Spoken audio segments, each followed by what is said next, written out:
background to the Attlee-Truman discussions, 1 million people cram New York's Central Park to hear the president outline America's stand on atomic power. There has been talk about the atomic bomb. We must find the answer to the problems created by the release of atomic energy. Indeed, the highest hope of the American people is that world cooperation for peace will soon reach such a state of perfection that atomic methods of destruction can be definitely and effectively outlawed forever.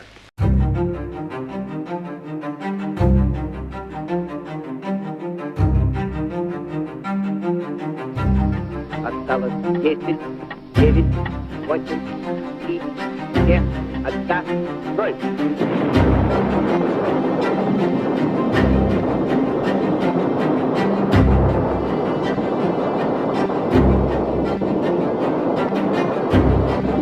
Нажатие кнопки, все осветилось ярчайшим.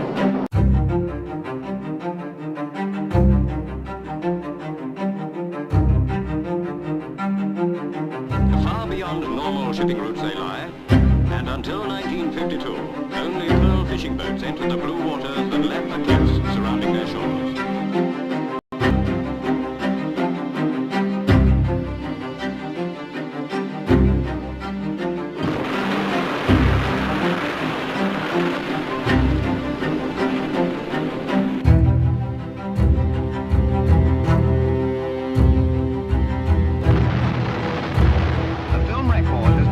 Censored by the French authorities, but this picture is impressive evidence of the bomb. The great result of the cooperation of education with research. This is another victory.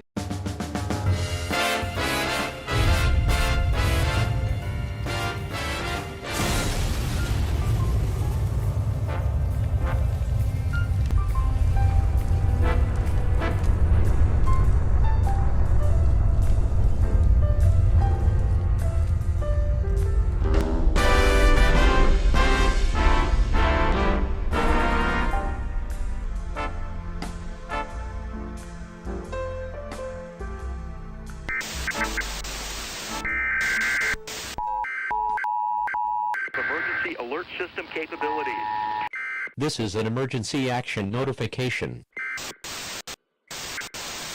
National Alert and Warning Authorities, in coordination with emergency alert system participants. My fellow Americans, as you know, our attempts at preventing nuclear war have failed.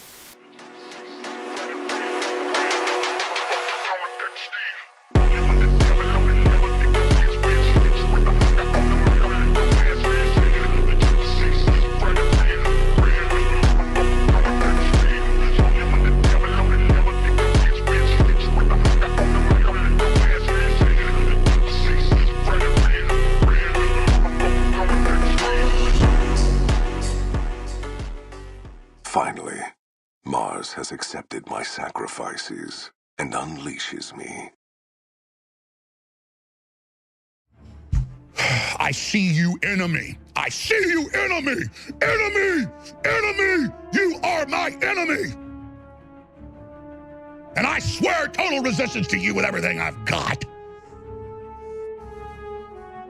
Disingenuous, fake, false, broke back, twisted, a defiler, a betrayer, a backstabber, a devil! You will pay. Yeah, you think I don't see your face, scum? You don't think I don't see you? I see you, you understand me? I know what you think of me and my family. I see you right back. You understand that? You understand that?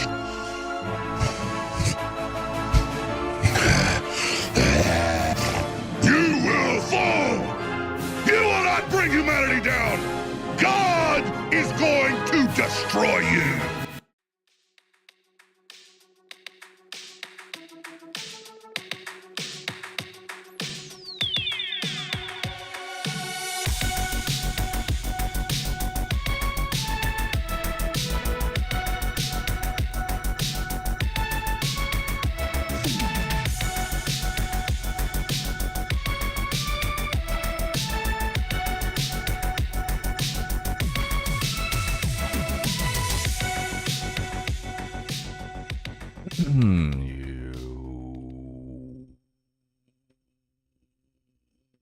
Yo. What's going on?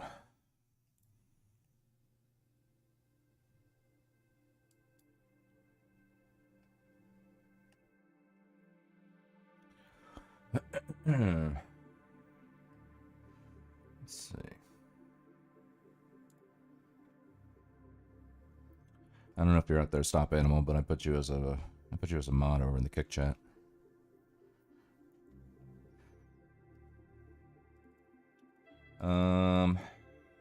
Normally I don't mod people unless I've known them for like a year, but Kick chat is the exception to the rule because it's the wild west over there.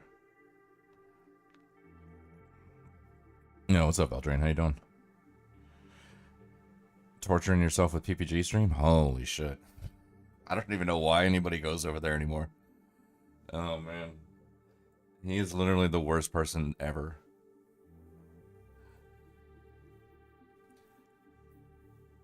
Yo, what's up, California? How you doing? I mean, I get it. You know, he's fucking... I guess it's funny to laugh at it. The thing is, like, people go there and nobody is ever laughing with him. You know, they're laughing at him. But he is funny. He is a funny guy, so I'll give him that. But Nikki shits on PPG every day. Yeah. Yeah, well, that's the thing. Unless you're Nikki or Ophelia or like some other, chick on the internet. And don't get me wrong, I think Ophelia's great and I think Nikki's great, but at the same time, I'm like, unless you are them, then you are garbage to him. He doesn't think of you even as human. So, for me, I'm just like, man, there's no point in engaging with that guy. I feel bad for him. I don't feel bad for him at all. At all, man. He's fucking, what is he, in his mid-30s? He's a fully grown adult. He wants you to pay more taxes, but he doesn't pay anything in taxes. He gets paid under the table, and he fucking keeps all his money, but he wants you to pay all your taxes. And he thinks that the cartels are good. I mean, like, you won't catch him saying a damn bad thing about the cartels, that's for sure. He's just like, well, I don't know what to make of that, Like, I don't know how much, like, who likes the cartels,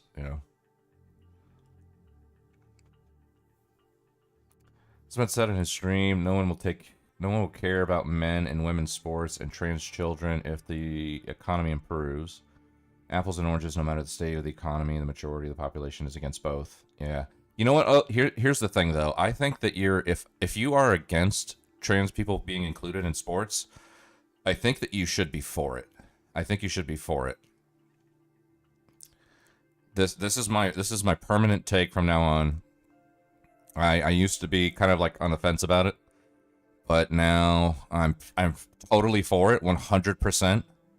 And the reason is because, for one, if trans men rise through the ranks to be as good, if not better than, LeBron and Messi and Aaron Judge and Patrick Mahomes and fucking Michael Phelps, if there's a trans man out there that can fucking pull that level of competitiveness off, that's only gonna make men's sports better. And I love sports. So if you can make sports more, like, make it better, more entertaining, I am all for it. Let's go. Let's do it. Now, for women, it's going to be a total disaster. But the win is not that it's going to be a disaster. It's that it's going to set feminism back a whole fucking century. And fucking feminists and leftists and all kind of intersectional fucking people are going to be picking up the pieces for decades of what was once a very compelling, powerful, infectious ideology. So it's a win. It's a win either way. If you're against trans people being in sports, you should be for it, because it's a win for men. It's a win for men no matter what you do. If trans men get as good as LeBron and Messi, that's gonna make sports better. That's gonna make it more entertaining. That'll be cool. I love sports. I would love to see that. Better sports is better. Period. And for women, hey, look, them's the breaks. But the real win in that is that it will destroy feminism, or set it back at least a century, and that's a good thing. So I don't know. I mean, if you're against it, you should be for it. That's all I'm trying to say. That's all I'm trying to say. Okay. Pro trans diesel sports maxing. Yeah. Can we get robots in sports? There we go. Might be the next level. I can kind of see it. Men in women's sports equals more butts in the seats. Well, no. Men in women's sports, no. Well, trans men in men's sports is good, because if they rise to the rank through the ranks to be as good as LeBron or any other man out there in professional men's sports, that's only going to make men's sports more entertaining. Because now we have this whole new thing that we've never considered before, and it's gonna make everybody that is that good rethink how their game works, and how we view sports as the entertainment value of sports. However, trans women competing in women's sports, it's obviously going to be it's going to be a disaster, because maybe a handful of women survive through that, but the reality is it's just going to be kind of a domination situation. However, whatever happens with women's sports, that's on them. That's what they wanted. But the adjacent result is that feminism will be fucking crushed, bro. Like trans women being in women's sports will set feminism back at least a century. It's inevitable. So it's a win for men either way. You destroy feminism and you make men's sports more entertaining. If those two things sound good to you, men's sports being more entertaining and feminism dying off to the tune of decades, then you should be for trans inclusion in sports. That's my official take, bro. That's my take. I love sports. I watch basketball. I watch hockey. I watch baseball. I watch football. I watch golf. I'm not really into the Olympics, but I'll watch Olympic hockey, or Olympic basketball or something. But whatever, I'll even watch soccer from time to time. But if trans men, meaning assigned female at birth or whatever, born as a woman, you're born female, transitioning to a man and then being as good as LeBron or Messi or fucking Tiger Woods or like all that, that's only going to make men's sports better. And then trans women coming into women's sports, it's like, hey, look, good luck. Okay, good luck. Really, I mean it. Good luck. But the other result of that will be such a disaster that it will set feminism back at least a century. So, I mean, it's just a win. It's just a fucking dub, man. Chick volleyball, yeah, there you go. But I don't know how feminism will have to do a major fucking rebrand after that. After that whole shit, feminism is gonna be like on its way out the door. So, that's my official permanent take if it ever comes up again. I don't care how it makes people feel. It just seems like a win. It just seems like a win to me. We should be for it. We should be for it. Let it happen. It can only be a W for men. Men can fucking totally win from this. Well, with 100 people in the stands texting their friends about something more interesting. Yeah, exactly. Yeah. Yeah, what does the WNBA lose? Like $40 to $60 million every year, or whatever it is? I don't know. Yeah. Don't get me wrong. I mean, if women's sports was more entertaining, I'd probably check it out, I think like the only thing I would ever watch right now in terms of women's sports is probably golf. But that's just because I have so much respect for the game, I wouldn't watch WNBA. I'd probably watch women's hockey. Actually, the U.S. women's hockey team actually beat Canada not too long ago. I think it was in the past week or so.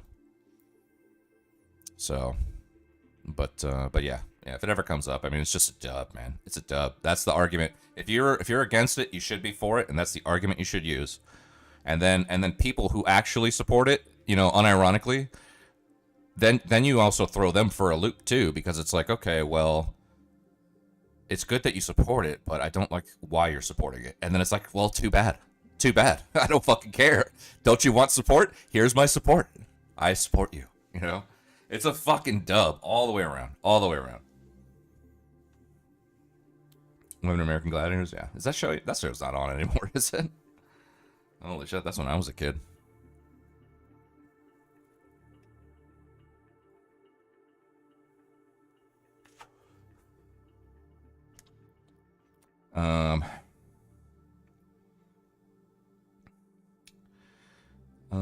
What's been said in stream? No one care about men and women's sports. Yeah, so yeah, but going back to PPG, I mean, whatever his takes are. I mean, don't get me wrong. Look, I could talk shit about fucking PPG till the fucking cows come home, but he is a smart guy. I'll give him that. He's smart and he's funny, but he's a horrible person, so it doesn't matter, you know. You know, the times that we did have conversations, I really enjoyed talking to him back in the day. Back in the day, I thought we had a lot of fun conversations. And some things, I think him and I agreed on some things, which was not anticipated. But I don't care if you're smart and funny if you're a fucking actual fucking horrible person, you know? Now, you know, some people might think I'm a horrible person, and whatever, that's fine. You know, I can't win them all. But I'm not an active, outright douchebag like he is, you know? So that's that. But yeah, I mean, if you go over there, I don't blame you if you go over there. It's good for a laugh, you know? Maybe see some people in the chat that you don't normally see in other streams.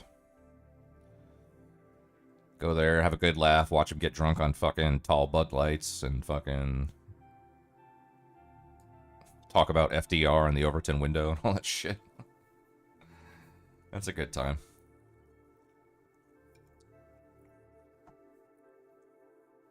Actually, while I'm here, Veldrain, I'll put you on the board too. I'll put you on the big board. I'll put you as a mod as well. Boom. There you go. You're modded. So it's you, Nader, Salty, and Stop Animal Torture. It's 4 of you over in the kick chat.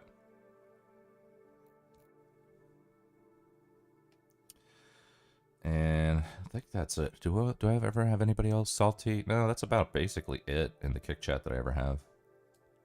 So we'll see. I don't know. I'm getting close to the affiliate. I'm getting close to that kick affiliate. I think I only need like 5 more. I think I only need like 5 more follows or whatever. Thank you. Yeah, no problem. Claire Obscure Expedition 33 really blew up. Even XUC is playing it. What the hell is that? Why do I feel like I've heard about that before?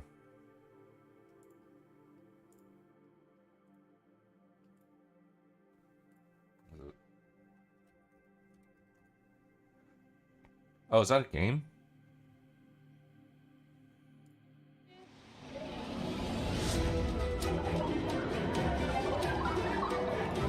Oh, yeah. I think, is this already out?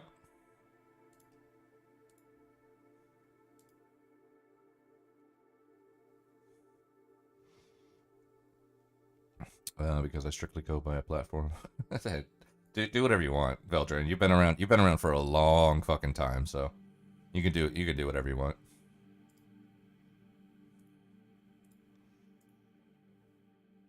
But this game does look kind of beautiful.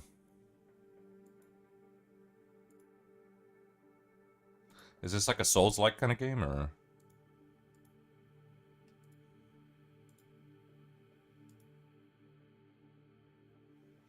Free with Game Pass? Oh, I have Game Pass. I mean, it's probably like 100 gigs. I don't have time to download 100 gigs right now, but I'll probably get it. But it looks kind of... Is it Souls-like, or... The same thing happens when it's the enemy's turn and they're attacking you.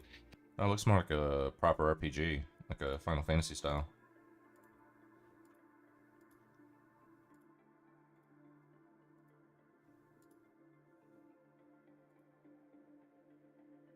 Turn-based RPG. Okay. Nice. Very cool. Yeah, I'll check it out at some point. If it's free on Game Pass, I'll definitely check it out.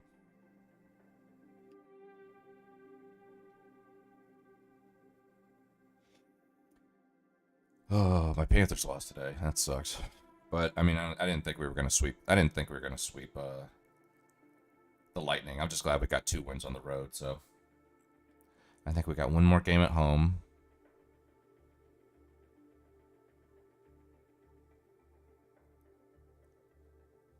Or is it 2 more games at home? Might be 2 more games at home. If we have 2 more home games, then it would be 1 in Tampa and then 1 in Florida if Game 7. But if we win the 2 that we have at home, which I think they are at home, I don't have the schedule right here, but it would be nice. It'd be nice to see the Panthers go to the next round. Anyways, what kind of slop we got here? I don't want to. Let's just do some quick slop. Nothing too crazy. Let's see.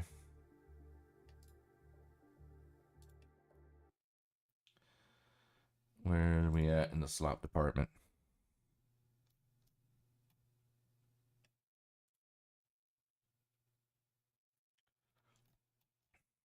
A little bit of Fuentes.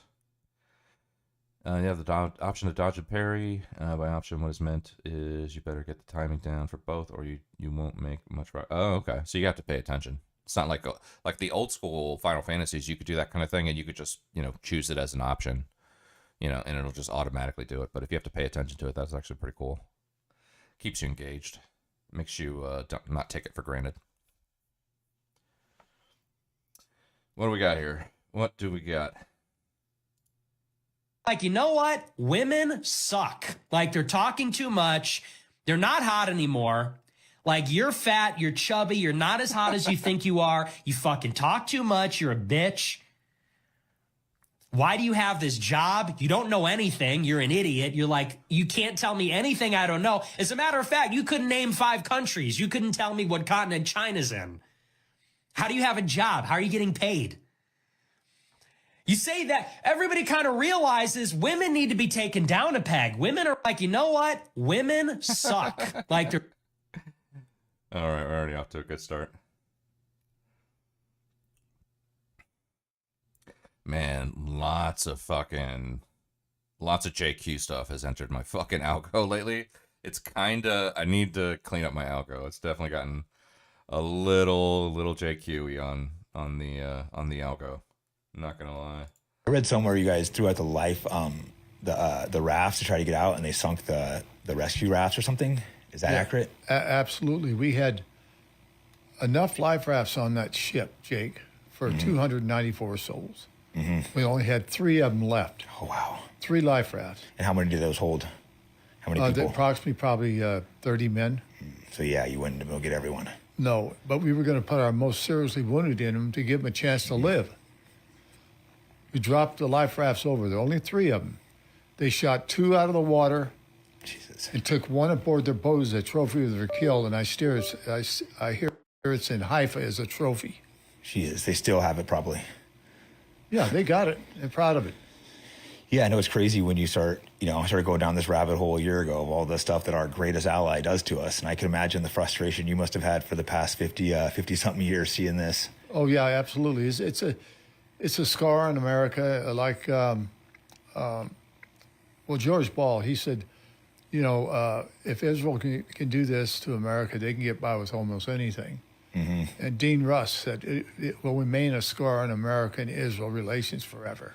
Yeah, I mean, I agree. That's why I'm bringing you on. I think people need to wake up to realize that Israel is not our ally. This is a rabbit hole I've only gone down the last year, and the more you dig, I mean, we'll mostly stay on liberty, but there's so many aspects, which you're obviously aware. We talked a little bit earlier of. They're not. It's not just this. They're screwing us every way possible. Absolutely. But I read somewhere you. Oh man. Some people are saying Expedition 33 is woke. I can see how they might be confused as Expedition 33 is very, very French. Okay. I mean, I'm at a point now where I think it's an inevitability. Unless the game comes from China. If the game comes from China, then it's like, okay, it has the anti-woke stamp of approval, I guess. But if it doesn't, then I'm just like, whatever. Just, is it woke? Whatever. Is it good? Okay, I'll play it. Whatever.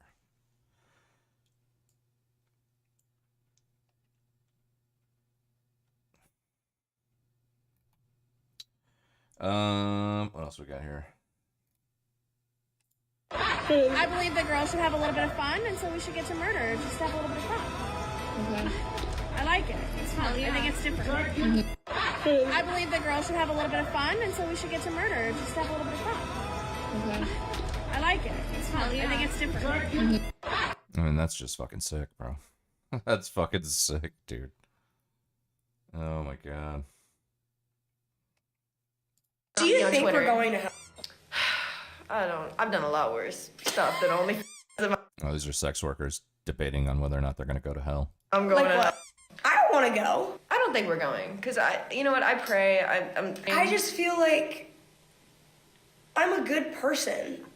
I think having good intentions and outwardly being happy and your mindset can reflect living in a heaven or hell, because hell technically means without God, and that means symbolically in any type of way you can interpret the Bible, literal, metaphysical, emotionally, or just, I said literally, but literally, like allowing God into your life can just make your life better, and just living in a sense of heaven and having a lot of anxiety and weight lifted off your chest versus being without God, which sometimes will leave you with unanswered questions, feeling like you're unworthy. You don't That's think hell. because you do only are going to hell? No. Do you On think Twitter. we're going to hell? I mean, whether or not you're going to hell, that's one thing. But I will say, I've worked with a ton of sex workers, and fucking 3 out of 5 times they're gonna fucking make their trip around the horseshoe and come out like super religious. So they go from fucking being the nastiest chicks in the club to 5 or 6 years later being saved, right? So I guess it just depends. Now the hell thing, I don't know, but oh, this fucking starseed lady, holy fuck.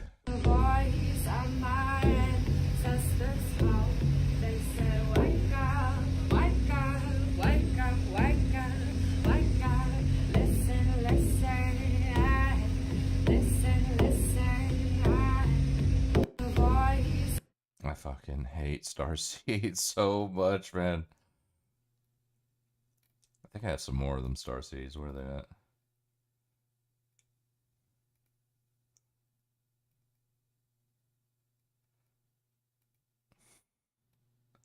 Where are you at, starseeds?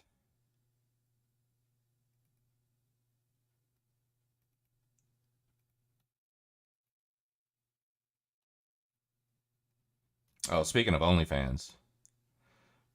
Does God happen to be who knows? Here's like your average interview with a Japanese woman, right? This is how it goes down in Japan. I don't know what they're saying here, but I think that they're asking her what her favorite foods are, and she says like strawberries and mochi and hamburgers.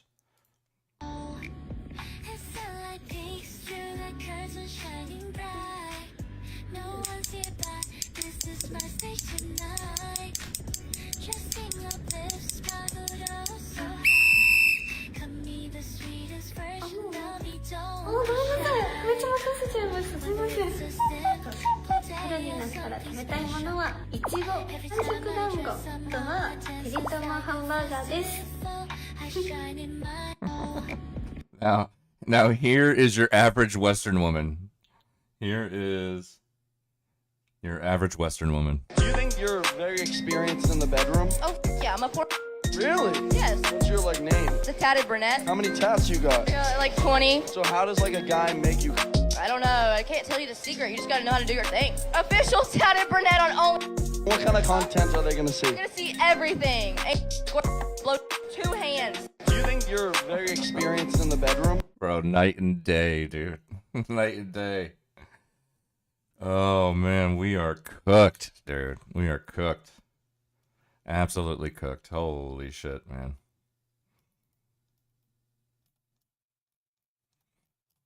Absolutely cooked. What else do we got here? What is a woman? What is a woman? Oh my gosh, whatever. You can't define. You can't define womanhood. Okay. It's something that I feel like because of the cross, you're trying to get us to say. I'm just asking questions. Okay. How would you define a woman? I don't choose to define a woman myself. Like, yeah, you see the shirt Define says yourself. feminist. Okay. Yeah, We want so, people to like, define themselves. If they Even feel men have feminist qualities to them, so you can fill the role that society says a woman can just as well. Can you have a penis and be a woman? Yeah. Yeah. Yeah. What is a woman? Oh man. Oh man. There's some cultural appropriation. What's up, Stop Animal? How you doing? I don't know if you were here earlier, but I made you a mod, so welcome to the mod kingdom of Kick. It's all under question. Yeah. Welcome in. What else do we got here?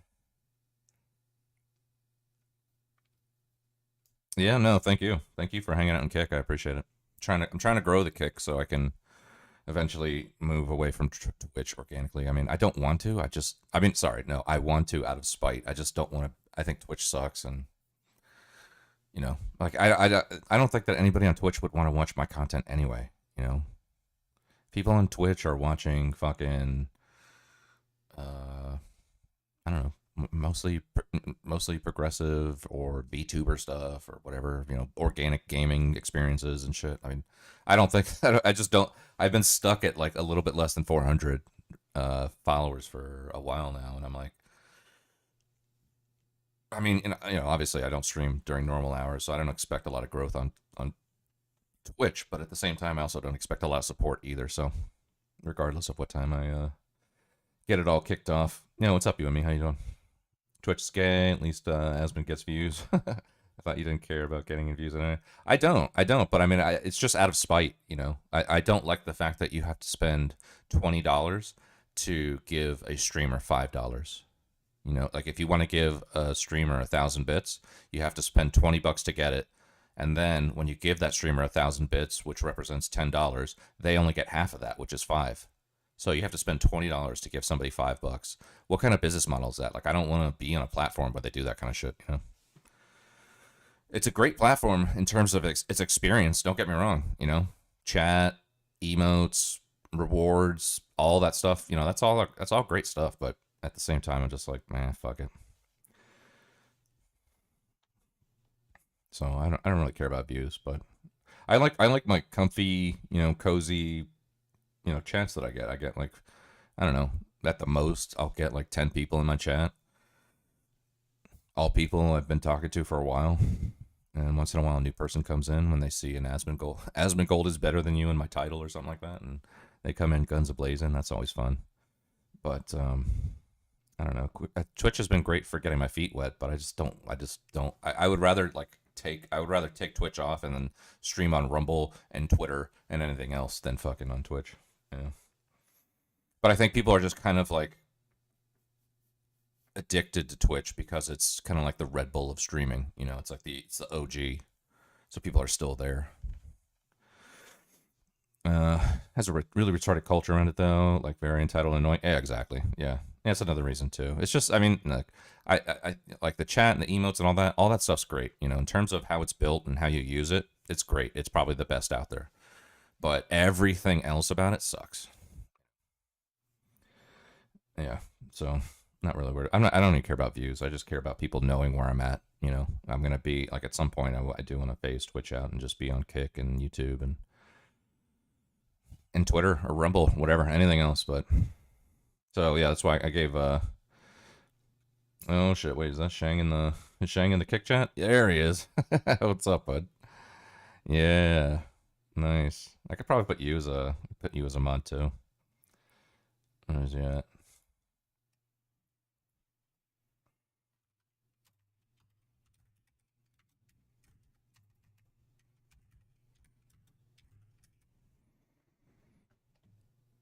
Yep, there you go. Now you're a mod, bud. Welcome in.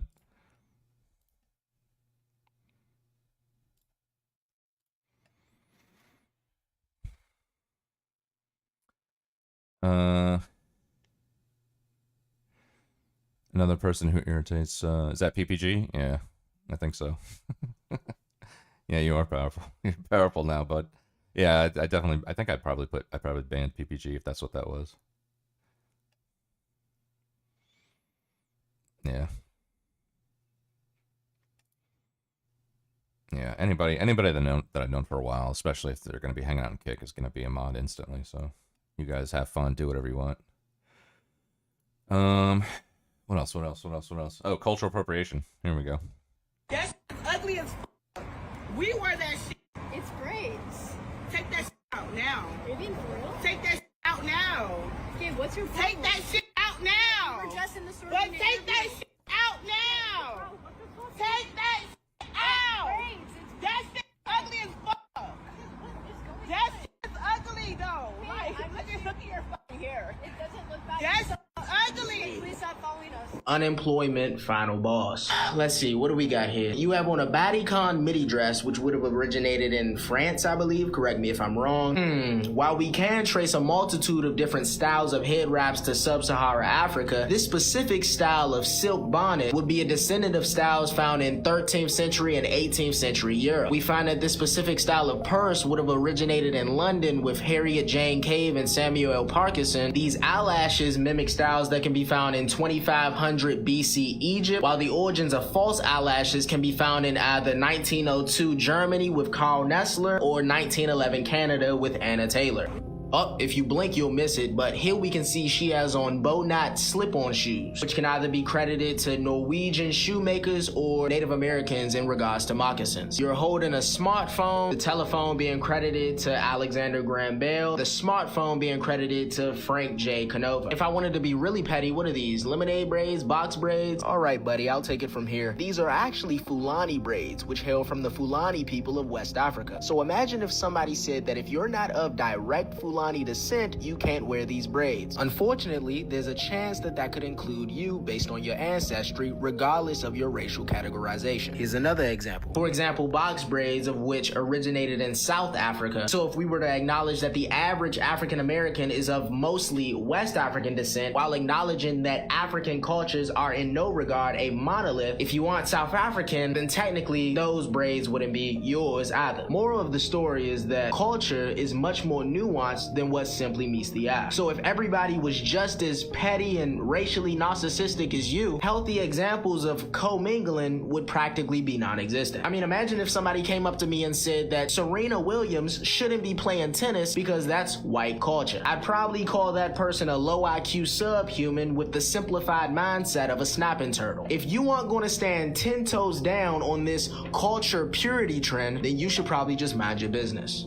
That's ugly. Yeah, cultural appropriation is bullshit. I don't care what you think. We're the 3 Elon Musketeers. How had to? Yeah, it's all good. Hassan shouldn't be swing around that katana though. Maybe Hassan is guilty.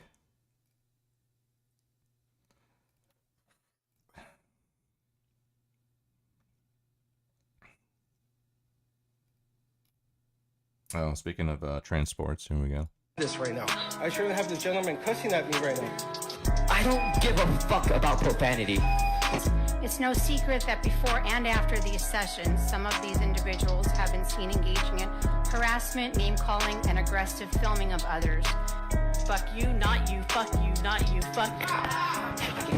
I'm sorry. You see the games they play? I'm sorry.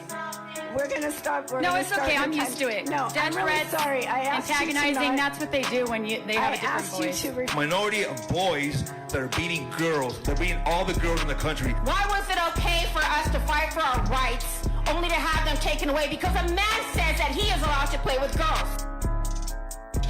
If I punch a girl in the face, do I even get in trouble anymore? Or do I get a gold medal from the Olympics? Trans women are men, bottom line. You're all fucking fascist. I tell them, you know what, America, love it, or if you don't love it, then get the hell out of here. Americans are not one color, one race, or one religion. We are one nation under God. Hostility is disarmed when we truly listen to one another in good faith. This resolution to protect girls in sports is not controversial. It's common sense. You know, we are going to win this fight. Whether they want to scream and cry while we do it, our girls will win.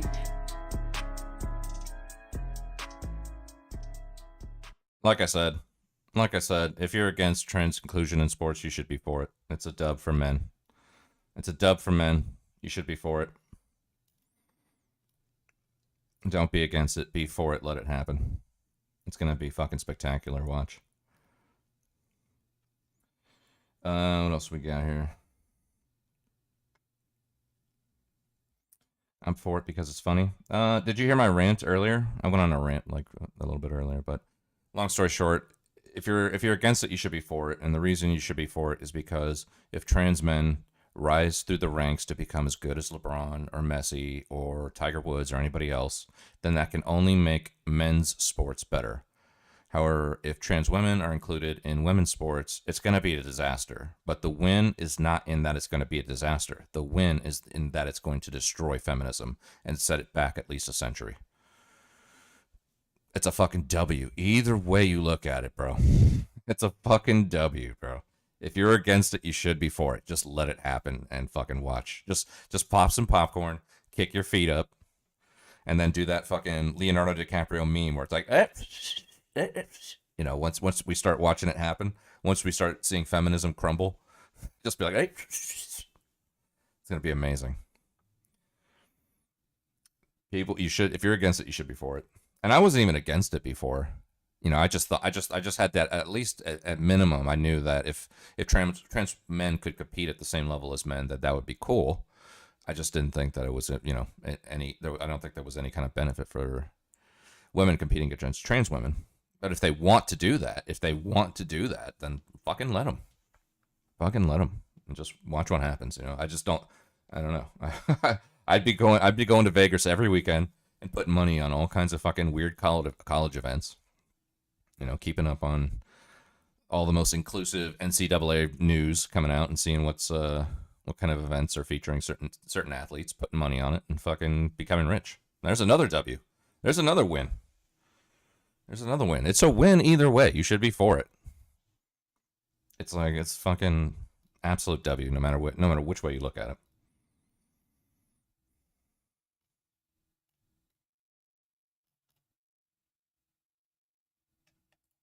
It's so amazing. I always think that most of the people that watch the show are with me, but every time I stray from a lot of the basic stuff, I think it's maybe the Rumble audience, maybe it's a lot of boomers, but because what's really interesting is there's like a core group of groypers that are just rape, kill, die, cultist, loyal.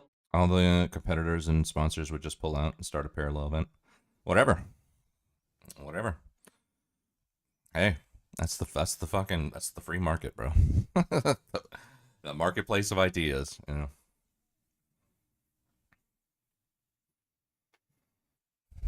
I don't even care about that. I personally, all I would care about is that it would set feminism back fucking decades, man.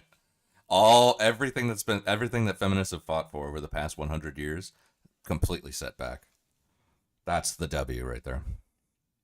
You know, they're really with me on everything, or at least they'll hear me out. But I've noticed in the past few years, there is this like boomer audience where they're just not rocking with any heterodox. They want to hear the earth is flat. They want to hear NASA is Hebrew for lie. They want to hear that, you know, Carmelo Anthony's got to be lynched. And they want to hear it's total N-word death. And they want to hear that, you know, it's like when it was episode 1488, they were expecting a William Luther Pierce tribute or something. Oh God, thank you for streaming. I was stuck in PBG's hell. I was the only person on. Yeah, what's up, Nader? How you doing? No, it's more like back to the 60s. That's fine with me. Anything's better than what we have now. Send it back to the 60s. That's almost a century. I'm cool with that. Send it back. Send it back, all right? Decades of progress out the window. Send it back, bro. I'm putting bets on the next upcoming volleyball championship. I think the team with the girl named Biggest Tickus is going to win for sure. Is that a real player? Yeah. I think they go by a different name. Yeah.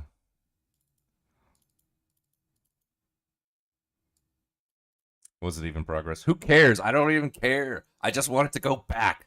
Let it happen. Okay, let that disaster. Like I said, if we saw trans men become the next Tiger Woods or fucking LeBron or fucking Patrick Mahomes or whatever, that would be cool for sports. That would make men's sports fucking more entertaining. Now we have fucking trans men competing. Everybody's game, everybody's mentality is gonna shift. The whole fucking culture around sports is gonna shift. And it'd be fucking cool to watch. It'd be really entertaining. Men's sports would win instantly for that. And then fucking with women's sports, who knows what's going to happen. But at the very least, I know that fucking it would set feminism back decades. Back to the 60s. I don't care. A lot better now is having brain cells murdered by PPG's takes. Yeah. Well, it's always the same take, right? It's always like, oh, people don't realize how much of an impact FDR had on us. And don't you realize that, Chank is still a leftist hero, but Anna Kasparian's right wing now, and that's because the Overton window has shifted. Blah blah blah. It's the same fucking shit every night, dude. Every night with him. Like I said earlier, he's smart and he's funny, but he's a horrible person. So for me, it's like it's not even worth it. He's an actual toxic person. I don't even like saying that word in that context, but he is toxic. He was on his China BS going on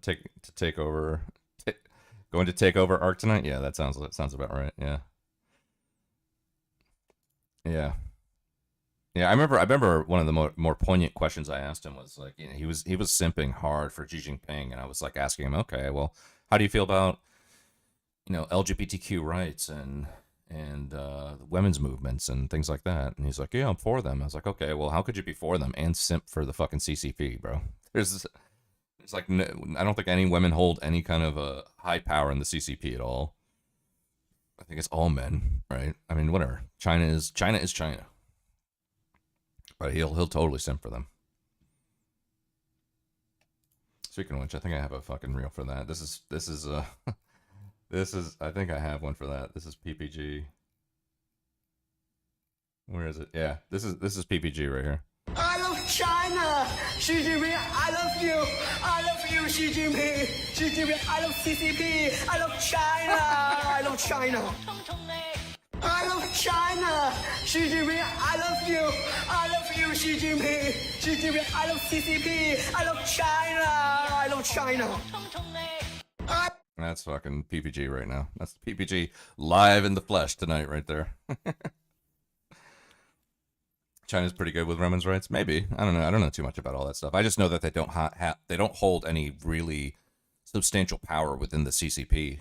I think even Andrew Wilson was talking about it tonight. He was doing a TikTok invasion, and he was arguing with a communist or something. Is it still on? I doubt it's still on.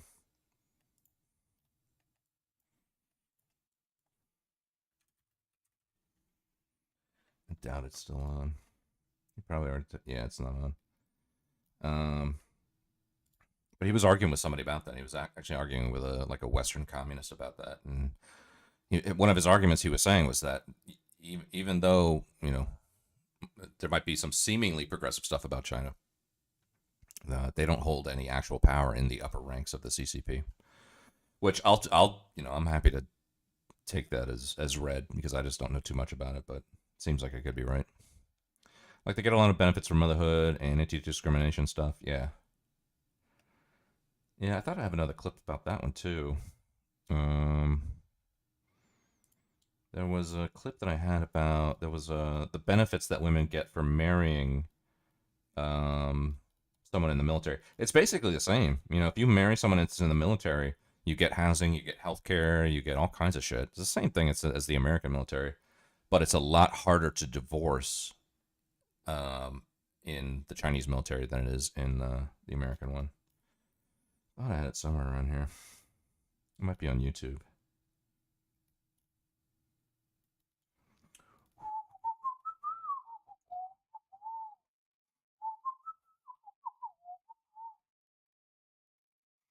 Yeah, I think it is on YouTube.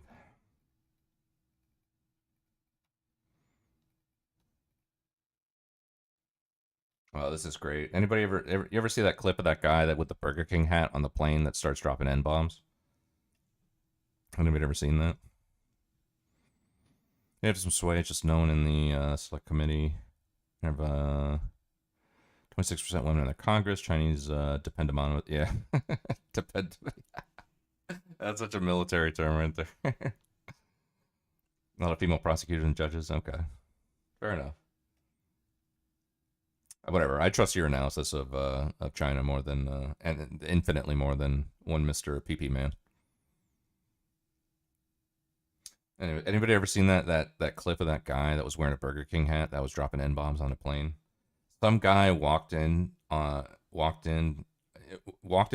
he's on a plane and he's wearing the Burger King hat, and a black dude saw him, and he was like laughing his ass off. He's like, "No way!"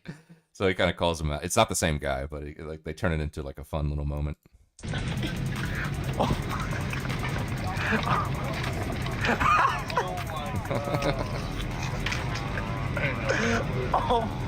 Oh my. Say it. That's like that. I think that's the only upside to racism is that it can create some really good comedy. Like that to me is hilarious. And they both laughed at it. They both thought it was funny. You know, it's just like a fun thing you can share with each other.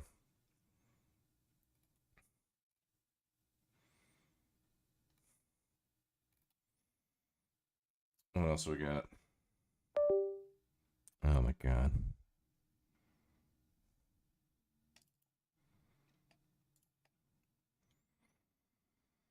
I had to rip into my at the time wife, and she was pulling that my husband is an officer, so you need to salute me too shit. No, she wasn't, bro. That's a meme. I can't believe that actually happened.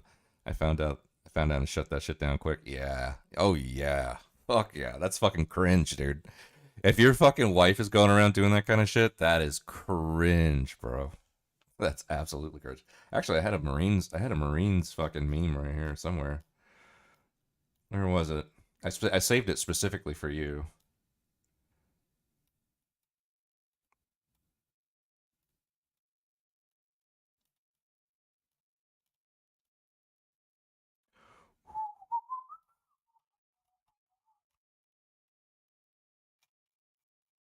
I remember now.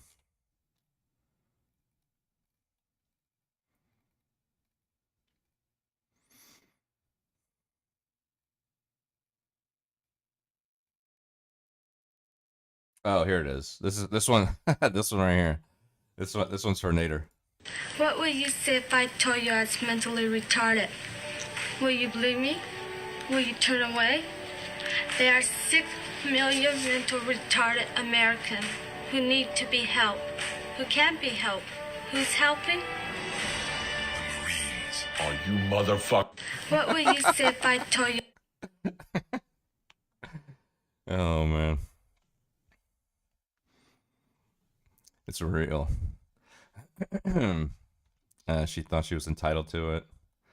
She thought she was entitled to it since the gate guards would salute, but that was based on the sticker and not the occupant. Yeah, that's crazy, dude. That's crazy. That is fucking nuts, man. Yeah, no. I would have done that day one in marriage, like do's and don'ts. Definitely don't be doing that shit. Don't be going around expecting people fucking saluting you. All right, no way.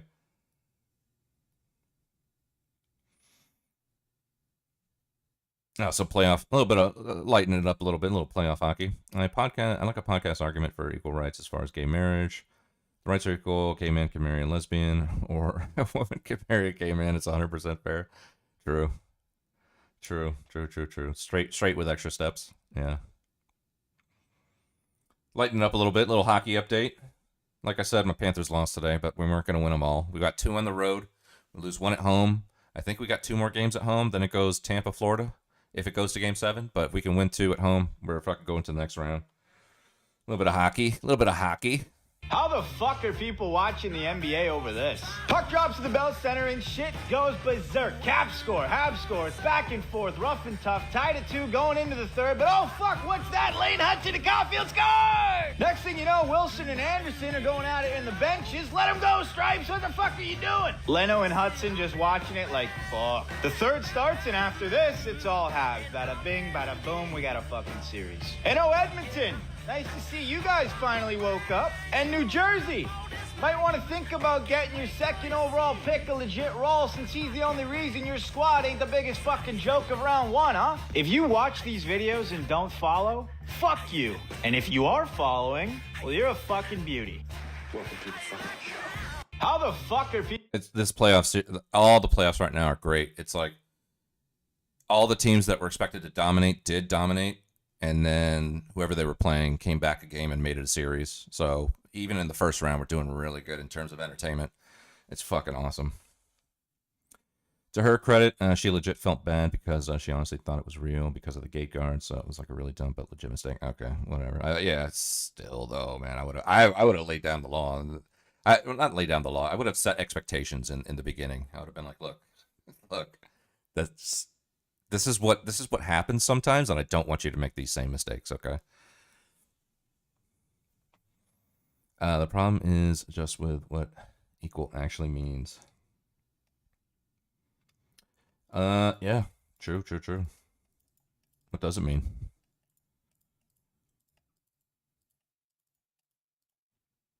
What else do we got here? Oh, this is great. This is like an Elon meme. Hey, what are you doing to Elon Musk's prized possession? Can't you see, old man? I'm fighting fascism. Well, you better stop that now. You can't make us stop. We're liberals. Go liberal this. Hey, don't touch my they-them friend like that. The power of Donald Trump makes me immune to physical attacks. Wow, the cis man Sigma energy is really making me question my gender choices. Trump's tariffs are a good idea. Do you want to go on a date with me? No, I only date conservative women untouched by another man. Who was that guy? He was so hot. Hey, What's up, Grant Designs? How you doing? Since we have a possible Pakistani-Indian war. Oh shit. Incoming.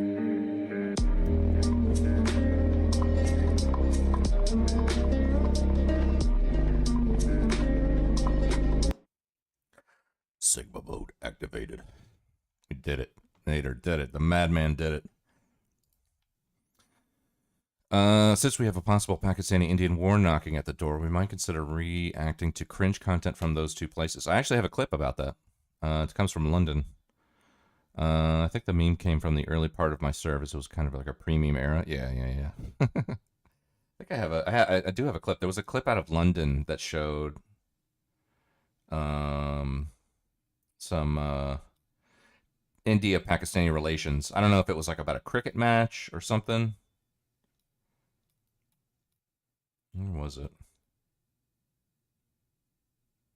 This is it, I think. Yeah.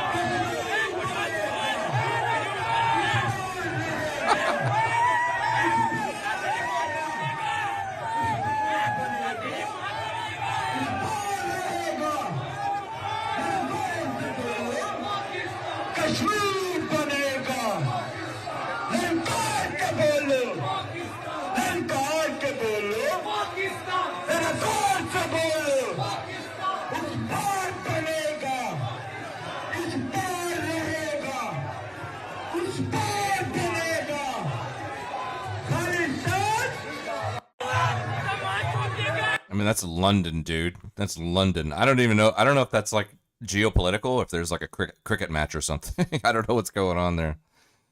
You can post links? Yeah. I'll get to that link in a little bit. Any true Fallout fan wants nuclear war so we can play Fallout IRL? Based. Brits get what they deserve. It's pretty dire over there. I think labor actually did a pretty good, from what I read, did a pretty good job, containing, I guess, some of the small boat issues that they were having on their shores. But in the beginning, that was the case. Now I think it's back to what it was before. Embassy confrontations, yeah, that's what it was. Okay. Canadian tickets available soon as reference to individuals from India moving to the Great Numbers. Yeah, I know. Yeah, lots of. I follow like a lot of like Canadian comedians and things like that who've been talking about that a lot. And I know, like one of the biggest, I guess the way that people perceive Mexicans being to America, they probably perceive Indians being that way to Canada. People don't have ear covers. Plus, the fallout from India-Pakistan nuclear conflict would impact China pretty heavily as well. Oh yeah. The winds coming to shift in a different way. Ooh, that can't be good. They put their hands on the ears to cover it. Yeah. It'll probably be more like the original Fallouts, where I've seen people play and die, and the rats outside of the vault door fall out right at the beginning. Yeah. Yep. What else we got here? I'm gonna do a few more. Couple more. We did that.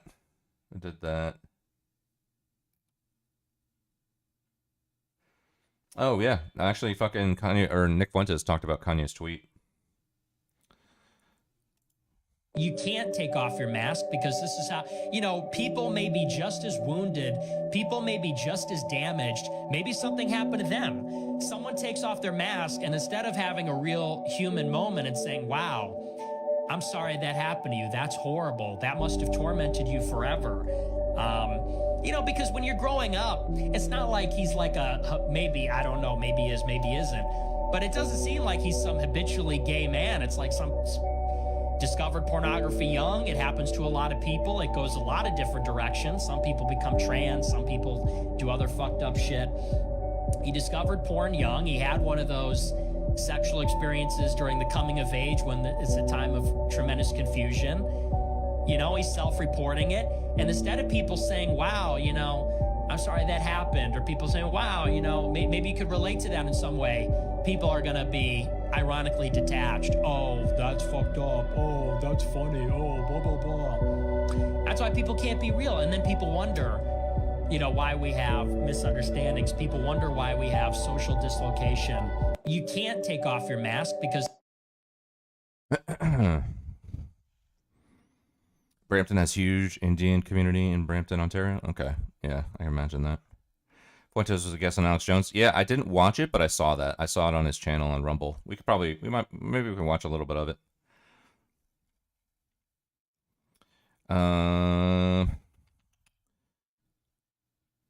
People just feel like they have to fight them or all or something. I guess once you go into combat, yeah, go into VATS against the rats. That's what you do. I like telling people in 2025 to take off their masks to see if they have a septum piercing, to see if they are far left social activist type. Yeah. I mean, if they don't have blue hair, then how can you tell? Take off your mask. Let me see your nose.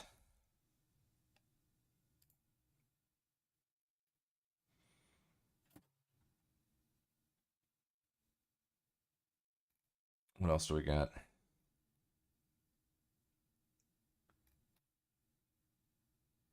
Oh, for my DoD folks out there, this is a new Hegseth fucking policy called the No More Walking on Eggshells policy. We're back with more reforms here at DoD, and this one is one of the most important ones we've done. The official title is Restoring Good Order and Discipline Through Balanced Accountability. A little wordy, but over the target. The real title that I call it, the No More Walking on Eggshells policy. You see, too often at the Defense Department, there are complaints made for certain reasons that can't be verified that end people's career, either through EO or the IG. We need to reform that process completely so commanders can be... EO, for the non-military folks out there, is equal opportunity. It's basically like You get training on how to not be racist and sexist and all that shit, and that's just their way of kind of covering their ass. But it's also like an avenue for soldiers to address grievances that happen in terms of race and gender and all that. Be commanders. Let me explain it a little bit more. So the DoD has equal opportunity programs for service members and civilians to report discrimination and harassment. That's a good thing. But what's not good is when these programs are weaponized. Some individuals use these programs in bad faith to retaliate against superiors or peers. I hear it all the time. Say you receive a bad evaluation, well, file a military EO complaint. It's nonsense, and we want to fix that. That's why today I'm signing a memo entitled, as I said, Restoring Good Order and Discipline Through Balanced Accountability. It directs a comprehensive review of equal opportunity programs to ensure prompt and impartial investigations, fair treatment to all parties involved, and timely and appropriate resolution of allegations of discrimination. So here's the goal. Empower leaders to make tough decisions, enforce standards, and restore good order and discipline, otherwise known as no more walking on eggshells. This is an important one. Proud to sign it. It actually happens a lot. Yeah, I know. Yeah, we had an E7. He was our platoon sergeant, and fucking he always said like some stuff that was just really on the edge. Really just like, I don't know, man. But he said something once about an Asian female that we had. I don't remember what it was.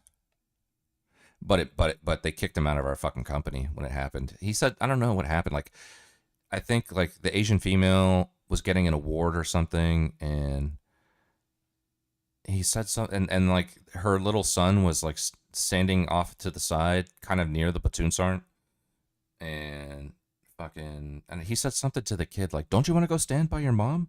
Don't you guys like doing that?" I don't know. He said something that was weird, and it got him kicked out of our entire. He got EO'd by that Asian female soldier. And he got kicked out of our company, and they sent him over to do like some fucking admin shit over at like S3 or something. You know, like it happens a lot. It definitely happens a lot. See, Trump posted on True Social about the arrested judge. FBI arrested. The post had a picture of the judge in her office with a mask covering her face and a Lincoln bust having the face covered with another mask. No, I've not seen that. I'm not on True Social, so I don't know. Studied for weeks to take an exam on how to be sexist, racist, homophobic, and still failed it. Yeah, there you go.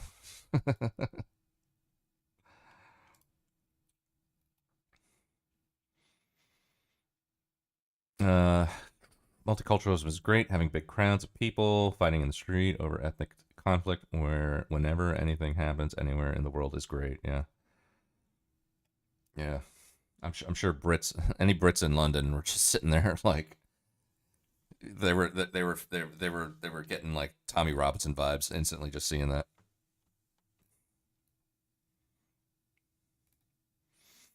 Let's see, like one or two more. What do we got?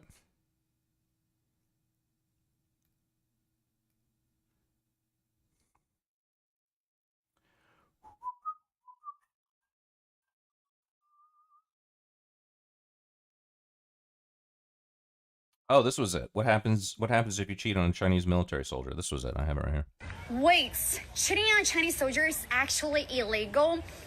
Yeah, this is military marriage in China and it's protected by the law. So what happens if you cheat? Well, up to 3 years in prison, yeah. If another man tries to date a military wife, he can also be charged with sabotaging a military marriage. Imagine getting arrested for flirting. But why so serious? Because soldiers protect the country, so the government protects their hearts. If a soldier is heartbroken and distracted, how can he defend the nation, right? Wanna divorce a soldier? Not that easy. A military wife needs her husband's permission to file for a divorce, unless the soldier commits a grave mistake, like domestic violence or adultery. But the perks are insane too. For example, free healthcare, housing benefits and special allowances, extra points for kids in college entrance exam, higher social status. Yeah, you cannot cheat and enjoy all those benefits at the same time, right? So would you want to marry a Chinese soldier after knowing about this? What do you think about this? Wait, cheating on Chinese soldiers actually... Cheating in the first place is illegal. Yeah, it's all. I mean, it'll get you fucking. It's not good in the American military too. If you cheat on your spouse, I don't know how. I know that. I mean, minimally it works where if the soldier or the service member cheats on their partner or their spouse or whatever, then they will get fucking like Article 15. They might lose their rank.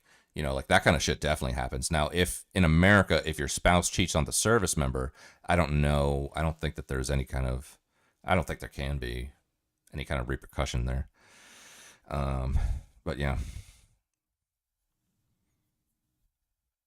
China has new anti-divorce laws that are bad. Okay. Hey, I'll take your word on it.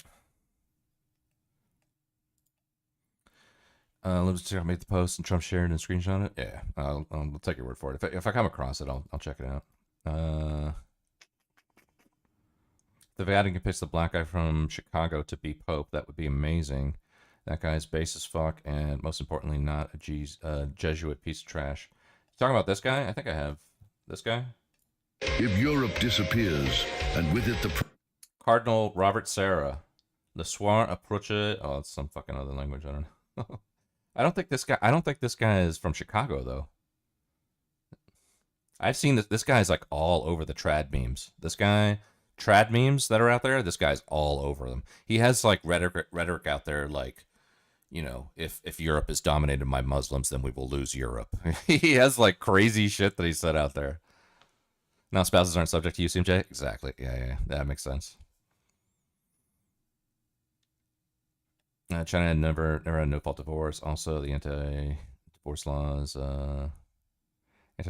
is because people were getting divorced to circumvent other laws surrounding property ownership. Okay, yeah. Yep. priceless values of the old continent, Islam will invade the world. Oh yeah, this is it. Yeah. I mean, it's not him actually saying it, but this is just, I guess this is like word for word I've seen a bunch of memes where he actually says this kind of stuff. If Europe disappears, and with it the priceless values of the old continent, Islam will invade the world, and we will completely change culture, anthropology, and moral vision. Cardinal Robert Serra.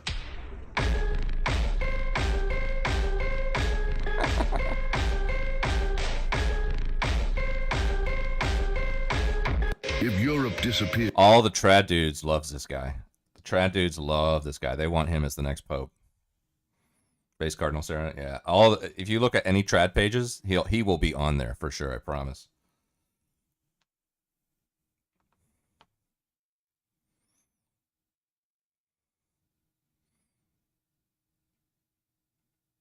Oh, this guy. I think this is a guy. I don't know. I don't know. Let me see.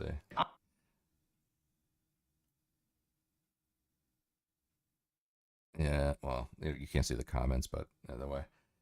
When he supports trans rights. All right, so, yeah, you guys tell me what you think about this one.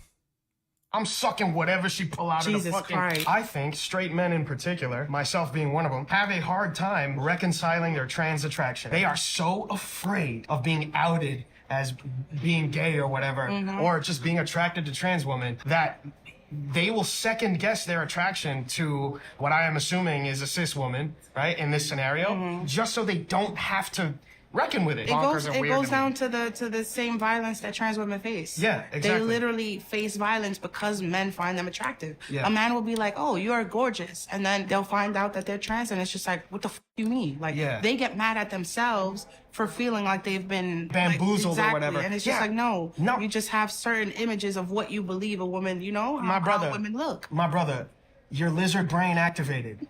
Listen, she bad as hell. She's shaped like a Mexican Coke. You like women, she's a woman. What the is the problem? If shorty bad as hell, giving me eyes, and she got the body right, you know what I'm saying? I'm sucking whatever she pull out of the Jesus fucking... Christ. I'm sucking whatever she pull out of the body contrast. You think I give a bro? Hello? I'm sucking whatever she... I don't know, bro. That is fucking so sus, bro. That's so sus, man. That is sus as hell, man.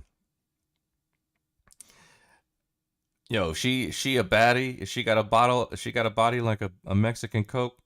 That I'm sucking whatever she pulls out. What the fuck is that? Sorry, but if you're attracted to trans women, you're gay 100%, not straight gay. Yeah.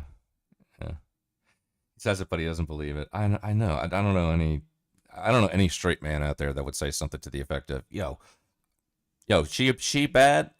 I'll suck whatever she pulls out. I don't know, dude. I don't think you're straight, man. I don't care. You know, I'm not gonna, whatever.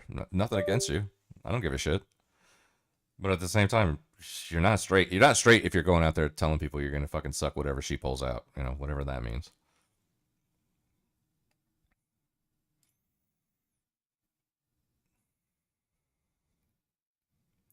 All right, one more. What do we got? One more. Oh, Starseed. Here we go. A fucking Starseed lady. This is a great way to end it. Great way to end it. Also changed law states the new law also shifts property division during divorce based on who paid for it rather than equal division, potentially impacting women's property rights. Ooh, that's spicy. That's fucking spicy, grand design.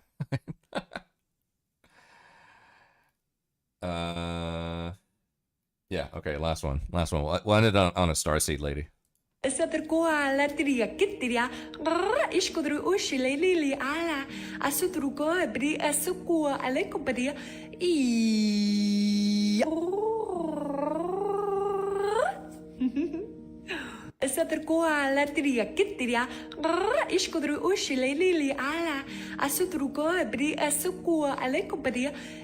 Fucking hate this shit so much, dude.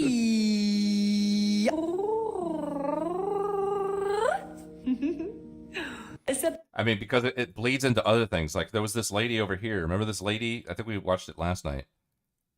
Or the night before. Whenever it was the last time I streamed. But there was a lady who was, like, pretending like she was fucking talking with the High Council. And she zoomed out of her body to some other planet to talk to aliens or some shit. And it was unironic. Finland dialect? No, I think... okay, fair enough, yeah. Where is it? Where's this lady? The lady that spoke to the High Council. Where's she at? Oh, here's some more fucking Starseed shit.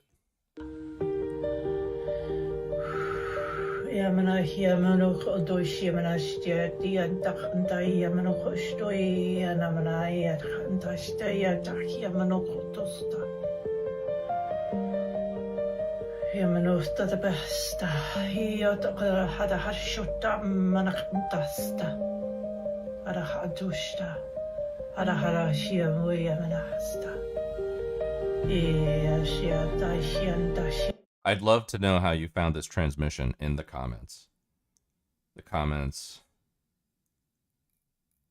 Oh, there's only a few comments. I think it's because she fucking erased all the bad ones. You know, some of you always have like some fucking random Karens in there being like, "Oh my god, this fucking touched me in such a fucking crazy way." Blah blah blah.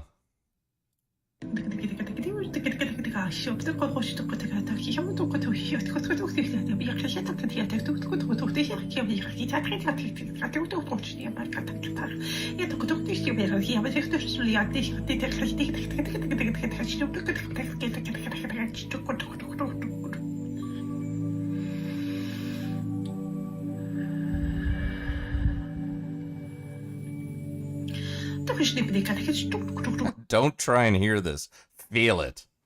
Oh my god. Remember the Pentecostal speaking in tongues during prayer or during church service? I've seen that in real life. I've never seen it in real life, but I've seen plenty of videos of it. Kenneth, what's his name? Kenneth Copeland? Is that one of the mega church guys?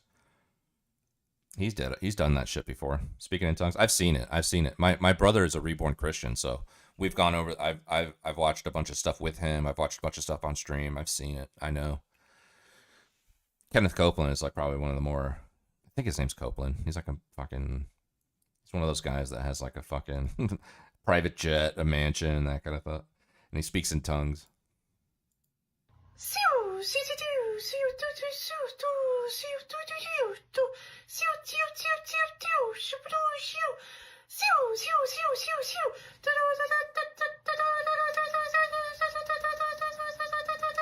It's very high frequency and might make you feel a bit queasy, but trust that it's doing what it's meant to do.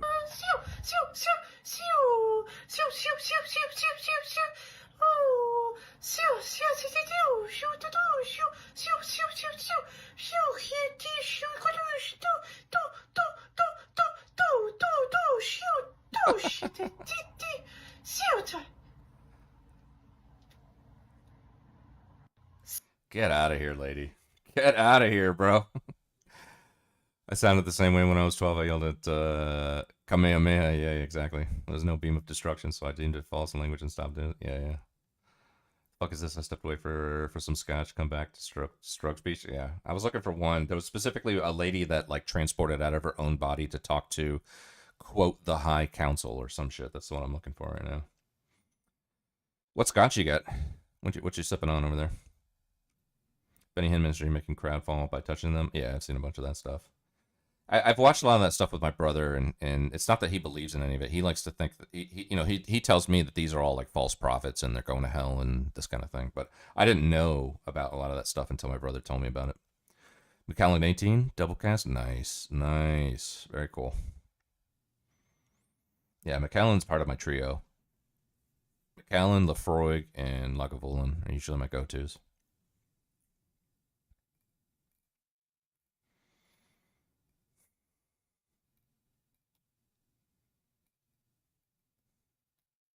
Oh, this is great. Liberal. Happy fun, la la la. Human smuggling, fentanyl deaths. Forced government euthanasia. Chopping up children's genitals. La la la la la. La la la. That's so good. Oh, man. Solid choices, yeah. I would probably say my favorite out of them is Lefroy. Lefroy to me is like just a fucking go-to. I started with Lagavulin, and I still like Lagavulin, but if I'm out and about and I have the choice between the three or any others, I'm probably going Lefroy. Loves me a good double. Give me a double of Lefroy, no ice. Just neat. You ever make cocktails out of it? I have. I've made cocktails out of single malt scotch. Not out of Macallan, but I have made cocktails out of single malt scotches back in my my bartending days. And it's not easy to make cocktails with, depending on the single malt, because a lot of them have really strong characteristics. I mean, first of all, a lot of people say you should make cocktails with single malts. I can understand that argument, but at the same time, bartenders, it's kind of like you have like this library to work with, and you don't just keep certain books on the shelves because nobody should read them, right? You pull them off the shelves once in a while because they're fun, right? So you can make cocktails out of them.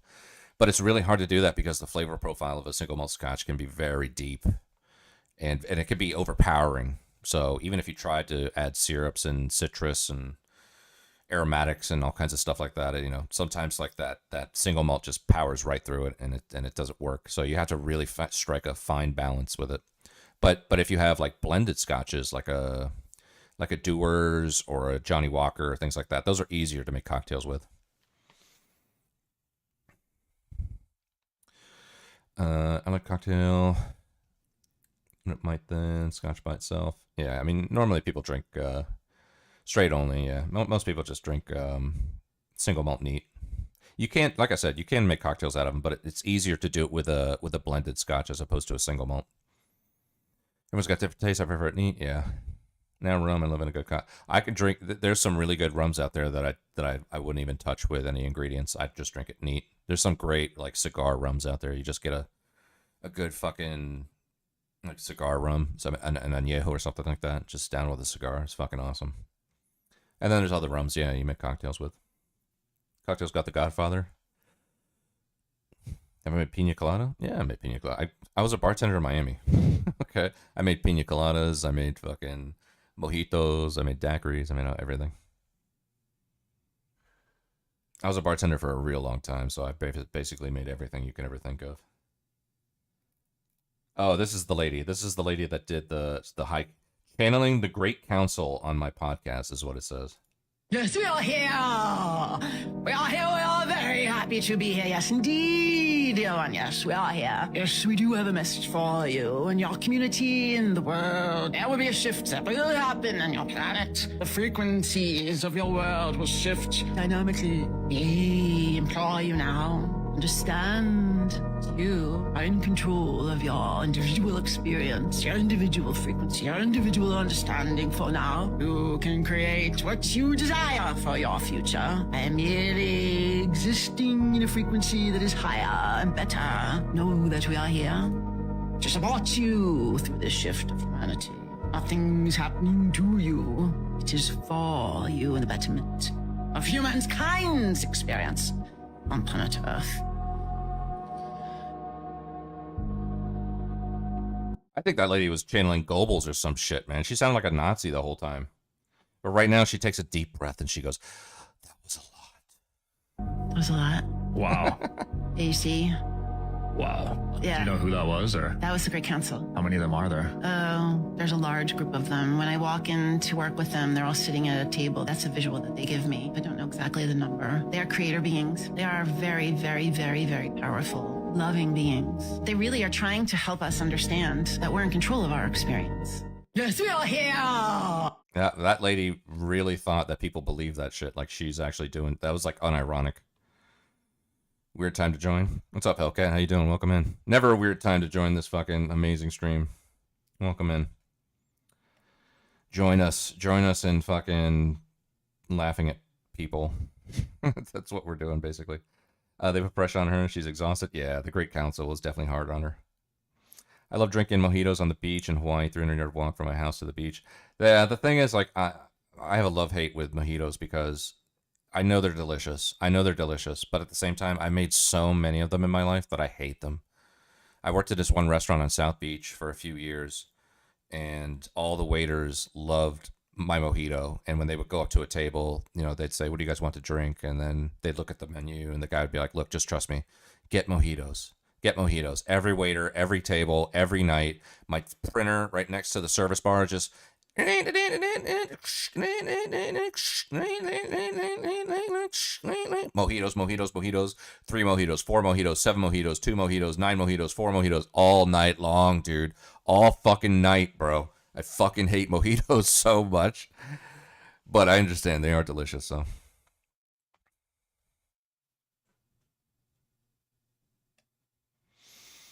You ever had amarula? No, what is that? Amarula. I've had Amaro. I love Amaro. Oh, man. God. Amaro is probably one of my favorite things to drink. They have bitter ones and sweet ones. Fernet Branca, Nonino, Averna. I love Amaro.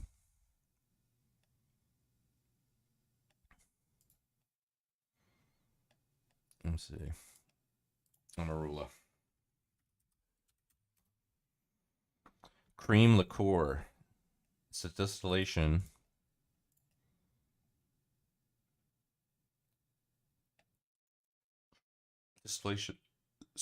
Distillation of the spirit of Africa. Warm, exotic, rich, inherently shareable.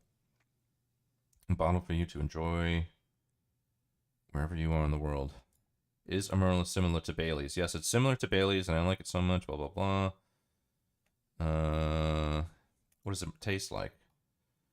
Rich, creamy, subtly sweet taste experience characterized by marula fruit, notes alongside of hints of vanilla, citrus, and caramel. It's often described as having a creamy, velvety texture with a smooth, lingering finish. I mean, that sounds good. I really don't. The thing about fucking me and alcohol is that I don't like to mix fucking. I don't go out drinking like dairy type stuff. You know. Anything. I usually drink. I'll drink like, you know. I'll drink, you know, straight spirits, or I'll drink, or I'll have a cocktail. But I never, maybe like once in a decade, will I order something that has cream in it. But that's just not me. I don't know. I just don't like mixing cream with liquor. It's not my thing. I'm not saying they can't be delicious, but like things that have either mixing cream in a cocktail or having like pre-made, you know, these spirits that have, or these liqueurs that have cream in it, I'm just not a fan, you know.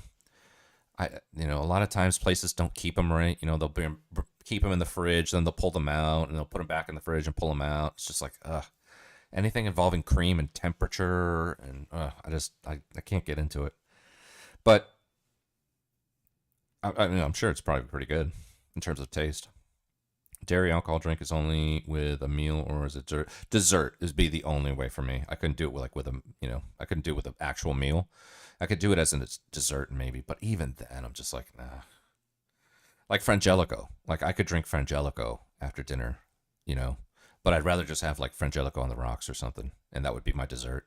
You know, just like a hazelnut kind of Italian liqueur. It's really delicious. You know, it's sweet, so it can check that sweet tooth box. But I just don't do dairy with alcohol. I do dairy with, you know, when I incorporate it into something I'm cooking, or I'll do it with cereal. I can do sour cream, I can do yogurt, I can do cottage cheese, but once it comes to like drinking and alcohol and things like that, I just don't drink a lot of dairy. The only time I ever drink dairy is if it's like cereal milk, and I just had a banging bowl of fucking HEB peanut butter dots, and there's just this peanut butter milk just sitting there, and then I'll be like, okay, I'm down, let's go. But other than that, I just don't drink dairy. You know, I'm happy to like cottage cheese, sour cream, all that shit. Yeah, I'm down. But drinking dairy, I just don't do. All right. Speaking of drinking, I gotta get another drink.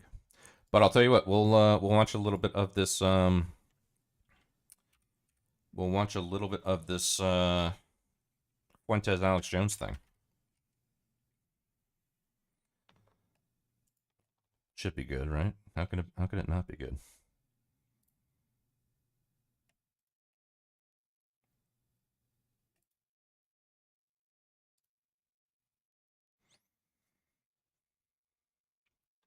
Fuentes and Jones. Here we go. To Capitol. Well, you find him at. Yeah, let's do it. All right, I gotta get another drink, so I'm gonna put you guys on the Be Right Back screen, but I will give me like 2 or 3 minutes. I'll be right back. Dun dun dun dun dun dun dun dun dun dun dun dun dun dun dun dun dun. Playing a little Metallica there. Nice. All right, cool. I'll be right back. Nick J. Fuentes on Rumble and on X, some other places at Nick J. Fuentes. And he is in studio with us for the next hour and 53 plus minutes. And it should be a lively discussion, debate. Always great. You know, I've been inviting you on the show for a few weeks, trying to get you on. And you were too busy. You said, nope. You texted me last Friday. You said, how about next Friday? Because you said you were going to be in Texas, so you're here. And it's great to have Nick Fuentes with us. Obviously, one of the most attacked and demonized people out there. Very, very controversial. One of the biggest interviews ever was you and I Love Hitler here. Yay. That was certainly interesting. And, you know, my perspective on this is you can't be mad at Nick J. Fuentes for the things he says when you have the left and the corporate media all saying white people are inherently evil and all of their racism. And I'm not endorsing, you know, all the different permutations of that from any of the sides, but the idea that the response people are seeing back from that is somehow unwarranted. You know, I'm trying to bring everybody together, and I think it's important to. And I would have the leftist on this show; they would come on, but other people like Smoley, you know, they just won't do it. But you will actually come and have discussions. Yeah. Yeah, absolutely. Well, you know, there's an equal and opposite reaction. The country's been super far left for such a long time. You got crime, degeneracy, mass migration, globalism. I mean, this is what gave rise to people like yourself in one generation, people like me in the next. We respond to the need. The world is undergoing a horrible revolution. I think horrible changes, or I think has been for a long time. And we're the counter-revolution. We're the counter movement. We're the reaction. So I totally agree with you, and I appreciate I want to make it clear you are a champion of free speech. I know a lot of people give you a hard time. Some people question, whether you're 100% legit, but you are legit. You always have been. So, and you've always given me a platform on the show. So I really appreciate that.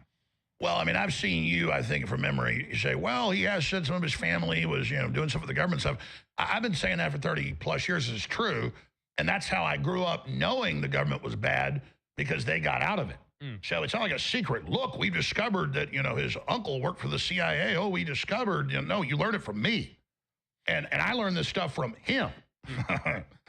Right. So, well, yeah, I mean, I think that you're legitimate because I know you, I've met you, I've talked to you, and I think we're on the same page on some things, not so much on other things. But as you know, you do have intelligence families. Intelligence is generational. If somebody's dad or grandfather's in intelligence, typically they'll follow suit. And so I just find it a little bit interesting. I have said on the show, when it's someone like yourself or someone like Tucker, who I've called out, he has a much more direct connection. His dad was running Voice of America, which is U.S. propaganda. And so I look at something like that, and I think any listener, any viewer has to discern and evaluate for themselves whether they think that's suspicious, whether they think that's cause for concern or not, or they evaluate whether that person's honest. But well, I mean, in the case of Tucker, judge tree by its fruits. He's trying to stop World War III and did a great job. I think because, we have whistleblowers that come out of the FBI, out of the CIA. I think you have to look at what they're doing. And so, yeah, obviously people in intelligence are in families. That's why, Texas was the main recruiting ground out of any state when HUMET was the most important thing from World War II on to the 90s when it went to mainly Signal. When they used mainly digital stuff, they're going back to HUMET because Signal isn't as powerful as they said.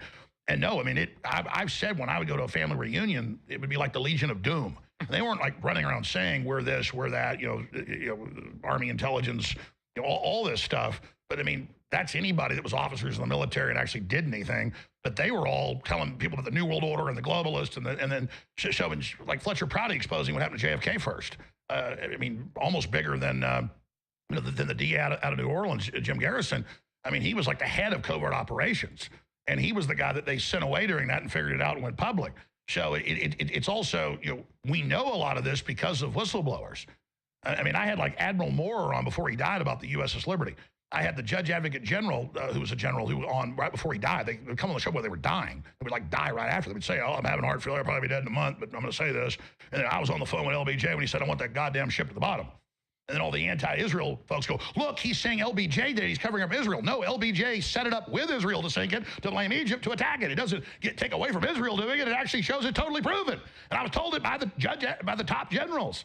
The former chairman of the Joint Chiefs of Staff, who was the head of the Navy at the time, became the higher up than that. They were all saw this. Right. And that's why I get irritated with the anti-Israel folks, because they make everything if it's not just Israel, only Israel does back. No, it's showing the whole thing. Right. Well, and I agree with you, but we're also, as your show suggests, in an information war. And so I just try to give people the coverage as somebody that does not have that pedigree. A lot of people don't realize, people that just watch the content, watch the stuff on TV, people that work normal jobs or work in class, they don't come from a government background. They just don't realize it is a different set of rules. They don't know, for example, that intelligence goes in generations like that. It is a different set of rules for the people that are in that big club, whether it's in D.C., people are involved in the Pentagon, people involved in intelligence. And honestly, I don't trust a lot of them. I think you're right. There are whistleblowers. At the same time, I think that another tool that intelligence can use is to pose as a whistleblower. To borrow a phrase, flood the zone with maybe false information or misleading information, partial truth, and it's our job as the audience to discern that. So I don't consider it necessarily disqualifying if somebody is a whistleblower or was in government or intelligence, but I think they do deserve an extra bit of scrutiny, or at least those connections. Well, I think with the UFO stuff especially lately, that stuff's been clearly disinfo lately. Oh, all day long. Well, and that's stuff that only ever comes from the Pentagon. There's no UFO stuff that comes from anywhere else other than the DOD, the security apparatus, people like Harry Reid, who's a complete spook. He was the one who was pushing that in the Senate for a long time. Yeah, what's up, Werman? How you doing? Welcome in. Welcome in. Welcome in. I'm getting our right wing fix tonight. Fuentes and Jones duo? Fuck yeah. Fuck yeah. Hell yeah, stop animal.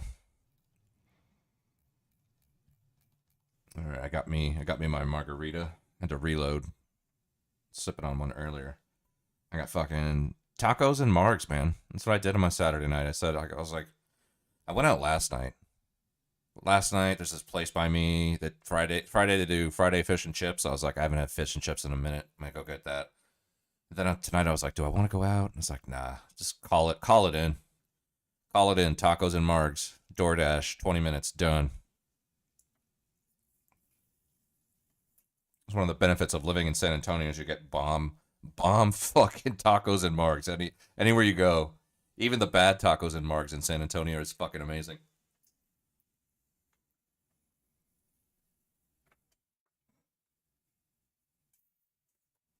Oh, fuck, I gotta fix that. Hold on. I'll be right back. We'll keep this playing. Give me like 1 minute.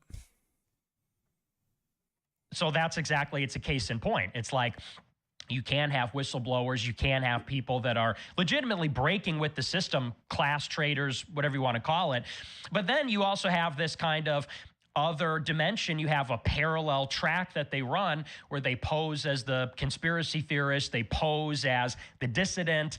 And that's not always the case, but sometimes it is. And that's why, like you say, you have to judge them by their fruits. Well, yeah, and by that, people try to say that, you're a Fed for the Southern Poverty Law Center or the ADL. Right. Well, exactly. And people say that about me. But the difference is I don't have parents that were in the CIA. So I know, Tucker Carlson. But I mean, certainly the government agencies recruit people that don't come from those families either. That's true. But I think that sometimes I get looked at unfairly. People will consider me to be, some kind of false entity or some kind of agent or something when you don't look at maybe what's more obvious, what might be right in front of your face. The reason I bring up Tucker is because he pushed that about a year and a half ago in an article in the Gray Zone. He worked with Max Blumenthal. They published a three-part hit piece. It was about 10,000 words, calling me an SPLC agent, an agent of the federal government. And I look at the author of the piece. It's Max Blumenthal's wife. Max Blumenthal is the son of a hatchet man for Bill and Hillary Clinton, Sidney Blumenthal. So it's like I'm being called SPLC Fed by the son of a hatchet man for Bill Clinton. Well, I wasn't going to go to this area because I don't know, and I'm not saying. I mean, they have people come into your house trying to kill you on record, and then idiots go, "That's staged." No, the guy went and killed himself after that. I mean, got shot. It's all. We'll get to that in a moment. Some of that footage, but my issue is, people bring up the clip from January 6th where you're saying, "All right, folks, go in the Capitol." Now, you weren't up at the fences breaking them down like Ray Epps. You weren't there the night before saying it. And then they say, well, why weren't you arrested for that? Well, I think it was because you weren't on the Capitol grounds. Right. I was far away from the steps. And what's funny is the author who wrote that article, she didn't even know where I was. She called me for comment on the piece to ask me about that video where I say, we're storming the Capitol, we're taking over. And I said on the phone, I said, do you know where I was on the Capitol complex? She said, no, I don't know. I said, well, I can send you a map and I can circle it and show you. I wasn't even close to the steps. I was totally far away. And that's the important context. So what happened that day? Did you get caught up or just heard people gone in and were just excited about it? Or? So, yeah, I was there like you. I went to the speech on the ellipse. I think I was sitting actually right beside you at the White House speech, Trump's speech on the ellipse. I wasn't even planning on going to Capitol Hill, but as you know, Trump said on the stage, we're going to go and peacefully make our voices heard. And I said, I guess this is what we're doing. By the way, I told people that I broke that weeks before. I said, I've been told that Trump wants me to lead the peaceful march down there, and then the Secret Service comes and opens the thing, and you saw it, brings me through. Yes. I don't think Trump was setting me up, but somebody was. 100%. And I saw that. I saw you leave early, and I heard the same thing. And I said, Jones is going, Trump is going. I said, I guess this is what we're doing. And I went leave early. They opened the thing right in front of Trump, and I went through there. Yeah, I saw it. I watched it happen, and then I followed everybody up there. I went to Capitol Hill. We went on the lawn of the hill or just outside of it where there's two statues where it meets with that body of water. And somebody gave me a megaphone. I jumped up on a statue and, like we did in Georgia, like we did in some of the...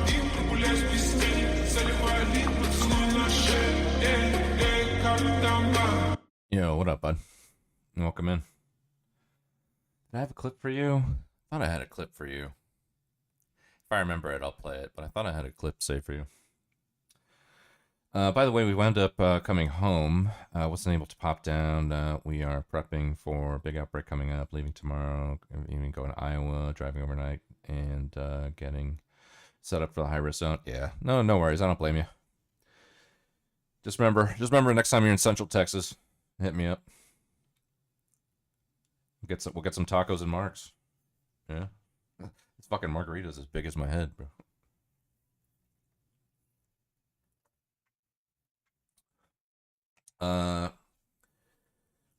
There's vegan Amarula drink option available. Also, Amarula gin. You can order it in less than $40. Okay. I'll see. I'll talk to some of my bartender friends. See if they use it. Or if they've ever heard of it. People that are still in the game. I've been out of the game for a minute, but I still keep all my contacts. I worked in hospitality for 10 years. I was a server, bartender, barback, busser, food runner, expediter. I did everything except cook, basically.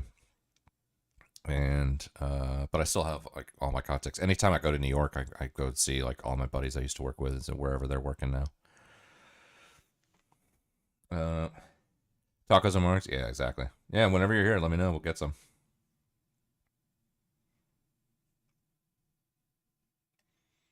The other state capitals, I was hyping the people up. I said, all right, we're taking the capital, this and that. And a lot of people, when we got there, even though there was tear gas, they were saying that too. There was an excitement. Yes.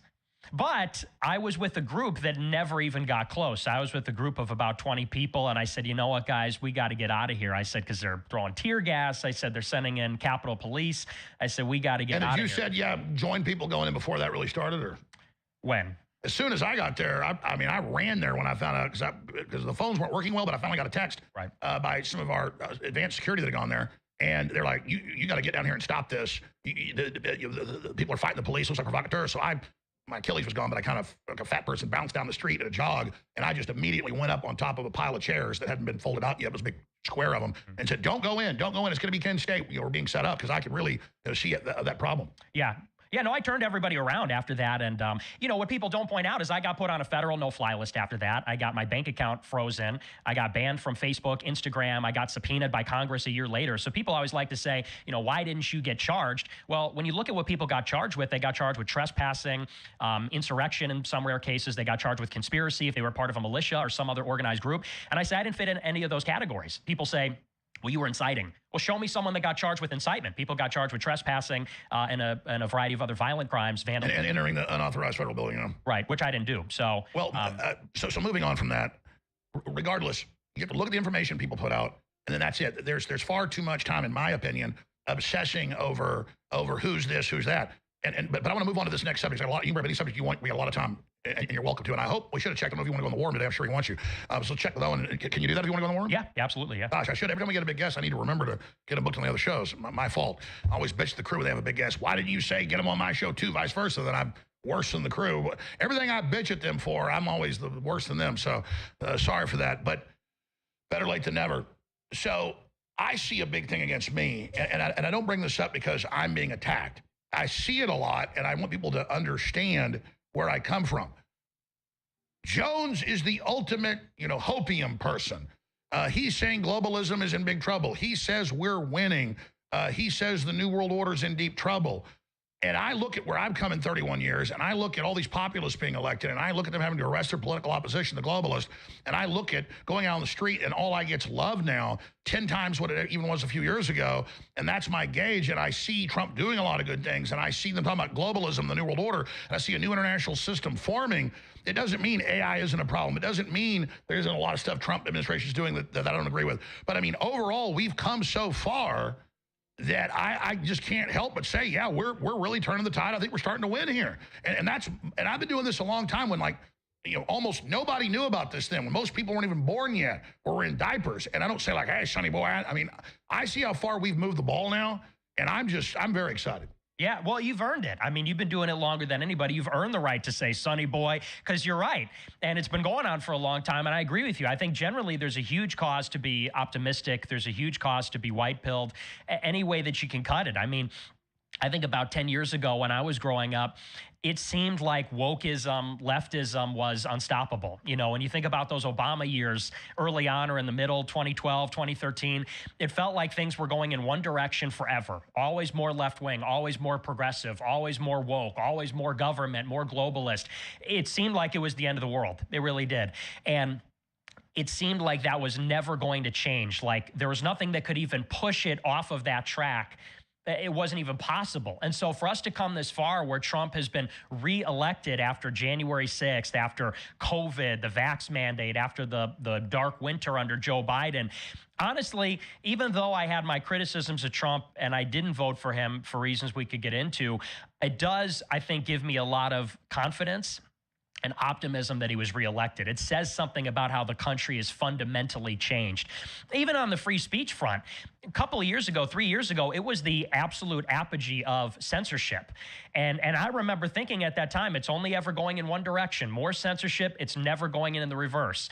And then between the advent of Rumble, some of these other free speech platforms, of course, Elon acquiring Twitter, I think it's beyond anybody's wildest imagination, anybody's wildest expectations, the degree of freedom of speech, freedom of expression. And Elon deserves a lot of credit, but Rumble really being a trailblazer when they were really coming after any company that actually tried to bring in free speech. Look what they did to Parler.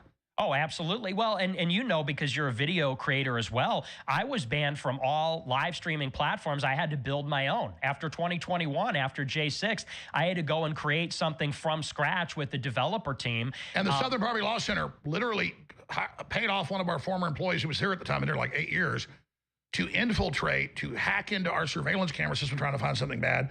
And then when he got caught doing it, when he'd left, he said, well, you deserve it. You support Nick Fuentes, because one of our programmers helped you a little with some software and how to get your thing back up because you're being censored. And I'm like, I believe in free speech. But then they had the Southern Poverty Law Center expose Jones secretly with Fuentes. I mean, we help tons of people. That's what Band.video was all about, by the way, is helping everybody. It doesn't mean I agree with everything people say, but I do believe in free speech. Right, well, yeah. Because if they can take yours away, they can take mine away. Exactly, yeah. No fly list and bank account frozen. Was not aware of this. Oh yeah. Nick Fuentes got fucking really canceled. He got really fucking canceled, man. He was so if you wanted to buy Nick Fuentes merch, you can only do it with like Bitcoin or crypto because there's no credit card processors out there or banks that will work with him. He did have one recently kind of set up, and it was good to go. And then like on the first day that it went live, they took it down. They're like, sorry, we didn't know who you were. We're canceling. So if you want to buy like Nick Fuentes merch, you have to do it with like Bitcoin or some shit. Let me get that kick chat a little bit bigger so people can see it, because deserves some recognition. So let me see. There we go. Let me get the fucking Twitch chat bigger too.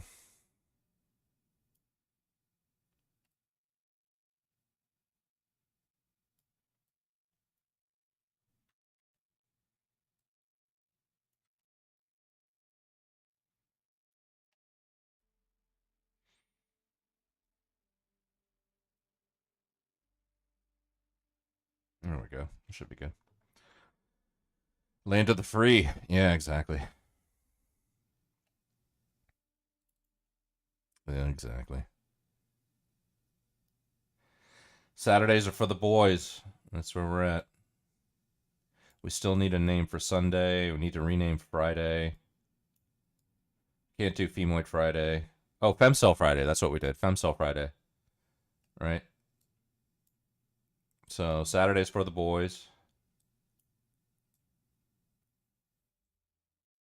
So it's Misogyny Mondays, Testicular / Taco Tuesdays, Culture War / Woke Wednesdays.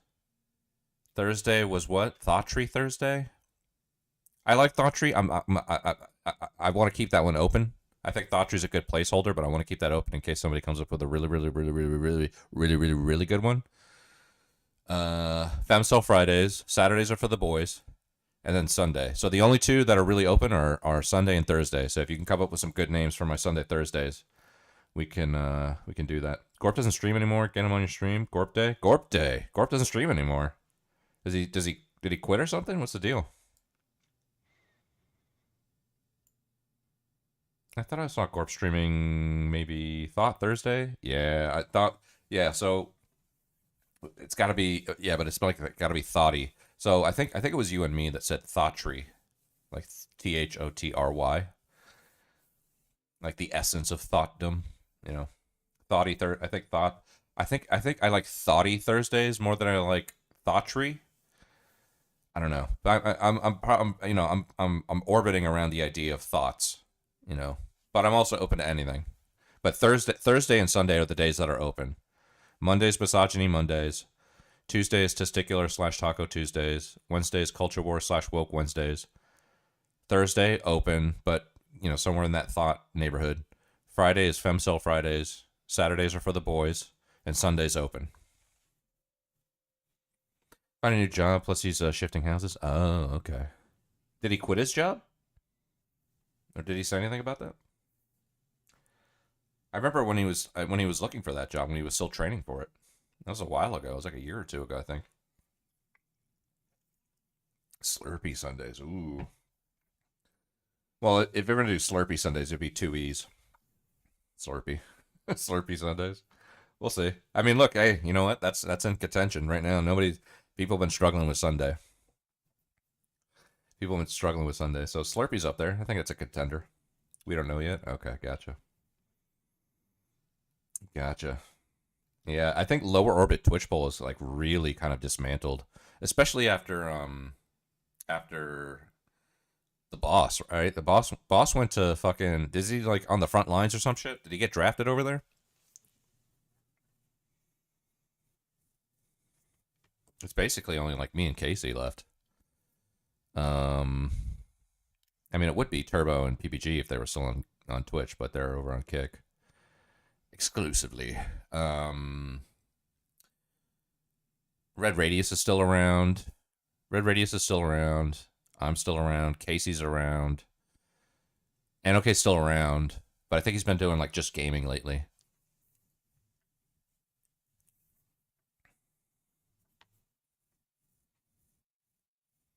Where does he live?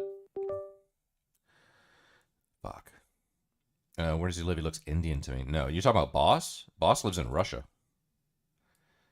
His ethnic background is he is, what do they call it? Chypriot? He's from Cyprus. He's from Cyprus, but he got married to a Russian chick and moved to Russia.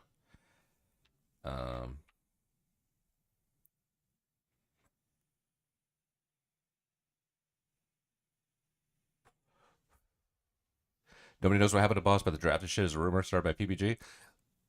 Not surprised. I don't remember who I heard it from, though. It might have been Turbo. I don't remember who told me. Somebody told me that Boss got drafted. Boss, the guy with the raccoon avatar? No. No, Boss is this guy. All have...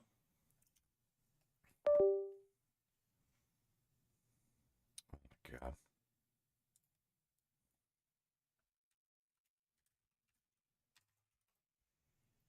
Boss is this guy. Destiny, we are building the UFC of debating.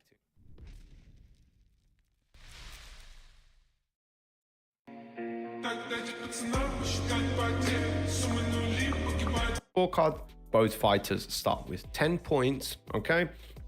And then from there, points are added on and removed from their scorecard. Now, as you can see, there's only one thing here that will get you removed points. That's not entirely the case. You don't remember this guy? Russia's probably going to draft Chechens and Mongols, not Russians. He married a Russian, but he himself is from Cyprus. Raccoon avatar is Skade, that's right. Skade's around. Oh, I haven't seen Skade on Twitch. I think he pops into Turbo's chat from time to time, but I don't think I've seen him on Twitch in a while. I never followed him. Okay. Well, we were all kind of in the same orbit, you know, like when he was around, we were all doing we were basically just debate broing each other. That's when I debated Casey on sex work, and I won because of Zen/Tim. Tim, I don't know. You probably know Tim from some other streams, but Tim was one of the judges that helped me out there. I beat Casey in a debate in sex work. Non-Fun was doing like economic debates.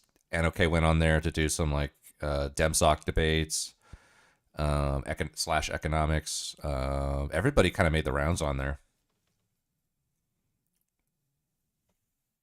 Only political accounts are you, Casey and Corp. Okay, gotcha. Yeah. Miss Boss's streams. Yeah, Boss's streams were fun. I will say though, the last streams that he did, I don't know what he was doing. It was at the time. It was at the time when Asmongold was going nuts, and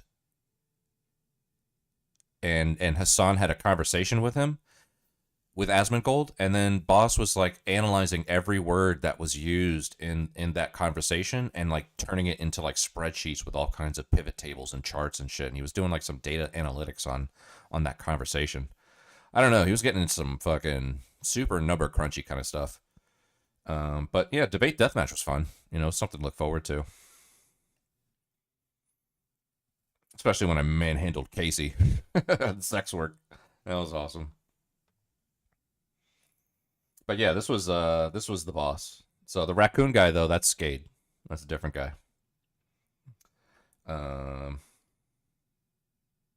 Yeah, but everybody's pretty much gone. I mean, mostly like most of Casey's stream now are mostly just coding. He'll like listen to like a Israel Palestine interview or something in the background. Red Radius does like half politics, half gaming. Yeah, it's nobody else. I mean, there's some new kids on the block. You've seen that guy Gustix, Gustx. That's the guy I've been rating the past few streams. He's pretty cool. I don't, I think I probably, he'd probably take issue with a lot of. We probably take issue with each other in terms of some of our takes, but I mean, he seems pretty cool. Pretty cool guy to, like a chill stream to hang out in. That guy doesn't say much. The Gustix guy, I don't know. I've only like rated him a few times. I've never like super hung out in his stream, but I don't know. At the very least, he doesn't seem like a douchebag,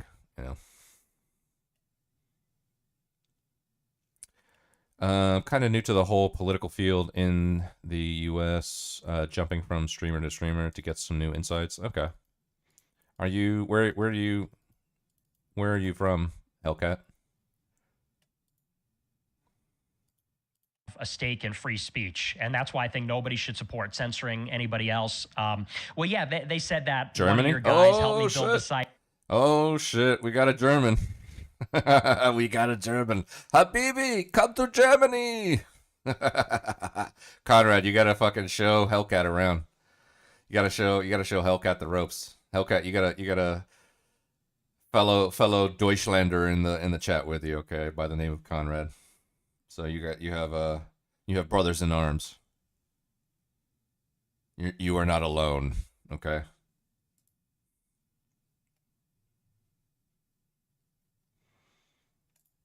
He got me the domain registrar. He went on to work for the Epic domain registrar. It's like a cancel-proof way you could register the website.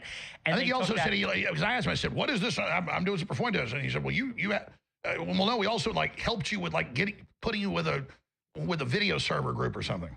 I think they tried. But that's what we do. I mean, we help. We have other people on. We do it all. 100%. Yeah. No, you guys are 100% in favor of free speech. So I'm with you. That's why and I'm with you. I don't think people should always be questioning everybody's credibility. People deserve scrutiny, but I think people need to be fair. There needs to be some charity and honesty. And like you said, analyzing people by their fruits.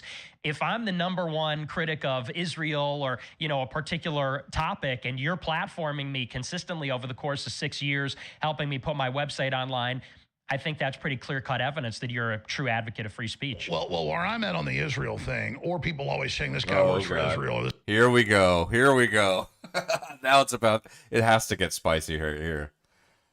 We're colonized the chat very soon to be a German no-go zone. Yeah, exactly. We're gonna have that makes me want to bring out the fucking Habibi clip. But if Hellcat is still kind of learning the ropes of U.S. politics, well, that's actually not even that's German politics. Habibi, welcome to Germany. Picking up streaming again after the chase season. Probably do some gaming, some STEM space, aviation content, maybe the games and play STEM-based games like maybe Kerbal, DCS, or Microsoft Flight Sim. I've never played Flight Sim, but I've watched a bunch of people. I've watched a bunch of clips on Flight Sim. It looks super cool. So yeah, man, let's fucking go. This is about to get spicy though. Alex Jones is about to defend his what was it? Wait, hold on. It was this. Where was it? It was like a clip of like Alex Jones pre-Ozempic, right?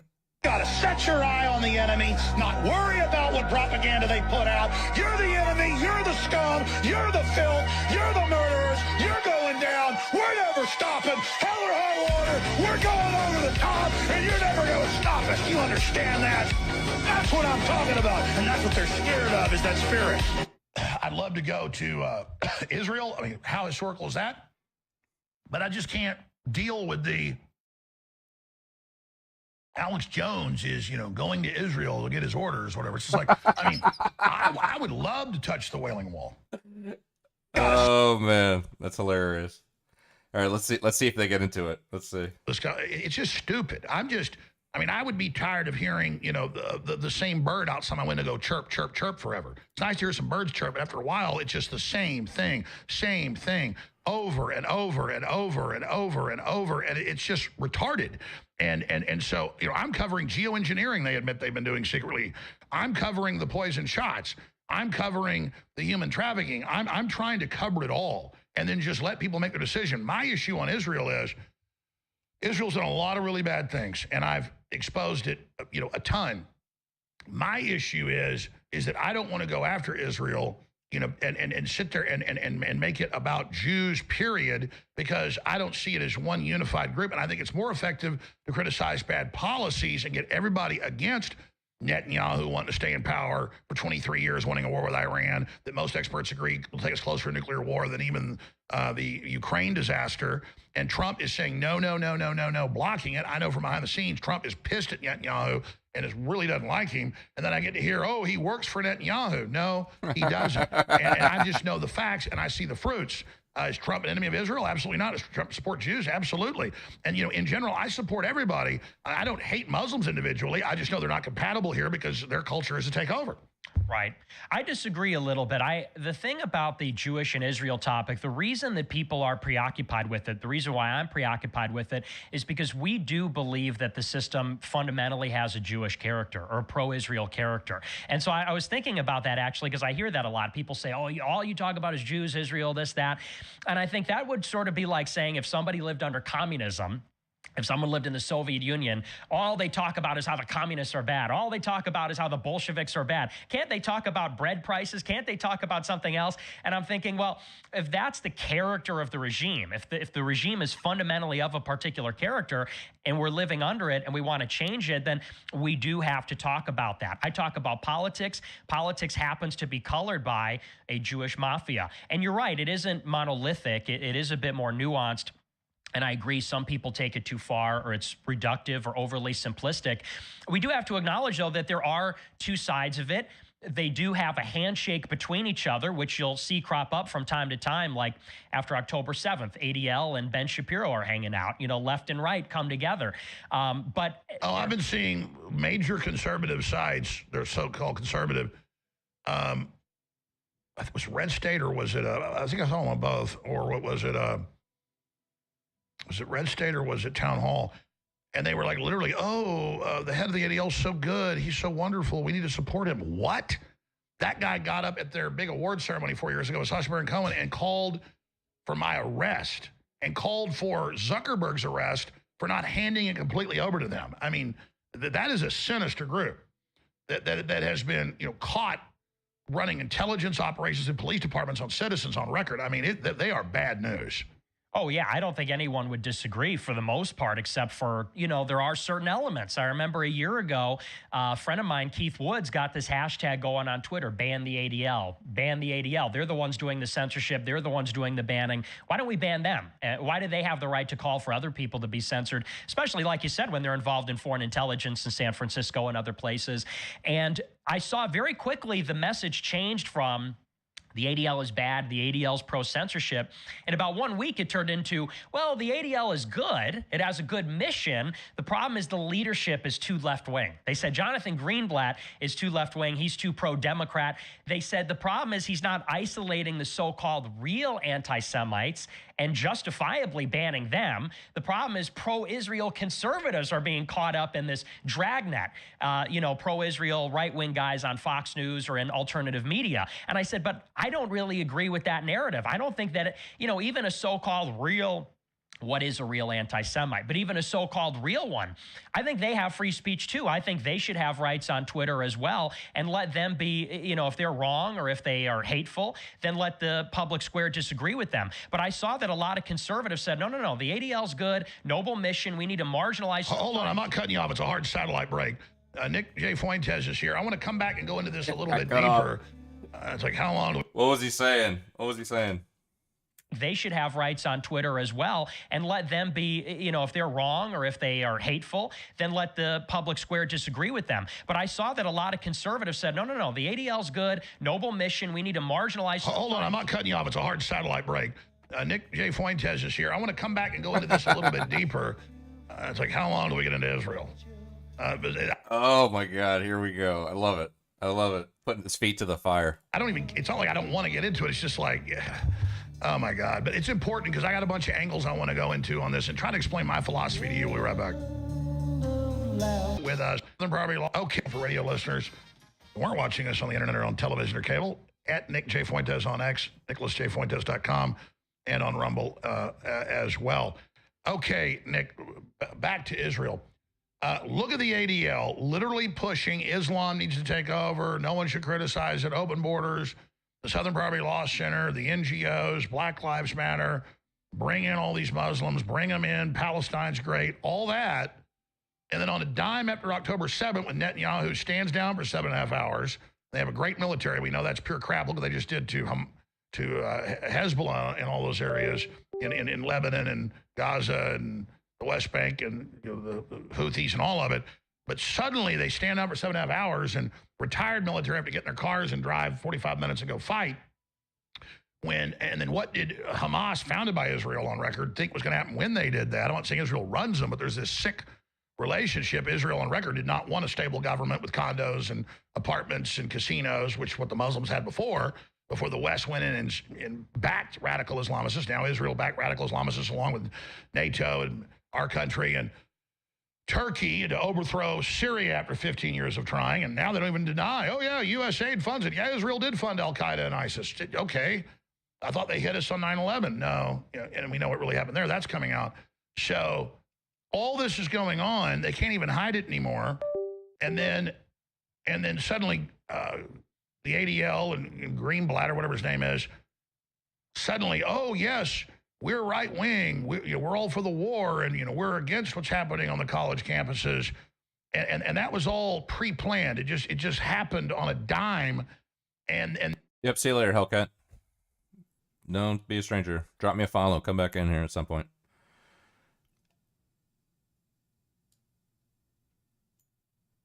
And then I know why it is. They want censorship. Europe, all of it. That's the model. Now, we're going to deport Hamas and Hezbollah supporters who aren't citizens. Great. I say good. But then it's, pass a law in New York they're trying to pass bipartisan. 4 years in prison for a Hamas or Hezbollah flag.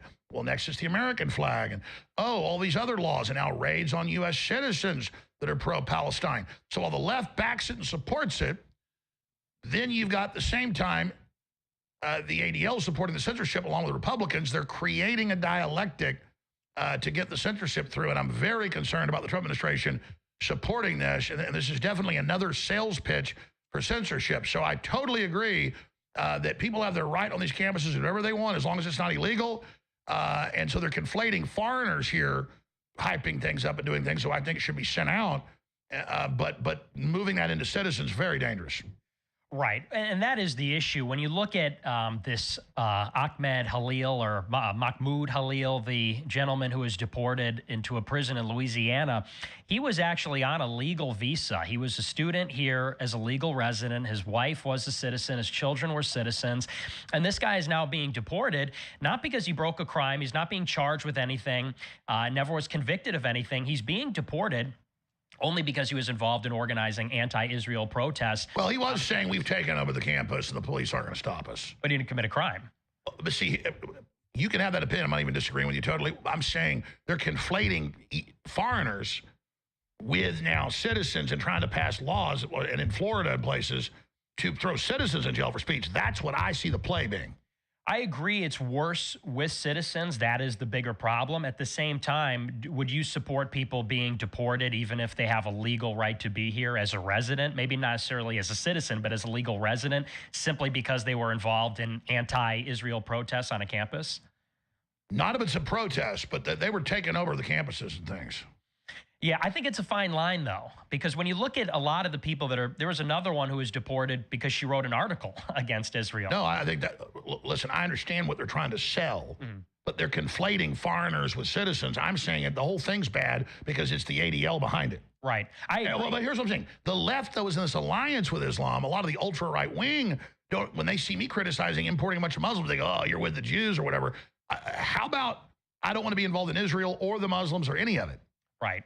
Like you understand where I'm at. I do, absolutely. Okay. Here's my problem is, you know, people say we support deporting the foreigners who are supporting Hamas and Hezbollah, and that's this big problem. And they say that's part of mass deportations. The issue is we're not really getting the other deportations. 1,500 students have been served a notice by the State Department. It's being run by Marco Rubio. That's who's behind this. 1,500 students who are here on a visa have been served a notice. The visa's canceled because they criticized Israel. They were involved in a protest. And people say, well, as long as we're getting them out. This is happening at the same time that Trump says we need to slow deportations down for migrant workers. He said twice, first in a cabinet meeting, then he said in an interview, he said, when it comes to these migrant workers that are on farms, in hotels, in hospitality, and other important sectors of the economy, he said, we actually don't want to actually physically remove them. We're going to ask them to leave. We want to get them back on a visa. So it's like the people that came here illegally, who have been here illegally for a long time, who actually have no legal standing to be here, they don't seem to be a priority. They're trying to slow it down, if they're trying to get them out at all. At the same time, you have very high priority, 1,500 people with a legal right to be here. They're being expedited. Their removal is being expedited for no reason other than they criticize the fact that, you know, we're supporting this foreign war. So I think... Well, here's where I'm at, though. In general, I see a lot of the populist conservative space spending half their time on this. And I think it's way more dangerous. Trump saying we're looking to deporting citizens to El Salvador. Now that's unconstitutional, and that is really bad. I agree with that. And then again, though, I don't think that's a real policy. That hasn't happened. What is really happening... Now, they're talking about using the Enemy Combatant Act to do it for regular crime. I think that's one of those throwaway comments. Do you think it's him trolling? I think they're flooding the zone with poo, like Bannon said. I don't know if you'd swear on the show, but they're flooding the zone with a bunch of nonsense. With bullshit. Yeah, exactly. I don't know if you'd swear bullshit. Well, we can cuss some. It's just that we have a delay with the radio stations, so then it can't go on too long. Gotcha. Okay. But yeah, I think they're putting out hats to say 2028. They're saying we're going to violate the 22nd Amendment and run a third term. I think a lot of this stuff they're tricking the media, distracting the media so that they can't focus on a particular thing. Oh, I think there's no doubt. I know that's a strategy to just have so many issues. Some are real, some aren't. Keep them off balance. Right. So I don't think them deporting citizens is a real problem, but them deporting legal residents and shutting down these protests, doing raids in Michigan. What's up, Sparkle? The gang that he was fleeing from Guatemala is my understanding. What is that? I don't know what that is. What are you talking about? The gang that he was fleeing from was from Guatemala. Who was fleeing? What's up with that? The Maryland man. Oh, okay, gotcha. Yeah. I wouldn't be surprised. Guatemala's a pretty fucking dangerous place. Could be. They're breaking down people's doors because allegedly they were involved in graffiti. Nobody's been charged. Nobody's been convicted of anything. And they're breaking down people's doors. It's the definition of state-sponsored terrorism. And what they're trying to do is scare people into not protesting. And you agree with me on this. We oppose the war in Iran. They're, I think, already trying to dissuade people from protesting that, the war in Yemen, the situation in Gaza, and all three are related. They're all nested. Oh, it's definitely getting ready for mass censorship if we go to war with Iran. And that's my concern. So, because you understand, hitting Iran, that's allied with Russia and China, they have enough missiles to flatten Israel. Israel can't even shoot 10% of them down. That is going, in every war game, going to escalate probably into nuclear war. You got Pakistan and India threatening to nuke each other yesterday. I mean, this is a tinderbox. So I agree we need to de-escalate all this. Right. Well, but what do you make of Trump shutting down Netanyahu wanting to strike and then saying we're not going to help him if he does, you're not dragging us in, and still Netanyahu goes, well, now I'll do a little strike. Right. Well, and that's always been my concern with Trump. You know, I love Trump. I've always supported him. And I believe that Trump doesn't want war. And you say you know that, and I trust you. I think that's true. Trump has never been in favor of war. He knows how disastrous Iraq was. My concern with Trump is always that they will drag him into the conflict. And Trump even said this today, so he's cognizant of it. I think he always has been, but he made it overt today. He said, they will not drag me into a war. I didn't know that. Is there a video of this? He said it today, I think, in an interview. Guys, pull up Trump. They will not drag me into war. Didn't know that. Yeah, today he said, I will not be dragged. He said, if diplomacy fails, I will lead the charge. He said, but I'd like to meet with the supreme leader and I'd prefer to make a deal. Wow. By the way, sometimes we take calls, listeners go, why aren't you covering this? It's because once I get on air, I get some stuff, but it's kind of like, you know, an hour is like a lifetime.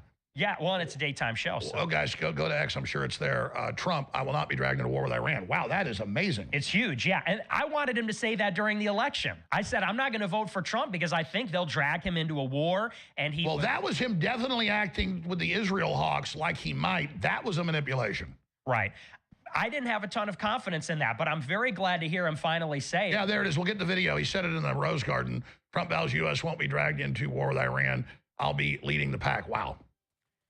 Which, depending on how you could read it, I mean, there's one. Well, he's putting pressure on them to make a deal. Right. Well, and that's why the military is there and Diego Garcia ostensibly. My concern, like you said, is Netanyahu said, well, we'll do a limited strike. You do a limited strike, diplomacy's off the table. If Israel bombs Iran a little bit, the supreme leader is no longer going to continue diplomacy with Trump. He already didn't want to do it. It's the president in Iran. It's some of the moderates. They open it up for negotiations. So my issue is always that, you know, maybe Trump doesn't want it. He's doing brinksmanship just like he did with North Korea, just like he did with Venezuela. Maximum pressure, brinksmanship. But when you have an actor in the Middle East, a third party who is dead set on the conflict, you can't have absolute confidence that Trump is going to have the discipline to pull us back because he's not the only vote. Neither is Iran for that matter. I think the supreme leader and Trump, these are two parties that do not want a war. They do not seek a conflict with each other.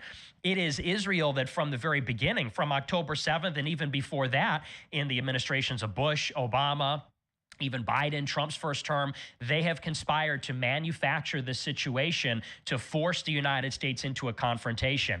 And over the past few months, it's played out exactly according to that plan. They put this Gaza ceasefire together so that Israel could rearm. As soon as the first phase of the deal expired, Israel reneged on the deal. Once they had their money back, they went back in. And that was the on-ramp for Trump to restart the conflict in Yemen. Starting the conflict in Yemen creates all these problems because Iran is allegedly backing and some say directing Yemen. So there's no doubt about that. Oh, 100%. They're giving them ballistic missiles. And training them and giving them everything. And of course, we wouldn't have mullahs today if our government hadn't overthrown Mohammed Mossadegh in 53, who was a major pro-Western reformist with Operation Ajax, and that led to what we saw in 79, 80. I mean, again, it's the CIA destabilizing things on purpose. Right. Well, and the CIA has worked with Israel closely for many years, and they've worked with other intelligence agencies. But anyway. But see, it's not even I'm defending Israel. It's like this game. I'm talking about 53, Operation Ajax, Mohammed Mossadegh, and of course Israel is working with it. It's the same thing basically. But I'm just saying, I was talking about the history, what led us to this, and how Israel wants to destabilize Middle East. They admit that. That's why they really back radical Muslims and groups. I mean, the Muslims before Israel got founded, let's just say it. I mean, in almost every area other than Saudi Arabia, now they've modernized, it was like the Riviera. I mean, it was casinos and women in bikinis. And then the CIA and then Israel go around and destabilize it. Look what they've done in Libya. It's sick. Well, they create the crisis so that they can deliver the military action. And that is what they have done in many different ways in many different countries. It's like taking out Saddam Hussein. They took out Saddam Hussein, and that is what emboldened Iran. Saddam Hussein was the check on Iran for many years. They were roughly equally matched. Well, the CIA put him in power to attack Iran as a check in the Iran-Iraq war. Then April Gillespie, the U.S. ambassador, on video a week before he invaded, he said, well, I'm looking to invade. They're stealing my oil. Kuwait, she said, we don't get involved in inter-Arab affairs. That's what they said before for Iran. He laughed, smiled, and invaded. They set him up. They did. Well, and they were behind the Mujahideen. They worked with Assad. They worked with Libya. They worked with all these countries until they didn't. And that is in some ways even what happened with Hamas, like you talked about earlier. Israel supported Gaza. They supported they helped create election. They helped to create it. They brought them to power because that created the pretext then for them to go in and do what they're doing now. They put just like Syria. And again, to me, it's not about being mean to Jews or Israel in general. Like when I criticize the communist Chinese in China, I'm not criticizing Chinese people. But you have to look at what Netanyahu's done and what's currently going on, and it's bad for everybody. I mean, overthrowing Assad and literally putting in a group that's now murdering the Christians, murdering the Alawites, literally doing all of this, and CNN's like, oh, the good Al-Qaeda is in charge now. So the TSA is grabbing my balls, supposedly, to stop Al-Qaeda, and then Israel and NATO and Turkey are literally put them in charge. That's disgusting. Assad was absolutely preferable to Ahmed al-Shara, who is working with ISIS, working with Al-Qaeda. Allegedly, they flew planes. Well, he's the former main leader of Al-Qaeda. Now he's not. Right. Now he wears a suit and tie. Right. Yeah, he's a liberal now for optics, and he's going to have a diverse government and elections and all this. And they go, oh, we're going to let you have Christmas. And then a month after that, mass murder of Christians. Right. Then they get pisses me off, man. It's infuriating. It's the information war. It's all these lies they heap on us. And that's why people are furious. That's why people get preoccupied, because they find out we've been lied to about every development in the Middle East going back 70, 80 years. Okay, well, is Israel behind the geoengineering? That's when they're trying to blot out the sun. I mean, it's going on since 94. It's totally poisonous. It's killing the soil on record. Aluminum's like 50 times what it was on average. I mean, this is bad. And to me, the mad scientist group above it all is really who we're dealing with. And their philosophy is transhumanism, eugenics. And so, to me, people go, oh, it's not globalism, it's the Jews. The globalists call themselves globalism. That's from their own documents. Remember, I was talking about 30 years ago, nobody talked about globalism. Right. Now it's like, it's what it is.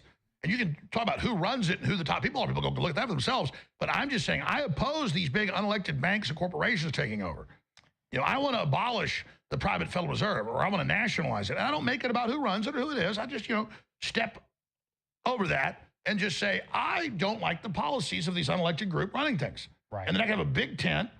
And there's a lot of people in Israel, Netanyahu is very unpopular. A lot of people in Israel don't want war. See, why not reach out to those people and say, like Trump, I criticize Trump when he needs it because, I'm not just a cheerleader for him. I support what he does. It's good and bad.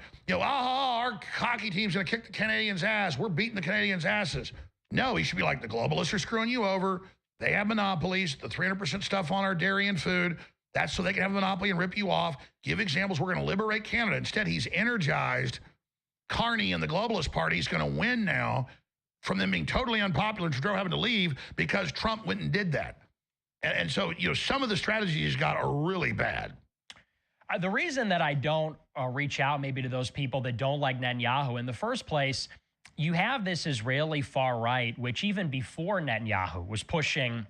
This is where the neocons came from, the neoconservatives in the 80s and 90s who were against the paleocons, Pat Buchanan, Sam Francis, Joseph Sobran. Oh, I was a campaign guy for Buchanan twice, and I remember being called anti-Semitic when I was in high school. Exactly, but that preceded Netanyahu getting into office. And all Buchanan was saying is, we shouldn't have the Israel lobby being the most powerful lobby in America. Exactly. And that's my issue. But then you get a lot of these people on the right who might be Jewish or they might be Zionist. And they'll say, well, we have our criticisms of Netanyahu. We don't like the strategy he's running with. But they don't fundamentally think that there's anything. You're wrong saying with there's the more of Israel a power struggle in Israel. It's not over the policies. It's a power struggle. I'm saying that the whole system is What's up, Malibu? pro-Israel, and Netanyahu, I mean, he may be one part of it. He may be the sacrificial lamb where they don't like him. They make him pay for this current war, this conflict. But what will come in the next generation is another pro-Israel. Well, let me just say this. Israel has nuclear weapons, and everybody keeps saying Israel's going to fall. If Israel falls, we're going to get a nuclear war. So I really just wish there was some way, like Trump wants, to stop all this. Right. I mean, I want the Jews to live in peace, all this stuff. I want to decouple. I mean, look how many Jews are totally pro-Muslim and pro-Palestine. Right. I mean, most that's of them where are I get the issue about, like, saying, if you think Jews were teleported to Mars, I love how Fuentes went for the I want to decouple, and then fucking Jones just goes in a whole another direction. He's like, I don't know if I want to talk about that. Shabbat cult is supported by Trump, Commerce Secretary, and is connected to Netanyahu and donors of both. Okay. Yeah, apparently like that Iran stuff we were looking at last night, there was like a shipment of some kind of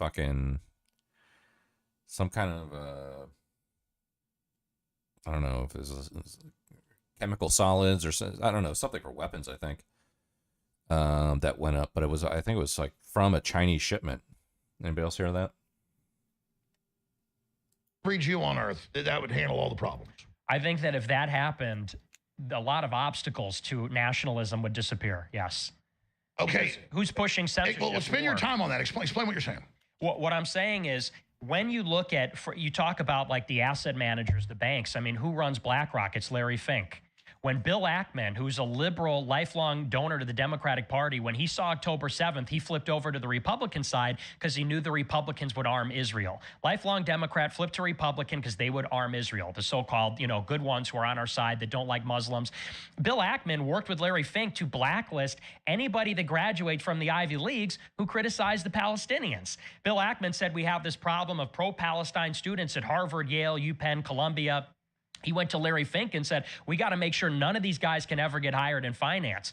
That's the kind of chokehold they have over the system. Same thing with the ADL. They want Jonathan Greenblatt out, and you say, oh, well, some Jews don't like the ADL. They don't like Greenblatt. They just want a different chair of the ADL who's going to be better at shutting down anti-Semites. Anti-Semites who say, Jews are loyal to Israel. They support the wars in the Middle East. So I'm saying we need to decouple. We need to recognize Judaism hates Christ. It has antipathy towards Europeans. And we need to decouple from them as a civilization. They could go and be in Israel, that's fine. But, it really gives me a lot of concern. They put bombs in the pagers, and they're involved in procurement for the U.S. military. Palantir, all these new generation defense contractors, they're all over Unit 8200. They're all over Ehud Barak over there in Israel. It's filled with shadowy corporations that are funneling their technology into our country. We're going to trust them in our I'll say this about Palantir. It's all really the hot thing to say it runs everything and it's so big. It's tiny compared to the other AI companies and defense stuff. It is trying to make a run at getting a bunch of big contracts. And so I'm not defending what it does. My point is, compared to all these other big companies, it's tiny. And that's why you see the left attacking it a bunch too. So I see a weird alliance with kind of the anti-Israel folks and the left with the Muslims. And like Palantir, it's the big thing. I mean, its contracts are tiny compared to the other stuff. But what Palantir is a privatization of the surveillance state. They work for the CIA. They come from the CIA. What I've seen is Palantir has been trying to reform the government contracting process. They're trying to make it more competitive and more efficient, but what they're doing is they're funneling all of our data into the government. Clearview AI is part of that suite. They ripped everybody's faces off of Facebook. Palantir's involved in Gaza doing facial recognition so they know which Palestinians to blow up with drones. And J.D. Vance is the protege of Peter Thiel, who's the co-founder of Palantir. That's like George Bush all over again. That's like George Bush, head of the CIA, being Reagan's vice president. So you don't like Vance? I think Vance is awesome. Oh, I think he's terrible. I don't. First of all, I think he's fake. Nick Fuentes does not like JD Vance at all. He thinks he's like this fucking government fucking psyop. He's changed his name multiple times. His wife is Indian. And like they recently went to India and their kids were dressed in Indian clothes and he had a problem with that because like, are they American or are they Indian? I mean, like choose here. You're like, what's the deal? But he also thinks he's like a plant for Peter Thiel and like all these other things. He does not like JD Vance one fucking bit, dude. Palantir declared support of Israel, and Palantir head Karp. Yeah, I think his name is Alex Karp, right? Said he loves Israel and supports it with Palantir. Yeah. I remember when Palantir IPO'd. It was a couple years ago. It was like during the pandemic. And fucking man, people made so much money on Palantir when they fucking went public. Alex defends Palantir. I know.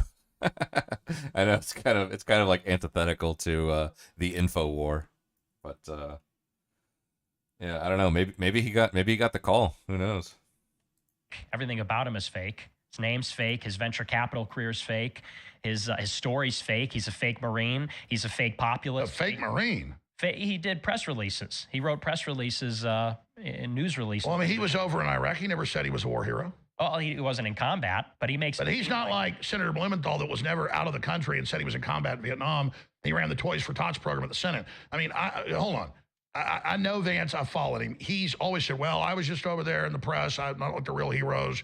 But he was in Iraq. But he's over there the other week doing a photo shoot where he's shooting guns, hoorah, acting like he's some kind of combatant. He was a journalist in the Marines, which is what they do.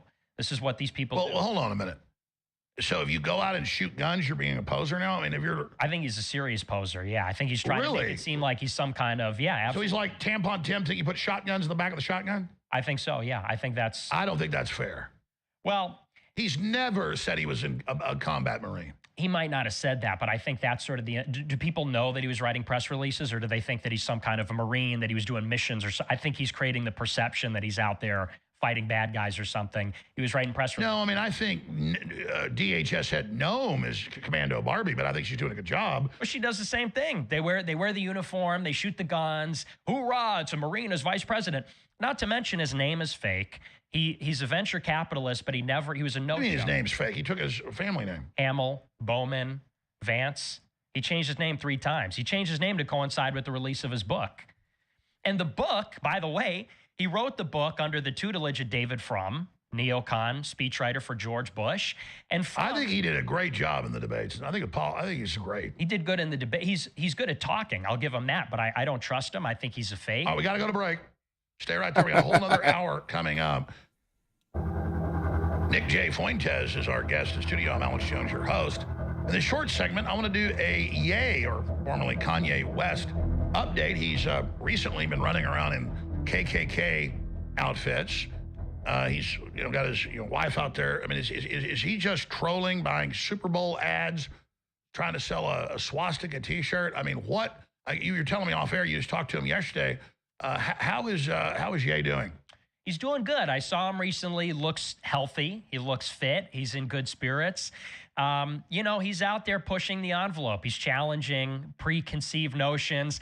He's got 3 KKK hoods, which he takes with him. He's got a black one, a red one, a white one. There he is. He's actually modeled them after, in Spain, they do the Good Friday procession, and they wear something like that. I believe it's actually that. It's supposed to look like a Klansman, but it's actually from that Spanish Catholic procession. They wear those on Good Friday. Yes. He thinks the imagery's striking. And, he's one of these guys where it's so interesting that now that we have free speech, everybody's an edgelord. Now that we have free speech, everybody's pushing the envelope. Everybody's trying to be extreme. And he is going and taking it even further. So I have a lot. Have you noticed I've gone the opposite direction? I have. You become a lot more chill and down to. I'm just trying to stop nuclear war. I agree. I'm with you. I'm trying to get energy prices cut, get jobs. I really don't want to die in a nuclear war. Yeah, me neither. I'm with you. That's why I like JD Vance and Trump. Because they really don't want a nuclear war. I agree. I think Trump doesn't, and I think J.D. Vance doesn't want a nuclear war, but I think there's things that might be worse than nuclear war. I think artificial intelligence. J.D. Hamill. I don't know. I think Alex Jones might feel a little intellectually intimidated in this because, fucking, who does fucking Alex Jones ever talk to? He doesn't talk to anybody. And he just sits there in his fucking bubble. He's just like spouting off about chemtrails and shit all day. Meanwhile, Nick Fuentes is out there reading who knows what he's reading, but he's just fucking reading all the time and fucking, I don't know that he's talking to anybody, but yeah, I think Fuentes, I guess, is more like boots on the ground, whereas Alex Jones is more like ivory tower kind of thing. CIA Pete, it's very difficult to trust a straight man with a foreign wife and kids with the future of your country. Is that fair? I don't know. I don't care about his wife being Indian or whatever. I mean, I don't feel the need to have some kind of fucking, totally, white family in the Oval Office and keep it that way because that's the way it should be, kind of stuff. I don't care about that. But if his ties to venture capital and Peter Thiel and all that stuff come into question, yeah, I'd be way more concerned with that than like, if his kids are wearing Indian clothes and his wife and this kind of stuff. Vance's look at what the Signal Elites show. Vance was least neocon of them all. Okay. Yeah. Little when Vance dumped on EU and Munich Security Conference. Okay. Yeah, that was great. That was cool. He even did it in the Signal leaks, too. He was like, I'm sick of sticking up for Europe. They need to fucking pull their own weight. And I think Marco Rubio was like, yeah, I agree. Have you seen their family? Yeah. Well, I haven't seen the kids. I've seen the wife, But again, I don't care about that stuff. That stuff doesn't matter to me.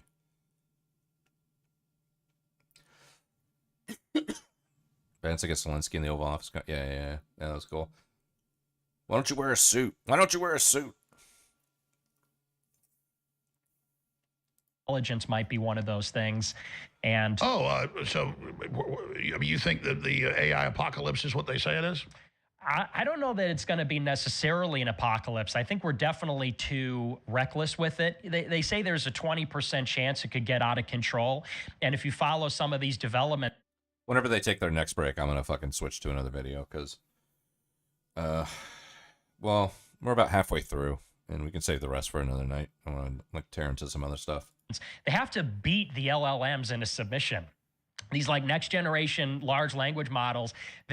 There's a new media controversy over Trump wearing the blue suit. Yeah, I know. I saw that. And it's stupid because there was a bunch of people not wearing blue. Did I have it here? I think it might have been here.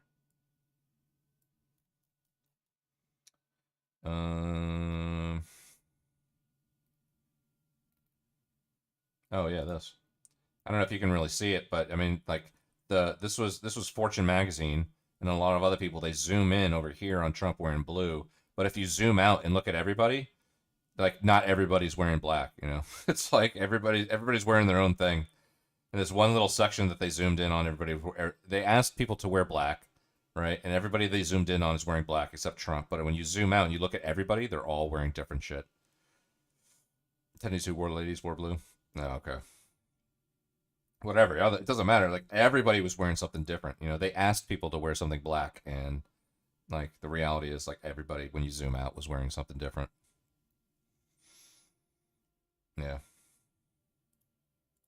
They scream for help and they have to beat them down and train them not to have these like outbursts if you ask them to do monotonous tasks. There's a lot of things that give me pause about the development of AI, but to me the bigger concern is when you combine AI with the centralized state, with the autonomous drones, which are very rapidly going to be weaponized, this is the kind of panopticon super state that you've been talking about forever. I think AI, this is going to be the technology that empowers the deep state and the globalists more than anything else.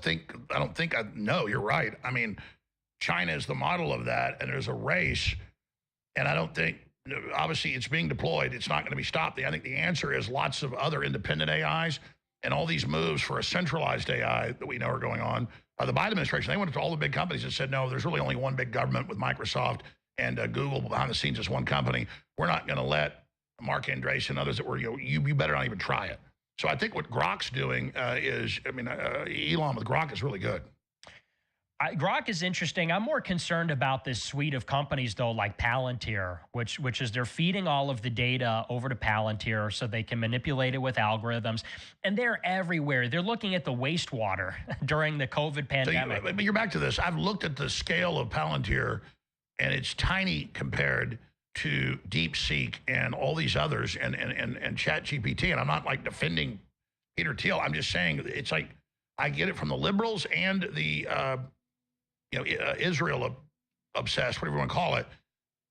So just Palantir. They have an enemies list. They have an enemies list of 2 to 3 million people that they've identified as potential violent extremists. And this is being run by Alex Karp.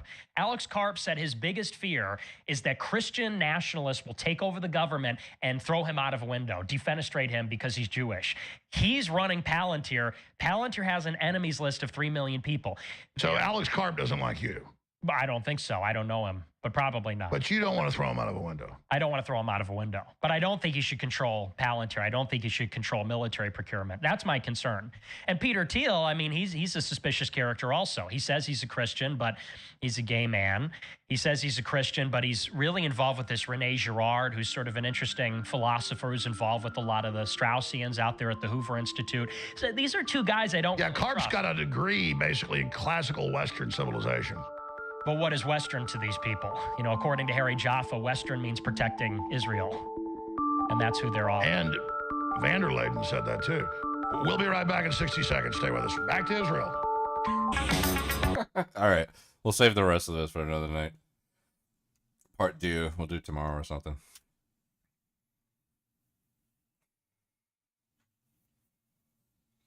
Oh, man. Rene Girard. Is it like super intellectual or what's the deal?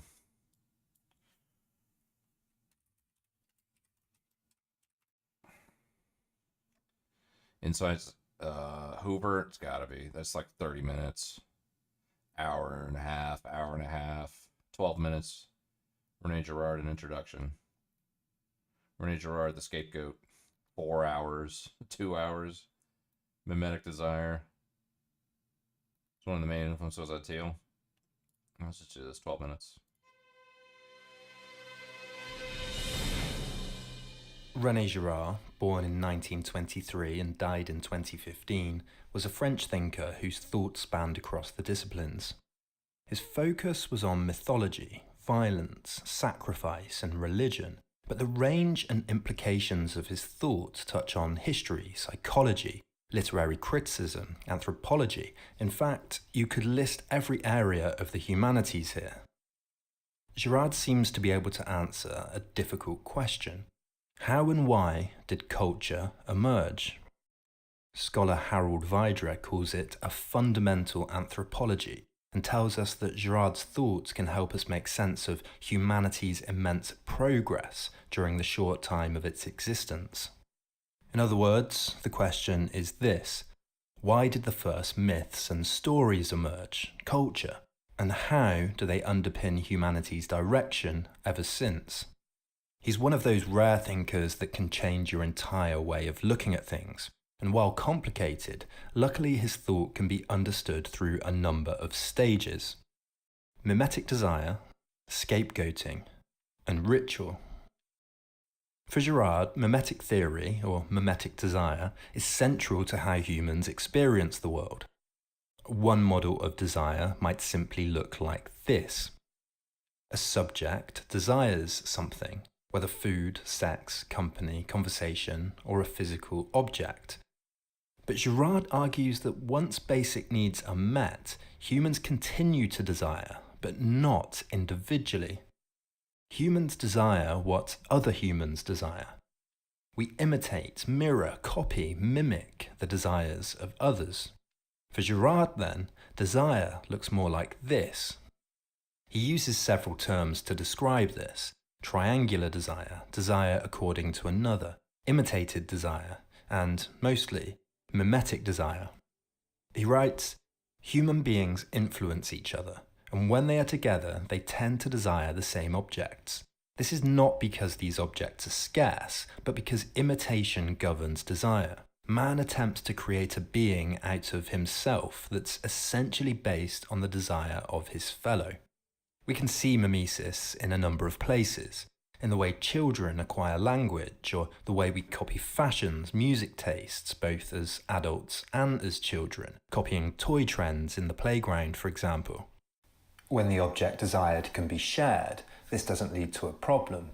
In fact, it can lead to cooperation. But when the object is finite, or as something two individuals or groups cannot simultaneously possess, this can lead to conflict. This mimetic desire can lead to what Girard calls a mimetic crisis. When individuals in a group mimic each other's desires over single objects, this can quickly turn into antagonism, which can then turn into violence. In a mimetic crisis, a mimetic snowballing can occur that leads to a war of all against all.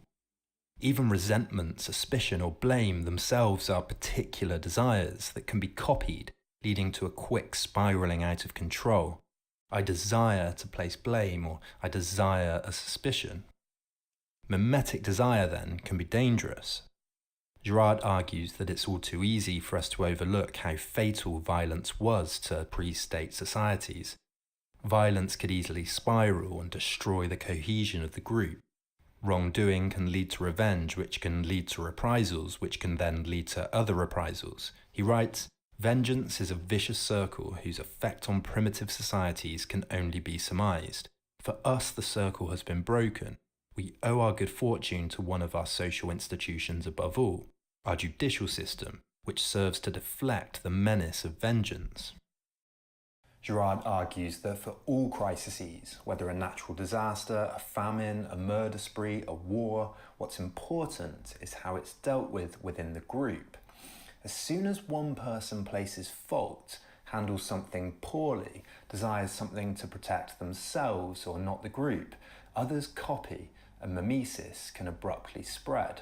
Think of scenes of panic during looting, during natural disasters, or crowds all breaking into anger at the same time. The Oedipus myth, one of the founding stories of Greek mythology, is most well known through the Greek playwright Sophocles' play Oedipus the King. The play opens with a plague that's beset the city of Thebes. Sophocles tells us that our city, look around you, see with your own eyes, cannot lift her head from the depths, the red waves of death. Thebes is dying, a blight on the fresh crops and the rich pastures, cattle sicken and die, and the women die in labour, children stillborn, and the plague, the fiery god of fever, hurls down on the city, his lightning slashing through us, raging plague in all its vengeance, devastating the house of Cadmus, and black death luxuriates in the raw wailing miseries of Thebes. And we can see from this quote that the threat's not just the disaster, not just the plague, but the effect it has on the cultural and social order of the city, the cohesion of the group. The plague is a metaphor for a social crisis. Oedipus, Creon, and Tiresias all place blame on each other, but also copy each other's blaming. After Oedipus blames Tiresias, Tiresias himself replies that, "Is that so? I charge you then, submit to that decree you just laid down. From this day onward speak to no one, not these citizens, not myself. You are the curse, the corruption of the land." It's in our nature to look for a cause to a crisis, or to lay blame and find responsibility in some way. The important question is always, why was there chaos? This why needs to also resolve the mimetic crisis, to restore order to the group. Girard argues that the group will find a scapegoat. The scapegoat becomes a placeholder for responsibility. They bear the burden of blame and are either banished, imprisoned, or killed. Once the scapegoat is identified and exiled or killed, Girard argues. Do you know why? Teal's like really, enamored with this Girard guy? Is there something specific? I can definitely see like some, you can organize politically around a lot of this not ideology, but some of these observations. But is there anything particular about Teal and Girard that stands out? We have the foundation for a story about what happened, a reminder to the group, the beginnings of human culture. By the end of the Oedipus myth, the main characters have united against Oedipus for committing patricide, regicide, and incest, and he's then banished from the city. Girard shows this logic in many stories, and we can see a more contemporary example in William Golding's novel Lord of the Flies. Ralph is the leader of the group. Jack, his rival, calls another boy fatty. Ralph tries to mimic but outdo Jack. "He's not fatty," cried Ralph. "His real name's Piggy. Piggy, Piggy, oh Piggy." A storm of laughter arose, and even the tiniest child joined in. For a moment, the boys were a closed circuit of sympathy with Piggy. Later, though, they bumped Piggy, who was burnt and yelled and danced. Immediately, Ralph and the crowd of boys were united and relieved by a storm of laughter. Piggy, once more, was the centre of social derision, so that everyone felt cheerful and normal.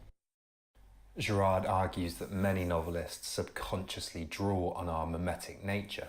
His first book, Deceit, Desire and the Novel, looks at Cervantes, Flaubert, Proust and Dostoevsky to see how their works are full of examples of mimesis. He looks at stories about collective violence against Jews, the other, the sick, lepers, witches, bogeymen of all kinds, and argues that they all follow this similar pattern. The third stage of Girard's theory involves the retelling of the event, the logic behind why the event has to become mythical, sacred, or religious. He argues that this formula is necessary. Mimetic desire leads to scapegoating, which leads to storytelling, which leads to myth and religion. In other words, gods grow out of scapegoats. The story of the scapegoat becomes a founding myth, the glue that holds the community together. The scapegoat figure becomes both terrible, the source of evil, and sacred, because their death or exile saves the community. So what's important here is not necessarily the event itself. Oh, they actually knew each other is what you're saying. The telling of the event. Wolfgang Palaver writes that for the mimetic theory, this represents a clear instance of the controlled repetition of the founding murder. In the biblical stories, for example, Christ became a scapegoat, was put to death, but later the lessons that surround him become a model for the community. Oedipus must be banished. He becomes a scapegoat, but he must also be remembered for it to be effective. Sacrificial rituals, too, are a way of retelling and redirecting the founding violence. Sacrifice and the rituals that surround it are a controlled repetition of violence directed towards one particular victim that's, importantly, on the fringes of the group. Girard writes that the sacrifice serves to protect the entire community from its own violence. It prompts the entire community to choose victims outside itself. The role of sacrifice is to redirect the violence into its proper channels. The victims of sacrifice are always outside or at the fringes of society. Animals, prisoners, slaves, small children, unmarried adolescents, so as not to disrupt the order of society. The violence is directed at something that won't lead to retribution and won't then spiral out of control in a mimetic crisis. He says the function of ritual is to purify violence. That is, to trick violence into spending itself on victims whose death will provoke no reprisals. Many stories have this mimetic structure. Myths often contain stereotypes of crisis, accusation, scapegoating, then ritual in the myth itself. In the Oedipus myth, Oedipus is banished for regicide, patricide, and incest, and so the myth stands as a reminder of the spiral of violence that can result from all of these things. The lesson is not to disrupt the social order. Girard's argument is broad, and some critics have protested that it claims too much and goes too far. But the consequences of the theory, if true, are far-reaching. He rejects the idea by thinkers like Rousseau that man is naturally good or cooperative. He also rejects the idea that religion and myth are something that humans can grow out of as they become more rational and secularize. And finally, Girard's thought provides a compelling answer to an unsettling question. Why, out of all living species, is the human being the most violent? If you like these videos, I need your help, and here's my request. So you're saying they actually knew each other?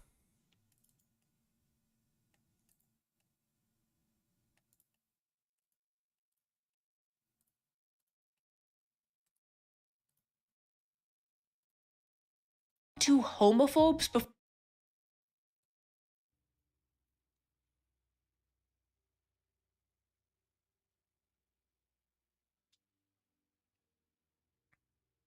Jake and Anna call out Larry David.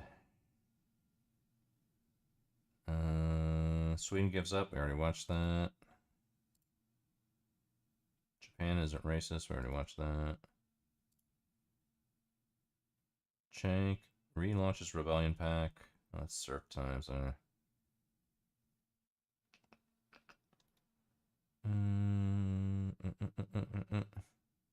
Bill Maher had dinner with Donald Trump. We watched that.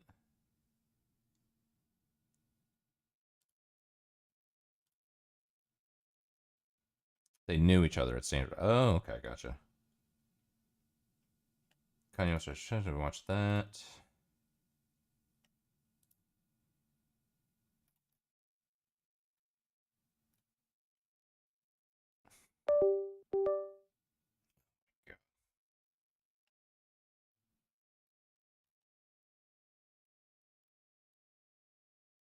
Mm-mm-mm.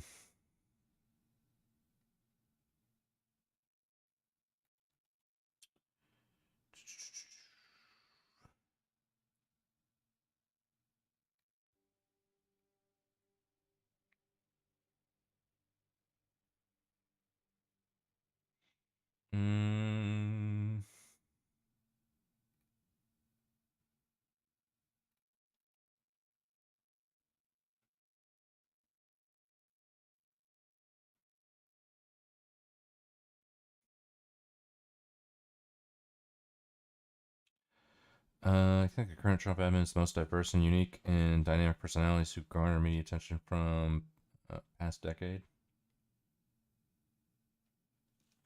I don't know. I don't know about diverse. I don't know.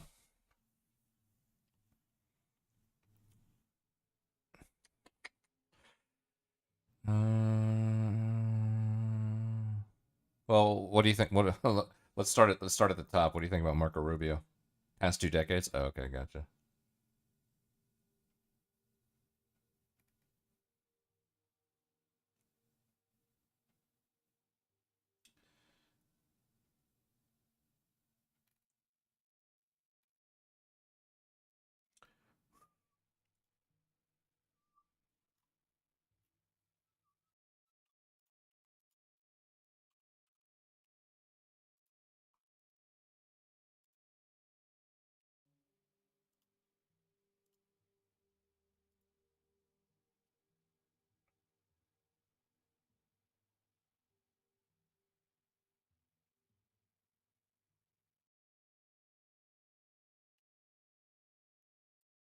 Student attacked for wearing a MAGA hat.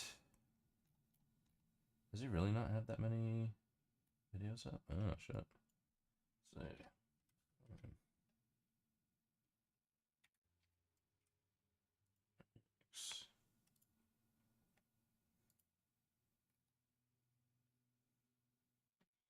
Slot tube and weaponized ignorance. 2 hours. Mainstream media is scared of AOC's popularity.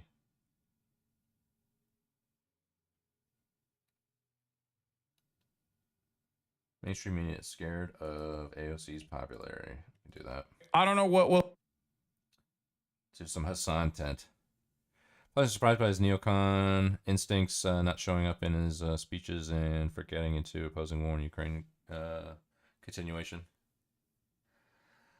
I mean, look, you know, could there have been a better pick? Maybe.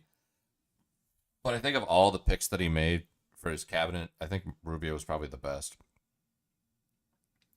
Not in terms of what his policies are, but like in terms of being polished, being kind of, you know, having that statesmanship, having just familiar, like network. He's very networked.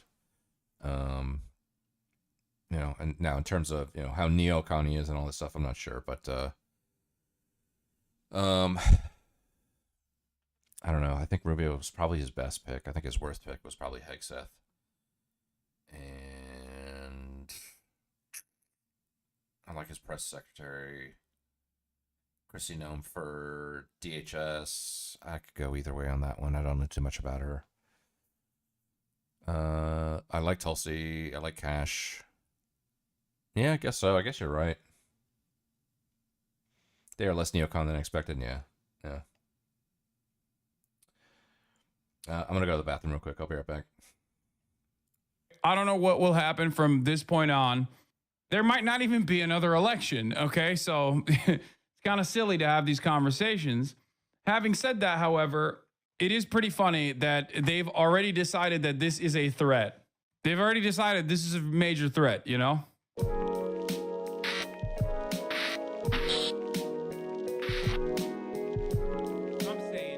Crystal Ball has said that at some point the ruling class between a mild reformist AOC wealth tax and the Republican total chaos, they will pick AOC. I'm not so certain. History has shown that to be the exact opposite, for the record. No, I think especially right now as it stands, our super wealthy are never going to I don't think they're ever going to even concede to the mildest of reforms in terms of how wealth is generated. I don't think so. I think they will. History has shown time and time again that they will always go with fascism. Trump looks to strip endangered species protection by redefining harm. Fantastic stuff, Mr. President. Thank you so much.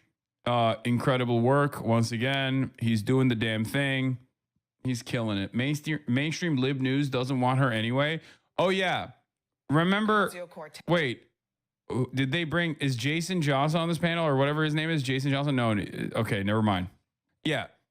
Even the lightest of reformist liberalism coming from the AOC rank is going to be met with a lot of backlash. Let's take a look at one of these panels. Alexandria Ocasio-Cortez. Crystal provided FDR as a counterexample. FDR is not a good counterexample because when FDR took place, there was a lot more mobilization that was far more radical than FDR. And that came only after massive amounts of economic instability. Yeah, this is the guy. They brought my goat back, Dr. Jason Johnson. Old heads remember this dipshit loser. You have to remember that FDR and his reforms, his modest reforms at the time that are not so modest when you think about it, really, in comparison to America before FDR, America after FDR. All of that happened with tremendous amounts of pressure beyond the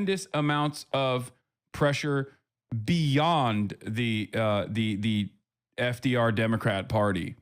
Like, you're talking about an environment where you had a robust trade unionist movement, labor militancy, actual communists. The material conditions were horrifying. It was a perfect sequence of events. Like, you're talking about a United States of America that's like ripe for revolution. You're talking about you're talking about global politics that's very different too. America's not the hegemonic superpower at that point. Global trade is not designed in the way that it is right now. You're looking at revolutionary promise happening all around the world. You're looking at a moment where a specter is haunting Europe. Okay, the specter of communism is haunting Europe. So very, very different set of circumstances. And also you're looking at even industrial output that is ripe for organizing. Right now, America is a hollowed out shell. Overwhelming majority of the available wage jobs are either in the service sector, which is gigified to begin with, gig economified, I guess. You have finance capital dominating every aspect of our lives. You have 10% unionization, like union participation rate in the labor force. It's just so no alternative vision, with the exception, I guess, of China. But we have a tremendous resentment towards China, a foreign adversary. We could have had global communism by now if the German Revolution hadn't failed. This is also true. Sort of Bernie and AOC. I went to their rally in Los Angeles. Yeah, also genuinely asking, isn't this the case? Aren't people desperate enough in the States yet? I don't think that they're desperate enough, no. And once again, outside of the desperation, because listen, American material conditions resembling the Great Depression does not mean that you magically have a vanguard party that forms in the ashes of American empire. If anything, that will lead people to become more reactionary. That'll lead people. That's why I've always warned against simple accelerationist ideals, because accelerationism, especially in a country without any class consciousness whatsoever, will most likely yield a fascist movement. Lumpen proles going crazy mode, okay? So primed with like white supremacist thought that they just, they lash back out at marginalized people even harder than they ever have before. You need to build an underlying robust education network. You need to have organizations that are moving people in the appropriate direction, in the direction of socialism. We say socialism or barbarism, but there is nothing more barbaric than fascism, of course, and fascism is the more comfortable avenue for many Americans. I walked through that crowd. It was a shockingly non-diverse crowd for downtown Los Angeles. I was there. I walked through. I counted different kinds of people that I saw. And as great as AOC may be... Bro, none of this works. None of this works. If anything, people are going to look at this and go, great. Oh, so you mean to tell me that the AOC Bernie crowd is bringing in white folk? Great. Okay. Can you imagine having this argument in 2025 being like, oh, not enough brown folk in the crowd? It's like, what the are you saying? Yeah, maybe because the Latinos were at the Trump rally. Okay. That's probably why. Shut the up, Jason. There is no like, oh, I can't believe how non-diverse this crowd is. Like, this dude is operating on like 2014 metas right now, okay? Now, and as great as Bernie may be, what they demonstrated is the general... Is Hassan fucking spitting right now? Is this act? Did I come back to fucking hear Hassan is fucking spitting? What the fuck? Problem also that the Democratic Party is having, which is if you can't get young brown people out there, if they're continuing to choose the couch over voting, the Democrats are going to lose in the midterms too. So new leadership is needed. It's got to start from the top. And Durbin retirement is a good example of how you change that. God, I hate this guy so much. Ay, ay, ay. They dusted off Jason Johnson and brought him back. Now that there's like even a fraction of motion for AOC and Bernie Sanders, it is crazy. Like, this guy's entire purpose is to be a hitman for progressives by being like, well, they don't with black people, I think. And to tell all of the aunties, all the black aunties that watch MSNBC that like AOC and Bernie are not good and you shouldn't vote for them is crazy. Yeah, exactly. This guy's been cryogenically frozen inside of a break glass in case Bernie Sanders becomes politically relevant again. Case in MSNBC's DC studio over the past 3 years. What's his angle? His angle is just Bernie and AOC. The Democratic Party is great. It shouldn't move in any... The Democratic Party should not move in a progressive direction no matter what. Their entire job here is to tell the... Look... The backbone of the Democratic Party and some of the most like hardline liberal blue and on types within the Democratic Party, blue and people on. might get mad at me for saying this, is going to be older black women. Okay. That is the backbone of the Democratic Party. And they watch a lot of MSNBC still. They watch a lot of CNN still. And these ladies are going to get their notes from MSNBC, and MSNBC being like, AOC doesn't with black people. I think in the case of AOC, it's not going to work because the K-Hive elderly black women love AOC, from what I understand. They don't with Bernie, but they definitely like AOC. AOC comes across as like a big uniter, basically, of a lot of these different categories because of the aesthetic notes that a lot of people care about within the primary voter base of the Democratic Party. AOC ends up gaining a lot of like AOC doesn't fall into the Bernie is an old white man that is not trustworthy like Joe Biden was for this like demographic that we're talking about. So I don't think this level of like AOC sucks, she has no emotion, AOC is racist, that kind of attitude works. I guess because Bernie doesn't say you're not black if you don't vote for him. No, if Bernard Sanders was firmly within the Democratic Party machine and all of the Congressional Black Caucus leadership and all of the church groups were pumping him in the same way that they were pumping pumping Biden, yeah, he would get the same level of motion. That's it. You have to remember, a lot of old people, you have to remember, like a lot of old people get their notes from the TV. They still trust TV. They still, especially if they're like, especially if they remember the Democratic Party doing at least kind of all right by them in terms of, like, you know, giving black people the right to vote. Like that's still significant, especially if you're old enough to remember that, or if you're like a couple generations removed from that. Versus when you look at numbers, when you look at the demographics, like and black voters in general, they're still overwhelmingly on the Democratic Party side. Having said that, the younger you get, the less trust there is in the Democratic Party because you haven't seen anything from the Democratic Party. Elderly black women in New York helped AOC circumvent the hurdles Dems put in place to run in the election. Anyway, it's just weaponized identity politics. It's completely idiotic. Who gives a shit? Up until recent. Oh, there's a slop tube video from Overzealous, by the way. We're going to be watching that. Slop tube and weaponized ignorance, how careless coverage hurts. Remember yesterday when you were explaining how long it would take to see the impacts of tariffs? Check out this comparison to the Port of Shanghai versus the Port of Los Angeles. This is going to be so bad. I thought. All right, we'll look at that in a second. But yeah, let's talk about AOC. Cortez. She is popular, she's populist, I got pee. but is she enough of both to run for president? Some say to start thinking about it. And seriously, AOC is drawing huge crowds. She's turning events into slickly produced videos that have the scent of a bid for the highest office in the nation. It has even Meghan McCain convinced that she's running and that people discount the idea and AOC at their own peril. I just want to play a little bit from this video where she filmed part of it in Idaho, of all places. Just listen to this. You know, Idaho, I am so touched being here. I'm a girl from the Bronx. To be welcomed here in this state, all of us together, seeing our common cause, this is what this country is all about.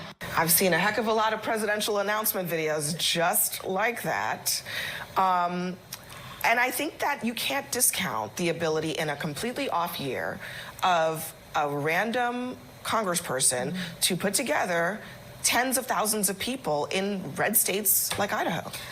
I think that when our party is thirsty for leadership and hungry for leadership, especially young, dynamic, diverse leadership, when most of our leadership right now, like Chuck Schumer and others, are older, white males, you know, you're going to get crowds like this. You're going to get the news attention. People are going to say that you're potentially running for president. If I were AOC, I actually wouldn't run for president. I think that one of the things that she can do in the presidential election is be an incredibly effective surrogate. And I think that she could utilize her lists. She could go out there and... Yeah, that would be really good, actually. No, it'd be so much better if she didn't run for president. Everyone should stop talking about AOC running for president, actually. It's so much better for everybody. Yeah, she's really popular. She should use that to defend, I don't know, Pete Buttigieg or whoever we have chosen. It's too early anyways. Yeah, I mean, look, I don't know. I don't know what'll happen from here on out. Okay? I don't know what will happen from this point on. There might not even be another election. Okay? So it's kind of silly to have these conversations. Having said that, however, it is pretty funny that they've already decided that this is a threat. They've already decided this is a major threat, you know? It's cool. Campaign, she can draw the crowd, she can do that kind of stuff. I do think that... Yeah, they're going to do a Slotkin Fetterman 2028 campaign. I will have left the country by that point, I think. Oh my God. Oh, I want to throw up thinking about that. The party is looking for someone who is going to be more moderate, who can bring all sides together, including Republicans, and I am not sure she can do that. Okay, so Kevin, Meghan McCain says discount her at your peril, but she is a populist. She is like, this is about class politics, working class people, some of the same people Donald Trump appeals to. Does that worry you? As a AOC, not I working have class a person? tremendous amount of respect for. I buy her t-shirts for $39.95, tax the rich. They're very popular in Miami Beach. I wear them, and I sign them, and I give them to people. She has an 82% margin on that, proving that inside of every socialist is a capitalist trying to get out. But however, I would say this about her.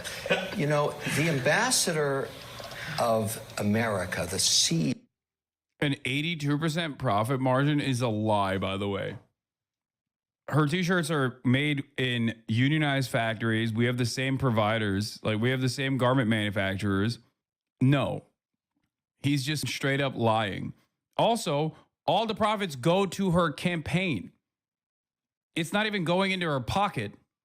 82% margins is such an insane statement to make, because I don't even think, like, if you make the most dog shit quality Chinese manufacturing, if you go to a Chinese factory and say, give me the worst version, like Redbubble shit, and then sell it for $35, you still probably wouldn't get 82% profit margins. That is so funny. Though this guy is so consistently wrong about business, it blows my mind. Like, isn't that the one thing that he's supposed to be good at? Business? Isn't he the business guy? CEO, the president, they have to embody the American dream. That's their number one job. Our number one export is not technology or energy. It's the American dream. People come to America. Twitch is saying some audio is being muted because of copyright. What are you talking about? What are you talking, like right now on stream? Like, you can't hear what I'm saying? To achieve the American dream. She embodies the American nightmare. And so she could never, ever, because she doesn't believe that people should succeed in wealth. And this is a huge problem for her. What makes America so... Only success is not wealth. I mean, she came from very modest background. You said, how is he allowed to lie? Dude, that's all people do. that's the welcome to the overwhelming majority of legacy media on a lot of issues. And especially when you're like a right-wing guy. Remember, Kevin O'Leary's whole purpose here is to glaze Trump. Even though he's a Canadian. Like, that's the other side of the story that makes me even more mad. It's like, bro, you're Canadian. Shut up. Shut up. She was a waitress. I mean, I think that story, a lot of people would say that is the American dream. I think that is what... She does not support capitalism. No, I'm saying, I guess what I'm saying is, like, what if... She's a democratic socialist, but that's that. But what if some Americans... Is Kevin O'Leary Lebanese too? Oh my God. Dude, let me guess. Maronite Christian. Bro, I swear to God, there is literally a secret Lebanese plot where we're all Phoenician-ass Lebanese Christians that come to the Western world. Some of these Lebanese Christians, bro, oh my God. It's like, dude, when you realize how many of the most prominent ethnically ambiguous white adjacent people that you would just immediately think are white that say the most insane, irrational bullshit are secretly Lebanese, it freaks people out. It freaked me out. It froke. I was froken, okay? Judge Janine Perot immediately comes to mind. Austin Show. Say the most important thing is not facilitating the rich getting richer. That is literally the message she's running on. You just tainted the American dream with that statement. Do you understand that? You tainted what makes America work. You should take that back. I forgive you for that. I forgive you for that. Don't ever say that again. All I am suggesting, Kevin, is that there are many Americans who work really hard, and their aspiration is not to become supremely wealthy. It is to have strong family units. It is to have community. It is to have a sense of purpose. It is to contribute to their environment. There are many Americans for whom just being... God damn. She's cooking. Being filthy rich is not the American dream. I want to forgive you, but you're making it hard. But do you understand that? I mean, am I wrong that there are not many Americans in this country who they have aspirations that are outside of building unimaginable wealth? Well, I think how is that controversial? I mean, Scott Jennings is going to say, no, they do. They all do. I think there's a long way from, having the dream of building unimaginable wealth to also having, a lot of people just want the aspiration. According to Kevin, I'm besmirching the American dream. The aspiration to not have to struggle every day. I mean, exactly. and to have a job or have a career, have a business that allows them to live a life where they're not living paycheck to paycheck, living under constant anxiety. And so I agree with Kevin. The American dream is believing that you live in a country where if you achieve the status that you want to achieve so that you're not struggling or that you are filthy rich, that some politician is not going to come along and try to take it away from you. No, that's what got us to this problem to begin with, honestly. That mentality promoted by dipshits like Scott Jennings and dipshits like Kevin O'Leary is unironically how we got to this issue to begin with. No, the American dream is literally to be able to survive on a single salary, have children, have a upward social mobility, all that good stuff. White picket fence on your house and a car. That's the dream. The dream is survival, okay? These guys are the reasons why you can't achieve said dream because they have to have helicopters, okay? They have to have yachts. That's the way that income and wealth distribution has to work in this country. God forbid. No, the American dream is to have a Corvette and a 10-bedroom mansion with no care to anyone is basically what they're saying. Yeah. It's so crazy, dude. It is so annoying. God, this kind of commentary pisses me off so much. It's like, Yeah, here. If you want to know Kevin Wealth. O'Leary's worldview, this is one of the best demonstrations of it. Here. According to Oxfam, of the world's 85 richest people is equal to the 3.5 billion poorest people. It's fantastic. And this is a great thing because it inspires everybody, gets the motivation to look up to the 1% and say, I want to become one of those people. I'm going to fight hard to get up to the top. This is fantastic news, and of course I applaud it. What can be wrong with this? She's like, I'm sorry, what? This is fantastic. Wow, that's cool. Like, look. A lot of people say, oh, Hassan, you're a eat the rich style socialist. Like, you want to execute billionaires on the street. Like, I don't say those things, okay? I do want wealth redistribution. I understand that, the state will have to enforce such things at a certain point, right? I would hope that this would happen through a peaceful and democratic process. Fucking, are you in my Discord?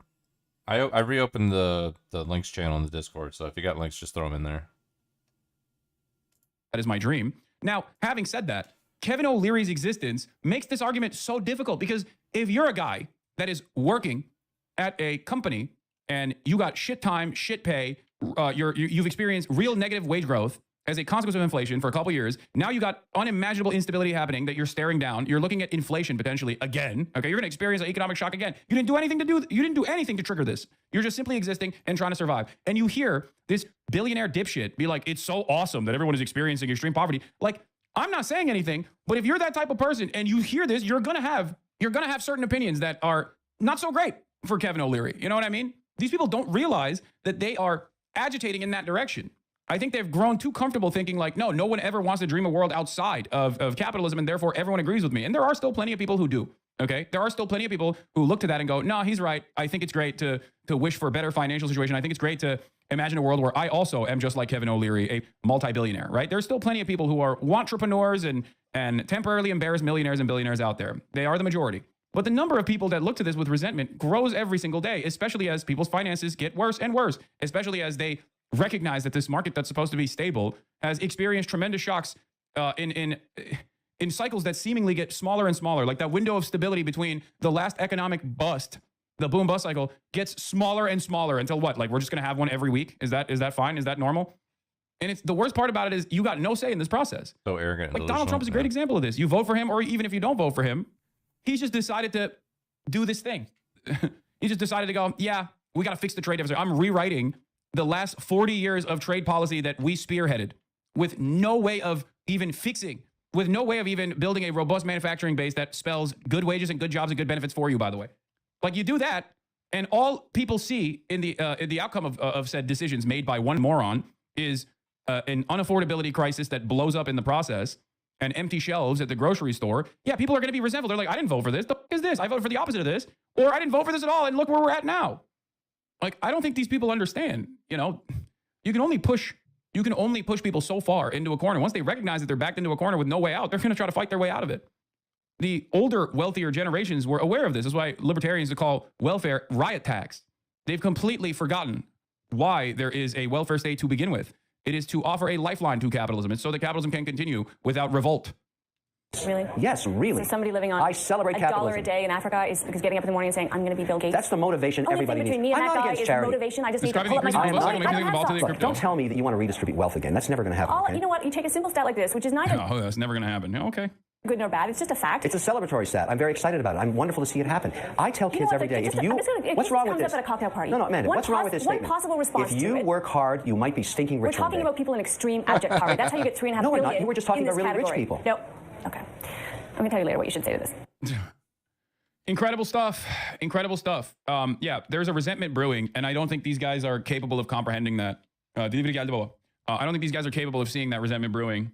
And I fear that the more they recognize that there's resentment growing amongst the working class, the more on board with fascism they will get. Some of them, however, have already decided fascism is the way forward, even if it cooks their bottom line in the short term. Kevin O'Leary is a great example of this, talking about how we got to squeeze Chinese heads against the wall with 400% tariffs only a couple weeks ago, and then singing an entirely different tune yesterday on CNN. What blows my mind is he's still getting prominent positions on CNN. Why the f is anybody listening to this dipshit? He has demonstrated how wrong he is over and over again, but I guess it doesn't matter. You and tell you you're the enemy. That's her program. If you made it, if you worked hard and you have talent, she says you're corrupt and you're the enemy, and that's why I think Kevin's right. It's not going to fly. Dan Lessard.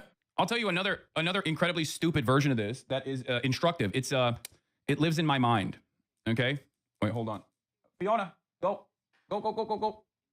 Another incredibly instructive like resentment attitude that you hear from billionaires siding with fascism over even a little bit of pushback, even the slightest of pushback, was that egg-headed freak, Andreessen, Mark Andreessen. It exists in my mind where, no, Fiona, no. She's trying to break through the gate to come in here. That's why I keep saying no. Now, Mark Andreessen, I remember in one of these like podcasts that he went on. He has a $150K car, $3.5 million house. That is the dream. He likes to for himself and ignore his opportunity to have this very possible only in this system, not his. Yeah. Yeah, I mean, these are the bread and butter criticisms of one Hassan Piker here. I still can't get over this fucking Sigma muscle man fucking basic bitch fucking neon sign that he has over here dedicated to himself. The tribute, the Hassan tribute in the background, this light that he has here. Hassan with muscles, yeah. That's probably his most prized possession in his fucking $4 million fucking mansion. Complained about the fact that back in the day, you used to celebrate billionaires. You used to celebrate billionaires. You know, billionaires were jobs providers, jobs owners, and that social contract is now broken because people don't celebrate billionaires anymore. They don't revere billionaires anymore. It's like, it's really fucked up. They're being real mean to me. And it's like, yeah, of course they are, man. What are you talking about? Let me see if I can find it. I think like social contract is broken. Oh, here, this is the one. This is the one. This is the one. The deal is dead. Andreessen takes on society's shift. Mark Andreessen explains how the deal between tech founders and society unraveled. Founders once created jobs, paid taxes, and funded philanthropy, all cheered by the public and press. But in the past decade, everything changed. Wealth became demonized. Tech turned into a villain, and even philanthropy is now viewed with suspicion. This is the reason why, according to Mark Andreessen, who is one of the leaders in this tech shift, he's mad that the working poor don't worship this egg-headed freak anymore. Basically something that was nobody ever wrote down, but everybody understood, which I call the deal. The deal was somebody like me basically could start a company. You can invent a new technology. In this case, web browsers and all the other things that Netscape did. Everybody would think that was great. And by the way, we got, glowing press coverage. Everybody loved us. It was great. And then you could go public. You could make a lot of money. Also great. That was great. You would pay your taxes, and that was fine. That was obviously, key part of the social compact, within the context of a progressive tax system. That was fine. And then at the end of your, career, you would be left with this giant pot of money. And then what you would do is donate it to philanthropy. That washes away all of your, sins. Classifies you as from a business, from a sort of suspect business mogul to a virtuous philanthropist, and then that's that, and that's the arc, and it's all great and wonderful. And then by the way, along the way, the press loves you. You get invited, you get honorary degrees at all the universities, you get invited to all the great parties, you get invited to Davos, you get invited to Aspen, you get to come in and sit with the New York Times editorial board. You get the dinner parties are spectacular. There's all these incredibly important, wonderful people, and then you get married, and you and your spouse have the exact same politics, and then you sign the Giving Pledge, and everything's awesome. You sign the Giving Pledge, and everything is great. And then Warren Buffett talks about how great you are, and it's just like it's all wonderful. And basically, what happened, what I experienced was the people in charge of all this basically broke the deal in basically every way that you possibly can, right? So basically every single thing I just said is, for the last decade has been now held to be presumptively evil. And we can kind of go step by step kind of through that, so it's everything from, just the whole idea that there are certain people who are, merit a greater economic outcome than others is itself evil.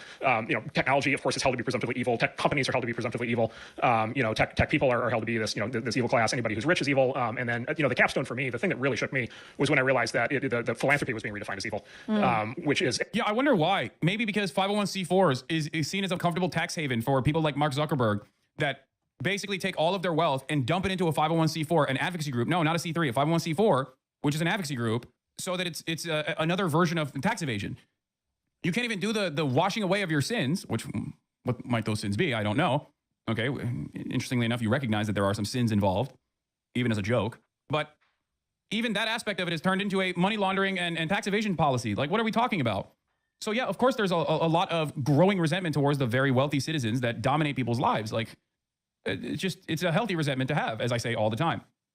In any case, it's not like he was ever, it's not like he was ever an advocate for this social contract anyway. Also, oh my God, what a fantastic video to look into right as we were talking about this from Hakim. Why do people defend billionaires? Let's take a look.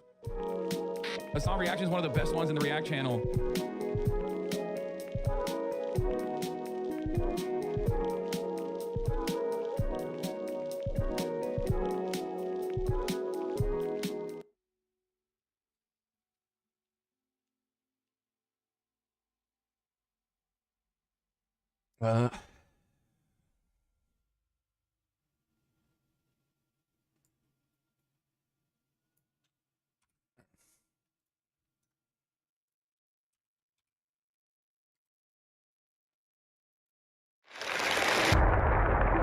These are the 7 most powerful men in China. They represent the top leadership positions of the ruling party, and their identities are revealed every 5 years at a carefully choreographed political event called the National Congress. China's Communist Party unveils its new leadership over the next 5 years.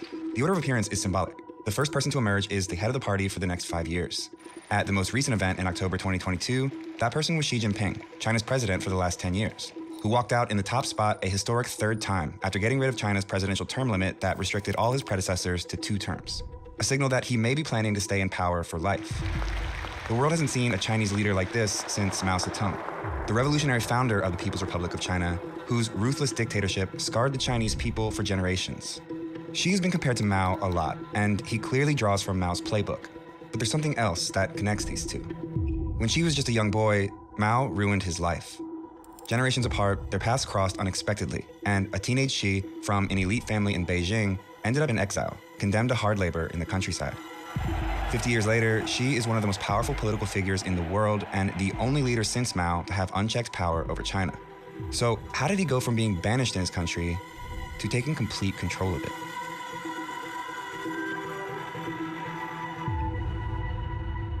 Xi Jinping's Sounds like some House of Cards kind of shit already.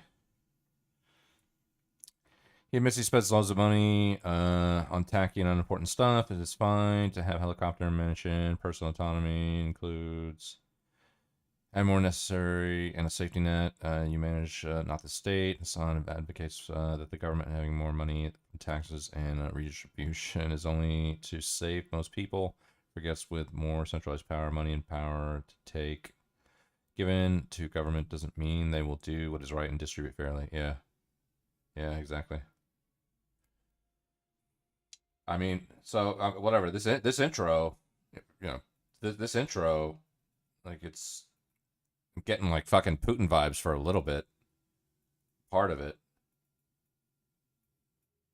kind of like I could see here like why they may vibe so much. Connection to Mao formed long before Xi was even born. It goes back to when a bloody civil war was raging in China. A group of radical communist revolutionaries, including Mao, gained influence over large swaths of mainland China and controlled a communist military called the Red Army that fought the Nationalist Party ruling the Republic of China at the time. At this point, the communists were losing bad. The bulk of their army was pinned down here, in a communist-controlled region originally established by Mao, now surrounded by nationalist forces. And they were running low on food. So the Red Army decided to launch a bold attack to break through the nationalist forces and evacuate the roughly 130,000 communist soldiers and civilians stuck here. On October 16, 1934, they made their move and attacked a weaker part of the enemy line. They broke through, and even though their numbers quickly dropped, with thousands dying and thousands more fleeing to the countryside, around 86,000 stuck together and pushed on. This was the beginning of a year-long historic retreat called the Long March, the journey to establish a new communist base far from the nationalist forces. Mao, who used to be a military leader, wasn't in charge at this time. He'd insisted on using guerrilla tactics, which had heavily influenced the Red Army earlier in the war, but that approach had fallen out of favor and he was demoted. The Long March changed that. Yeah, right. After escaping the siege here, the Red Army continued to suffer relentless attacks by the pursuing nationalist army. The military leaders of the march had pushed for a more traditional wartime strategy of direct confrontation rather than Mao's guerrilla tactics. And the result was catastrophic for the Red Army. Less than half of the original escape group survived the first 3 months alone. So it was at this first stopping point where Communist Party leader Zhou Enlai handed military leadership back to Mao. And Mao picked an endpoint for the march. Here, 800 miles away in rural northern China. But they didn't go straight for it. Mao led the Red Army deep into the mountains where he predicted lighter resistance. And he was right. But the journey was still brutal. It was 9 more months of nonstop marching and fighting along this several thousand-mile route. I mean, is it like some major cities offer communal housing and shelter? So they don't live on the street. Yeah. I mean, is it fair to say that a lot of like this, a lot of the news that comes out of China, especially recently, is like all of these gains that they've made in infrastructure. For example, they made some kind of like small energy capacity nuclear product that's based on thorium instead of uranium, which can't even be weaponized. I think thorium cannot be weaponized. They came out with that. They have obviously they have all their railroad infrastructure. They have that giant bridge that they just built. Is it is it fair to say that the infrastructure is while, you know, a testament to human ingenuity, can also be labeled as just pure propaganda when you look at the large swaths of Chinese population that live in poverty? Does that sound completely off, or is there something to that? Because I've seen a lot of infrastructure news coming out of China. But when you bounce that off of some of, like, I remember my mom went to China and she was like, my mom is like the most South Texas, you know, humble, nicest lady on the planet kind of person. She could not take some of the stuff that was going on over there, like the toilets and everything, like just certain parts of China that you go to. You know, it's not like what you see in that scene where fucking, you know, Christian Bale as Batman goes to fucking kidnap that fucking Chinese investor guy, and it's just, you know, skyscrapers everywhere, and it's just, you know, infrastructure and, you know, cosmopolitan living. It's like, you know, how offset is the poverty versus the propaganda that comes out in terms of like the infrastructure and all of the everything they built over the past, I don't know, decade basically. Before they ultimately arrived in northern China, where a guerrilla base led by a communist revolutionary named Xi Zhongshun offered Mao's army refuge, bringing the Long March to an end. That man was Xi Jinping's father. In the end, fewer than 8,000 of the original marchers survived. Even though thousands died on the Long March from starvation, fighting, and disease, Mao's leadership was credited with saving the Red Army from total annihilation, and he became the de facto head of the party as well as the military, entrusted with rebuilding the army to take on the nationalist forces for total control of China. Wherever and however the Red troops move into battle, they spread the glory of Mao Zedong. This is a good stopping point in the story to talk about how power in the Chinese Communist Party, or CCP, works. Officially, the highest level of authority is a group called the Central Committee, and is responsible for all... I was just saying, is it fair? I've read a lot about like recent gains in terms of infrastructure with China. Like, so, for example, they built like a small nuclear reactor that's based on thorium instead of uranium, which, from what I understand, cannot be weaponized, and it's super efficient. And they also have like this giant bridge that they just built.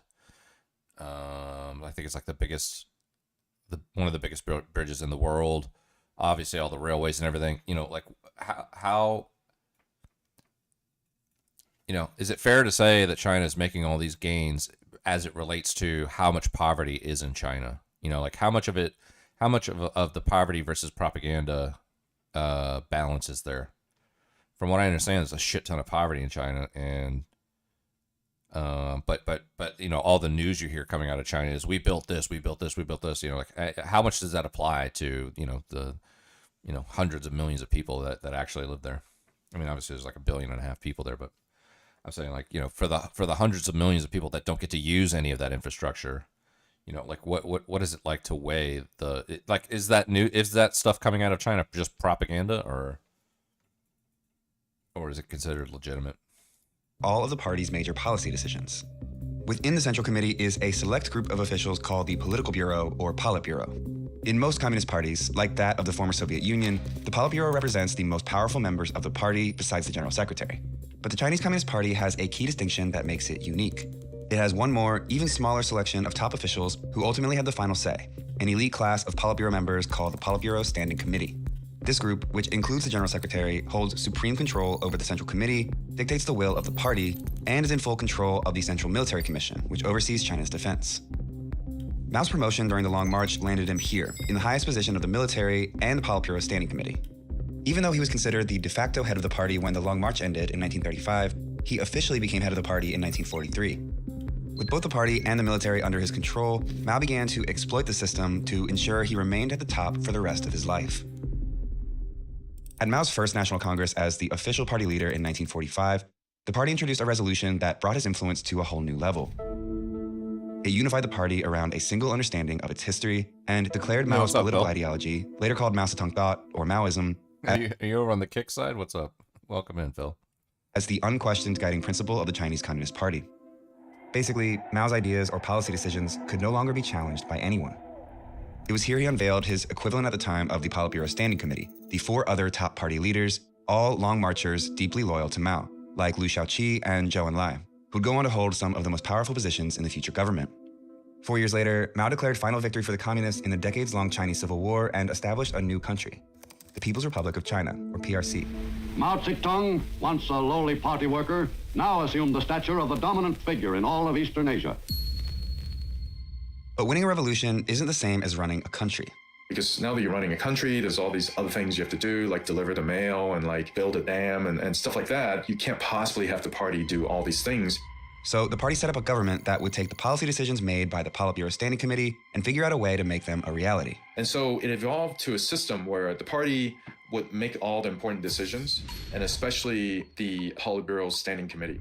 Then, as it is today, many of these decisions would go to the State Council. So the State Council is the highest decision-making body on the state side, led by the Premier of China. The Premier of China, by the way, is almost always a member of the Politburo Standing Committee. One way Mao kept a tight grip on power over the years was by promoting those loyal to him to top positions in the party and government, whether they had government experience or not. For example, Zhou Enlai, the former party leader who helped Mao rise to power during the Long March, became China's first premier. The advantage of that is that they could never challenge him. The disadvantage of that is they didn't know what they were doing, and so administration suffered, policy outcomes suffered. Long March survivors often became party elites under Mao. Xi Jinping's father, for example, was appointed Secretary General of the State Council. And as the son of a Long Marcher, young Xi was given the informal title of Princeling. Mao succeeded in never giving up his power during his lifetime. His unchecked policies resulted in massive famines and widespread persecution that cost between 40 and 80 million lives over a span of decades, and culminated in the disastrous Cultural Revolution, a violent final attempt from Mao to consolidate his power and force loyalty to the practice of Maoism. The idea was to make himself and his ideas eternal, the way he viewed communist figureheads like Lenin and Marx before him. Anyone that didn't fall in line with Mao's ideology was publicly humiliated, impoverished, excluded from society, and in many cases, executed, either at the hands of the army or by a militant youth group obsessed with enforcing Maoism, the Red Guards.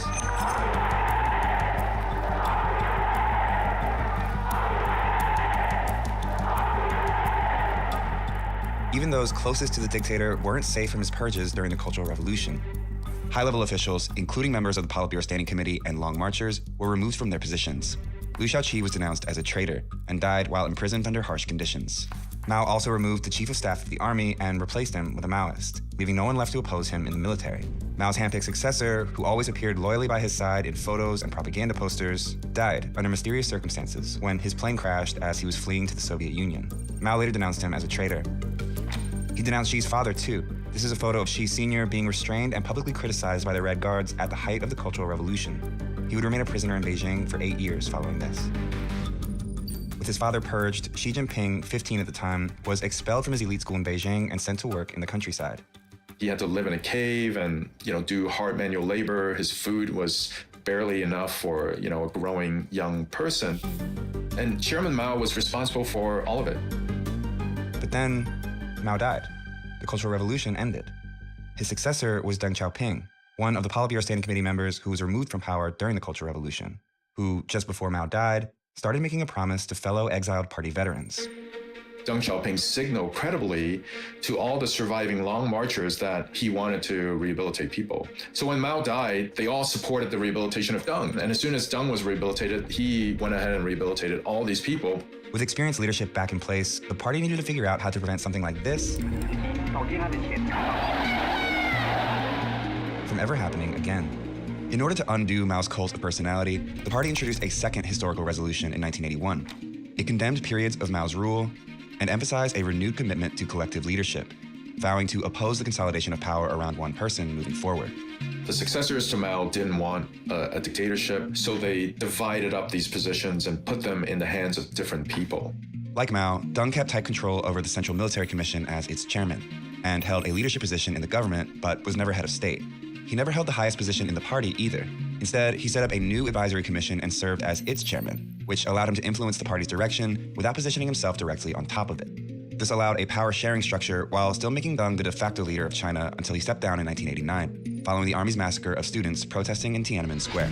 A protester suddenly ran into the middle of the street and in front of the oncoming tanks. Anger at Deng Xiaoping, the entire China's accumulated a huge strategic reserve of wheat, oil, and stuff in case it's blockaded by the U.S. in war. They realize they are in a sensitive situation. That's why they accumulate so much cash to invest so much abroad while so many still struggle inside. Capitalism and prosperity was just endorsed by state under Deng because it started at grassroots without official state approval years before Deng. Okay. I don't know. Washington name Chandler. Yeah, what's up? Welcome in. Chinese government, it had the real feeling of rebellion in the streets of Beijing. People want to fight the military out of their city. Deng and his ideology, which moved away from Maoism, set a precedent of sharing power. He opened up China and established economic ties with these countries, and was the first PRC leader to visit the U.S. in 1979. Today we take another step in the historic normalization of relations which we have begun this year. Deng's reforms became the foundation for decades of economic prosperity that led China to having the world's second largest economy over time and being on the verge of becoming the world's next superpower. Communism is creating a consumer society. It also reminds you that the standard of living in China is going up. Here, capitalism rules. One thing power sharing did lead to was a lot of policy innovation and then some degree of decentralization. And both of these things helped China's economy enormously. Which is why this period of economic growth and reform, stretching over roughly 30 years, is known as the Deng era. And whether he wanted to or not, Deng kept his word and never tried to consolidate absolute power around himself. He did end up sharing power, and that set the stage for power sharing in the party until the rise of Xi Jinping. So what was Xi doing all this time? When Mao died in 1976, Xi was back in Beijing, studying communist philosophy. Even though the Chinese Communist Party had ruined Xi's family, he had joined it, just as the Cultural Revolution was winding down. But why? Personally, he might begrudge Chairman Mao for doing all these terrible things to his family, but I think at this time he also recognized that in the system of the Chinese Communist Party, power is everything. Without power, you're nothing. But in order to get that power, Xi did something unexpected. He left Beijing. As his competitors were fiercely competing with each other in the 1980s and 1990s, he sort of got out of their way and went to the provinces. He took positions in party leadership in rural, poor provinces all around China, where there were no other princelings to compete with. First in Hebei, a poor rural province outside of Beijing, where he easily reached the top spot as party secretary. Then in Fujian, a heavily militarized region where top members of the army were stationed. He moved up the ranks to party secretary here too, before becoming the governor of the province a few years later. After making powerful friends in the military, Xi went here, where he once again assumed the office of party secretary and grew his support on the civilian side. This strategy of moving around didn't just give Xi a leg up in areas where competition was slim, it also gave him credibility as a humble, hardworking party leader, and he cultivated a growing group of supporters who would come back into play years down the line. It was his last stop, and his shortest one, that ultimately got him back to Beijing. A brief stint in the top party spot in Shanghai in 2007, where he rehabilitated the city's image following a high-level corruption scandal. Xi developed a reputation here as a prudent leader who towed the party line. Just 7 months later, he finally returned to Beijing, having been promoted to the all-powerful Politburo Standing Committee. Basically, the people who were deciding on top leadership at the time, they wanted a princeling, but they didn't want a princeling who was too ambitious or too strong. So Xi Jinping, he was seen as less ambitious because he was willing to go to the countryside and work in lower level positions. When Xi emerged at the 2007 National Congress and leadership unveiling, he was one of the 9 most powerful men in the country. It was at this moment that his strategic climb, over 17 long years in the countryside, paid off, big time. When the General Secretary stepped down in 2012, Xi emerged at the top spot in the party as China's leader. Now, the elite son of a former revolutionary, turned exiled peasant, turned party darling, was poised to seize control of everything. Like Mao, Xi Jinping believes that rallying around a single figure is crucial to the party's survival, rather than the collective leadership Deng's reforms had normalized. So pretty much as soon as Xi Jinping came to power, he started getting rid of people. The news 4 top officials removed for taking bribes was announced on state TV. Xi Jinping has just sacked his foreign minister, just sacked his defense minister. He's sacked a whole lot of other people at the top of the military establishment. The former security czar has not been seen in public for more than a year. The investigation against Xu allows the Chinese president to remove those opposed to his reforms. He launched a major anti-corruption campaign as soon as he took power in late 2012, early 13, which led to the arrest of hundreds of senior level. Drain the swamp. Fucking, is that what he did? He's fucking draining the swamp over there, bud. officials, as well as military officers. These purges targeted Xi's rivals in the party, whose vacant positions he filled with his own supporters. After this massive purge, Xi Jinping was in very tight control over both the party and also the Chinese military, thereby making him the most powerful leader of the Chinese Communist Party since the death of Mao. That pattern continued in the second term, where he unveiled 5 new faces of the Politburo Standing Committee, 3 of them with close personal ties to Xi. In 2021, Xi pulled off one of his most dramatic acts yet to enforce his influence over the Chinese Communist Party. He introduced a third historic resolution that unified the party's ideology around one clear line of thinking: Xi Jinping thought. Xi's personal political ideology would now be the core in the party's thinking, political stance, and action. Basically, Xi Jinping's ideas could no longer be challenged, and they weren't for many years. During Xi's first 10 years in power, the size of China's economy more than doubled. So did average individual income. So did military spending. Under his leadership, China's presence on the world stage has grown too, positioning the rising superpower to take on the role of an aggressor externally, reasserting claims over parts of the South China Sea, intimidating Taiwan and Tibet, and stripping democratic process in Hong Kong. Inside its own borders, strict internet censorship and surveillance are widespread. And oppression of Uyghurs, a mostly minority Muslim ethnic group, is marked by human rights abuses. But it wasn't until COVID that Xi saw the first real challenge to his authority. Anger in China is growing. Video showing protesters in Xinjiang fed up with China's zero COVID rules. The boldest public challenge yet for leader Xi Jinping. With these protests all around the country and the party's reputation in peril, Xi reversed the failed policy, but is now faced with a shaky economy and cracks in his unchecked authority. It was just weeks before the widespread protests at the 20th National Congress in 2022 that Xi walked out in the leading position a third time. He'd already locked in the presidency for another 5 years and unveiled a Politburo Standing Committee completely packed with those loyal to him, after removing the final senior members of the party that had ties to his predecessor. Now, there is no one left in party or military leadership whose ideology differs from Xi. I don't think anyone can push him out at this point. I think he will be the most powerful leader in China as long as he's alive and conscious. Thanks so much for watching this episode of Atlas. So many teammates worked on this piece. A small army of editors, animators, and researchers helped bring this complicated story into focus. I'd especially like to shout out Raja, one of the key researchers on this piece, who conducted an incredible interview with our expert, Victor Xi. It takes a lot of resources to make these videos, but we publish our work free to watch here because we think journalism should be accessible to everyone. If you believe in keeping journalism free and want to support our continuing work, go to vox.com/give now to make a contribution. Thanks again. Yeah, I mean, he's not going anywhere, right?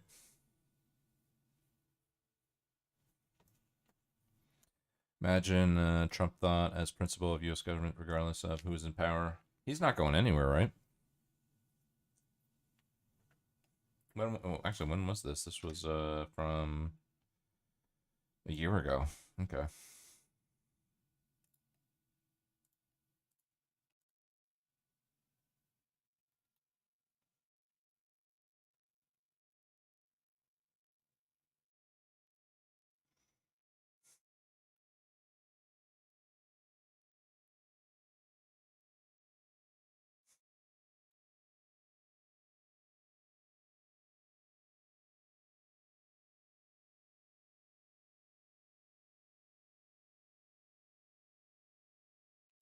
I'm gonna put that on the playlist for some point. Oxhorn. Oh man.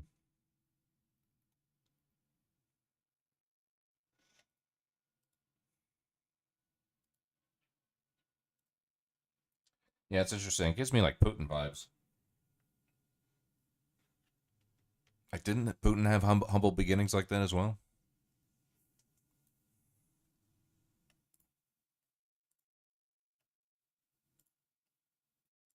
Too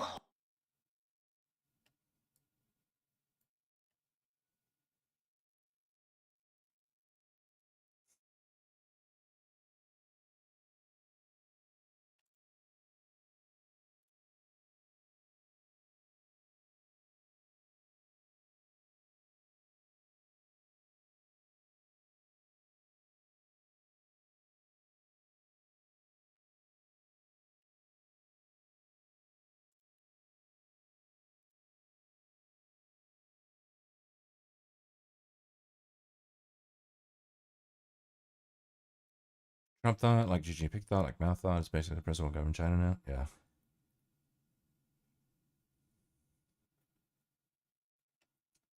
Is there at least relatively more checks and balances in the United States than there are in China?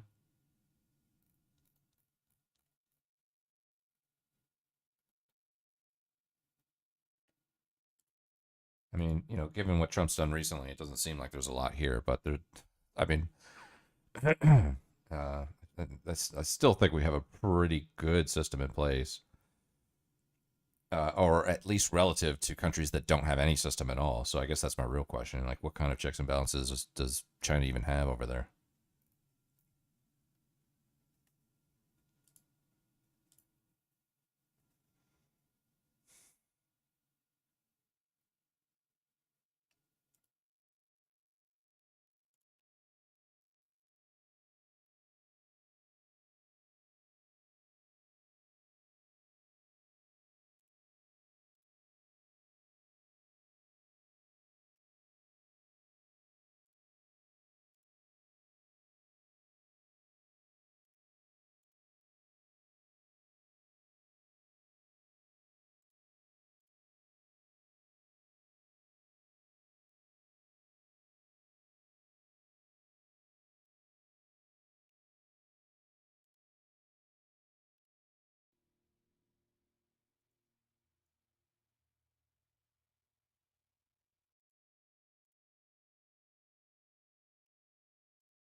Hmm.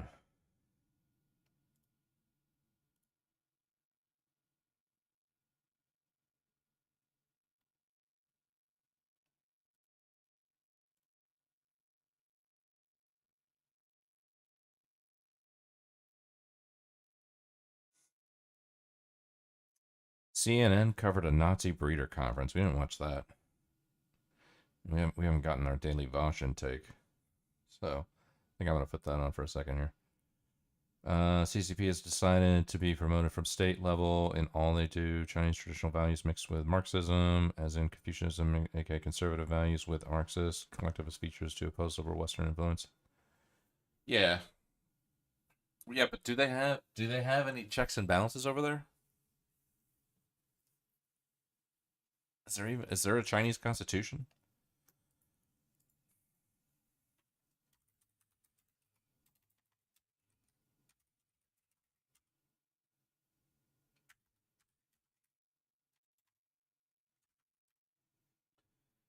Yes, China has a constitution. It's called the Constitution of the People's Republic of China. It was first adopted in 1954, and the current version was adopted in 82 with several subsequent revisions. The Constitution is the supreme law of the country, outlining the basic system and tasks of the state, according to the NPC Observer. Okay. Here's a more detailed look. Dual constitutional system. What does that mean? China is often described as having a dual constitutional system with both a state constitution and a party constitution. State constitution is the fundamental law of the country, outlining the structure of the government, the rights and the duties of the citizens, and the basic principle of the governance. Party constitution governs the internal workings of the Chinese Communist Party, including its organizational structure, leadership, and ideology. Supremacy of the party. While the state constitution is the supreme law, the Chinese Communist Party holds ultimate authority in China, influencing the interpretation and implementation of the constitution.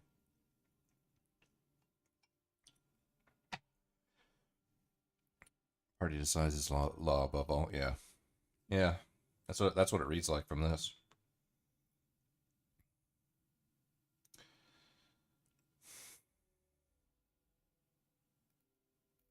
Yep.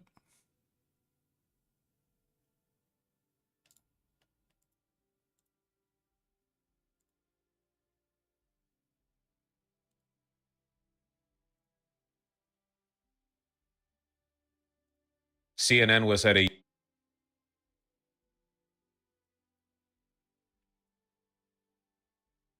Okay, all right. That might be the last thing I watched tonight, but this the cover, the title. This is CNN covered a Nazi breeder conference. from the old Voosh. So strap in. Tap in, lock in, whatever you got to do. But we're going into Voosh land.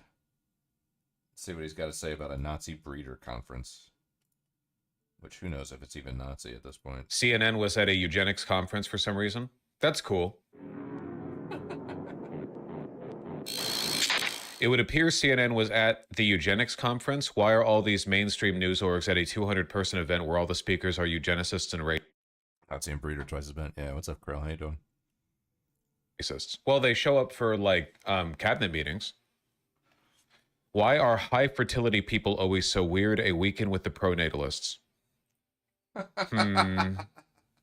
Oh God, it's Raise your hand if you are a mom or... Okay, sure. We're already here. We've already dunked on these people a lot, right? These are usually like midwit trust fund babies who get the idea that they're superior to every other living thing on Earth, and that the only way for humanity to survive is for their glorious gene seed essence to spread, or whatever.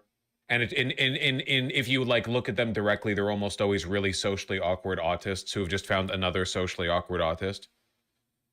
They're scary people, man. Why is CNN here? Like, I get maybe the dig is that you're making fun of them, but why even give them the attention? Why have CNN show up at a 200-person natal conference? Why? Okay, let me watch the video before I get mad. Probably because they're mega donors. Yeah, probably. Her dad in the room here tonight.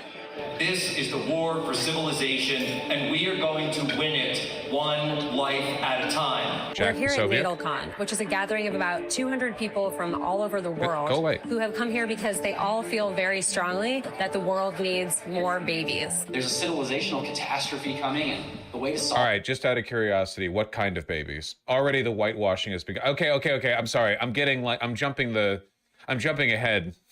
Like, obviously, all of these people want white babies. Maybe they're going to say that in a second. all it is to have sex. Like, that's got to be the easiest pitch in history.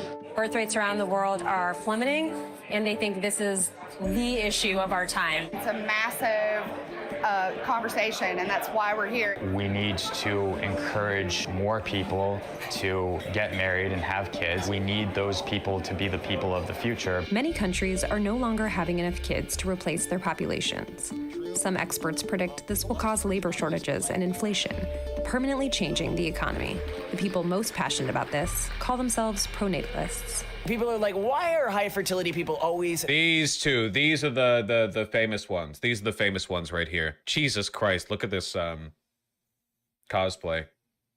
This is what you guys accuse me of doing when I'm like, I like heritage menswear. I like it when the military wear is from the 60s or something. This is what you guys hear from me when I say that. Yeah, they're freaks. So weird. Malcolm and Simone Collins have 4 kids, soon to be 5. Like, that's not even that much, man. I guess they're pretty young. Are some of the loudest advocates for pronatalism. What we've seen is pronatalism and demographic collapse have become the global warming of the right. Some of the first people who really recognize the scale of the problem are major players in the White House right now. You know, like J.D. Vance and Elon Musk. The birth rate is very low in almost every country. And unless that changes, civilization will disappear. Elon Musk's fixation with population collapse has pushed pronatalism into the spotlight. The fact that so far there's been no mention in this video of the fact that all of these people pronatalism oh man, people are white nationalists. I don't know. Seems like laundering to me. His tweets about NatalCon helped double attendance for this year's event, where the tickets cost $1,000. Well, I guess so, because they're all wealthy, right? Like, this is like, if they were actually interested in bringing back birth rates, like for real, they would be advocating for social programs that increase birth rates. You know, they would be increasing funding for stuff like WIC, family planning, paid maternity and paternity leave, like all of those practices that we know make it easier to plan for a family. They would be doing that, but they don't, because they don't actually care. What they want is more white babies, so they don't want social programs that might proportionately benefit more black or non-white people than white people. And also, yeah, I think this might just be like a hookup spot for groypers a little bit. Well, not groypers. This isn't GroyperCon. Groypers don't want to touch women. They're all gay and incels and stuff. I'm sure a lot of these people are too. But this is like a different crowd a little bit. Yes, I spent all of my savings coming here, actually. Do you want to have kids? Yes. You don't have kids? No. How many do you want to have? Well, minimum 5. I want to have my first at 22, and then I want to have... You gotta get on that. Yeah, I know. Organizers said they heard a lot of interest in matchmaking, so they gave yellow wristbands. Jesus Christ. Oh my God. Who in chat called that? Are you kidding me? $1,000 for this? You can speed date for free. To singles to help them find each other. It's a goddamn, it's a no loads refused eugenicist party. And yes. So you're and you're open to mingling. Yes. Well, yeah. Have you met anybody good? Well, I'm not sure if you can tell. Yeah. But like there's a lot of lads here. There's not that many ladies. This. I appreciate him saying it before I could. Barely disguised kink. Yeah, no, like whenever you see the like trad wife, trad husband thing that straight couples play out, you realize like they're just doing a kink. Like they're doing the same thing that gay men do with like the leather daddy, leather sub thing. The difference is that gay people are self-aware enough to understand it's a kink. And if you do that shit in public, I think it's pretty weird. Idiots. But straight people do it in public and they act like it's religious dominion.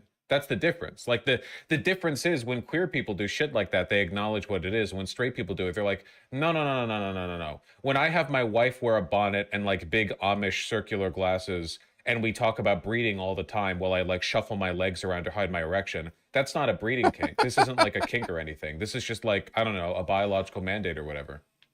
When I go to like news orgs to talk about how like I my wife and knock her up over and over and over again, it's not a kink thing for us. Like we're just like doing nature or something. I'm not really sure. Speakers are largely dry economist types, focused on tweaks to boost birth rates, from tax credits to housing. I liked homeschooling was one of them. Yeah, dude. And if you want the girls to get knocked up by their dads, my 11-minute short film comp/contrast between two lifestyles. Anyone got any ideas on how to increase birth rates? Well, okay, I've made a student art film, 12 Rules for 21st Century Parenting. That's what we need to be following in the footsteps of Jordan Peterson when it comes to good parenting. Can we kill off the men should be more vulnerable meme? Oh, that one got a sticker. Can we, okay, you know what would make people have more kids? Can we be like, less gay online? Maybe, I don't know. How to ensure natalism is marbled into the rightward shift of Gen Z men. Marbled? Morbed? Morbius? They like the homeschooling one because they want to knock up their daughters. Do you think they discourage people from putting down stickers that just mentioned white people directly? Like they're trying to keep the artifice up? What does this one say? It's being blocked by the title. Something, household and society. Well, let me guess, like men's authority? Yeah, there we go. Restoring men's authority in the household and society. Can you imagine how gay you would have to be to write something like that at a conference being attended 95% by men? I don't know, man. I feel like I'd feel pretty weird. To birth rates, from tax credits to housing. But politically, the vibe is firmly right-wing. Really? The marginal people need to go back. Holy shit! I haven't seen this guy in ages! Hey! Oh my God. I just relapsed 5 years of my life. I just went back. What a nostalgia hit. Hello, Carl, what's up? To the margins. Oh, by the way, Carl has more of a right to be here than anyone because that motherfucker actually does have a kid and has a kid for a while. Like, unlike so many of these grifty, right, where like Lauren Southern types where they're like, yeah, everyone should live trad lives, and then she's like, you know, living the driftless life of a bachelorette or whatever. Like Carl had a kid a while ago. Yeah, I heard. It's not his kid. Nah, if you raise a kid, it's your kid. I don't really care. I heard he was on Rogan and they were talking a little bit about Israel Palestine, and he was like, "Oh, you gotta be careful. Gotta be careful, you know. You might end up in like Groiper territory. You start talking like that, you know." Raise like does Jack Posobiec have a kid? I don't know. I don't even care enough to know. Don't even tell me. Families. The left is raising pride flags over cat shelters. In 2024, actually true. did have a slight uptick in births. Oh my God. Fucking Mar-a-Lago makeup, am I right? Look at that. It looks like Marjorie Taylor. It's the same. Dude, why? It does look like MTG a bit because they all do the same type of shit to their face. Bad news. It was just the anchor babies from the illegal immigrants. It's pretty difficult to draw a neat, tidy circle around everybody here. The far right or the extreme right, like, we would like to have more babies, but we would like to have more of our babies. On the other end, White babies. Why are they sanitizing it? Genuinely, like CNN, this is really weird. Why are you attending like a neo-Nazi conference? Like the purpose of this conference is literally the 14 words. Like, we will secure a future for our children, whatever. Like, that's literally the point of the conference. Why are you sanitizing that? Like, a lot of these people are overt neo-Nazis. It's just like, just say that. It's fucking weird. people, like, more babies are always good, whether it's babies or immigrants. And the other axis, you know. Oh, yeah. Oh, okay. Find me those people who are speaking. Find me somebody who went up there to the stage and they said, I believe we should raise birth rates for everyone, including brown and black people, immigrants, illegal. It doesn't matter to me. I just want more human beings on Earth. Find me anyone who said that. Genuinely, maybe there was a guy. I doubt it, but I'd like to see it. Trad Catholics, Mormons, and then like a kind of tech bro or tech futurist genetic selection of embryos, trying to refine the quality of the babies that are born. Right, they're all Nazis and eugenicists. It's all the same. You're describing like the same guy over and over. It's like an eclectic mix of different ideologies. You have evangelicals, far-right Mormons, Amish cosplayers, white supremacists, eugenicists, Silicon Valley Peter Thielite tech bros. Bro, you're just describing. How many words are there for Nazi? How many synonyms? Oh my God. They're all the same guy. Jesus Christ. This is a classic Vosh video, bro. The only thing I haven't heard yet is Weimar. If we hear Weimar, I think we hit the Vosh bingo card. Christ. Because the Collinses are building their family through IVF, using experimental testing to rank embryos for traits from health risks to intelligence, they get one of the biggest criticisms. Like this here is a kink. Like, you're doing kink in public. Like, this is a sex thing. It is. I'm not trying to do a bit or whatever. Like, in a sane world, this would be viewed the same way as if like if the husband was in head to toe leather and the wife was in like pasties or something. Like, it's literally the same thing. Why is that baby's head not support? Well, the baby's dead. That baby's dead. That's one of the ones they decided was not worthy. The genes weren't right or something. They do this every month. It's like, you know, the opening of 300 where like all the misshapen babies get thrown into the baby pit. They get one of the biggest criticisms of pronatalism, that it's code for eugenics. Eugenics. Okay, so this CNN video, as far as I'm concerned, is like far-right propaganda. What do you mean? Yeah, we wanted to ask these guys, like, you know, just a little question. Like, some people argue that when you goose step Sieg Heil, wear SS uniforms, and talk about doing a second Holocaust, some people accuse you of like doing Nazi shit. No. What do you mean? Why is this faux centrist shit all the time? What the It's objectively eugenics. That's not even like an argument of association. It's not even a matter of self-identification. You literally just described eugenics. You described eugenics. They're selecting for the genes of their children to, like, you've described that.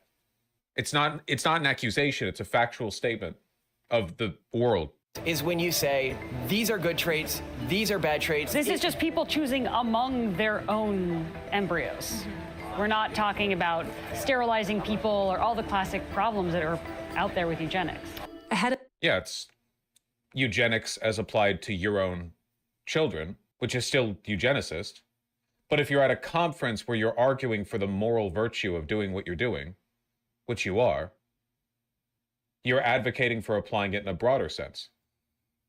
Like, that's how that works. Like, oh no, we're not doing Nazi shit. We only say the N-word like interpersonally. Okay, but you're at a conference where you're saying you want to say it like to everyone. What do you mean? What do you mean?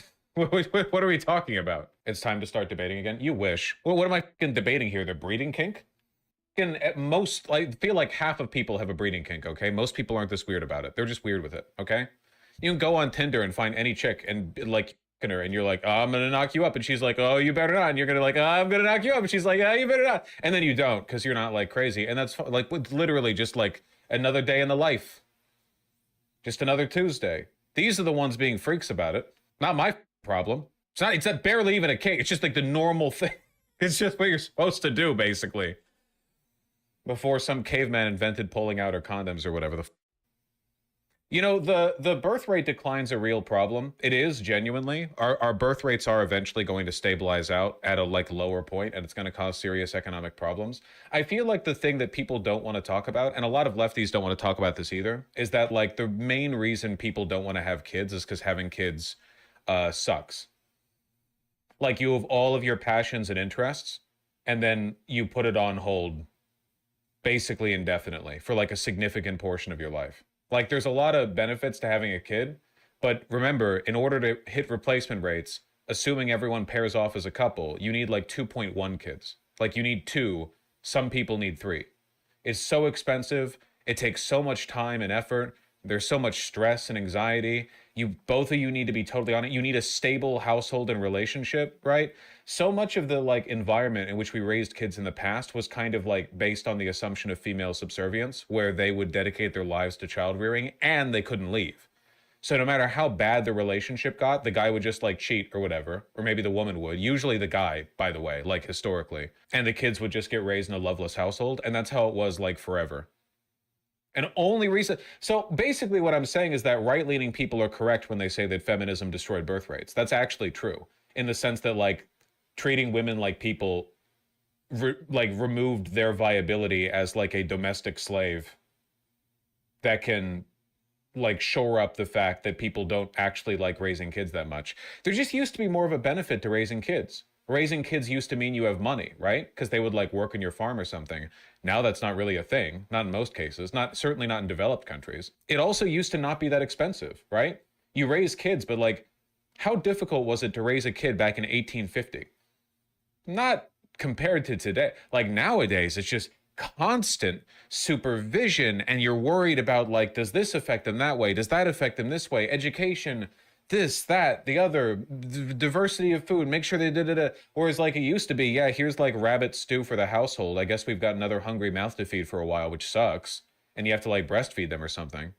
But like for the most part, they just kind of sit around. The kids, you've got enough kids, they kind of play with each other, you know? Yeah, to me, the solution to this, if you want a steady birth rate, is you need a communal child rearing. Like you need to bring back the village, because in a world where people like adults have free choice in their own life going on, people just aren't going to choose kids, at least not enough. You know, you need, like, if you have kids, they need to be able to run around outside with like 10 other families of kids and hit each other with rocks or whatever the kids like doing. You know? How would that work? I can't even imagine it. It was like that for all of human history up until about 70 or 80 years ago. It's still like that in a lot of the world. Like you can find areas of America where it's still like that. It's just not as common because those areas tend to be like older developments or more walkable or largely like immigrant neighborhoods. But yeah, if you go to like I saw it in Brooklyn. When I went to Brooklyn in New York City, there was a very immigrant heavy neighborhood that I went to, lots of fruit stands and the like. And there were bunches of kids playing around in an area of the like a pedestrianized street. And like there were no cars there, and the kids were just around, I don't know, doing kid stuff or whatever. But they were definitely for multiple families. There's this thing that shows overlap in the degree to which people follow Reddit communities or whatever, and there's a tremendous overlap between Vosh and antinatalism. I could totally see that. Yeah. Come and see Vosh immediately use the N-word. Yeah, exactly. We're still waiting for Weimar though. Weimar is still on the bingo card. Solution to lower birth rate is not pushing people to make more kids, nor giving more facilities for those having more than 2 kids. I see as a solution.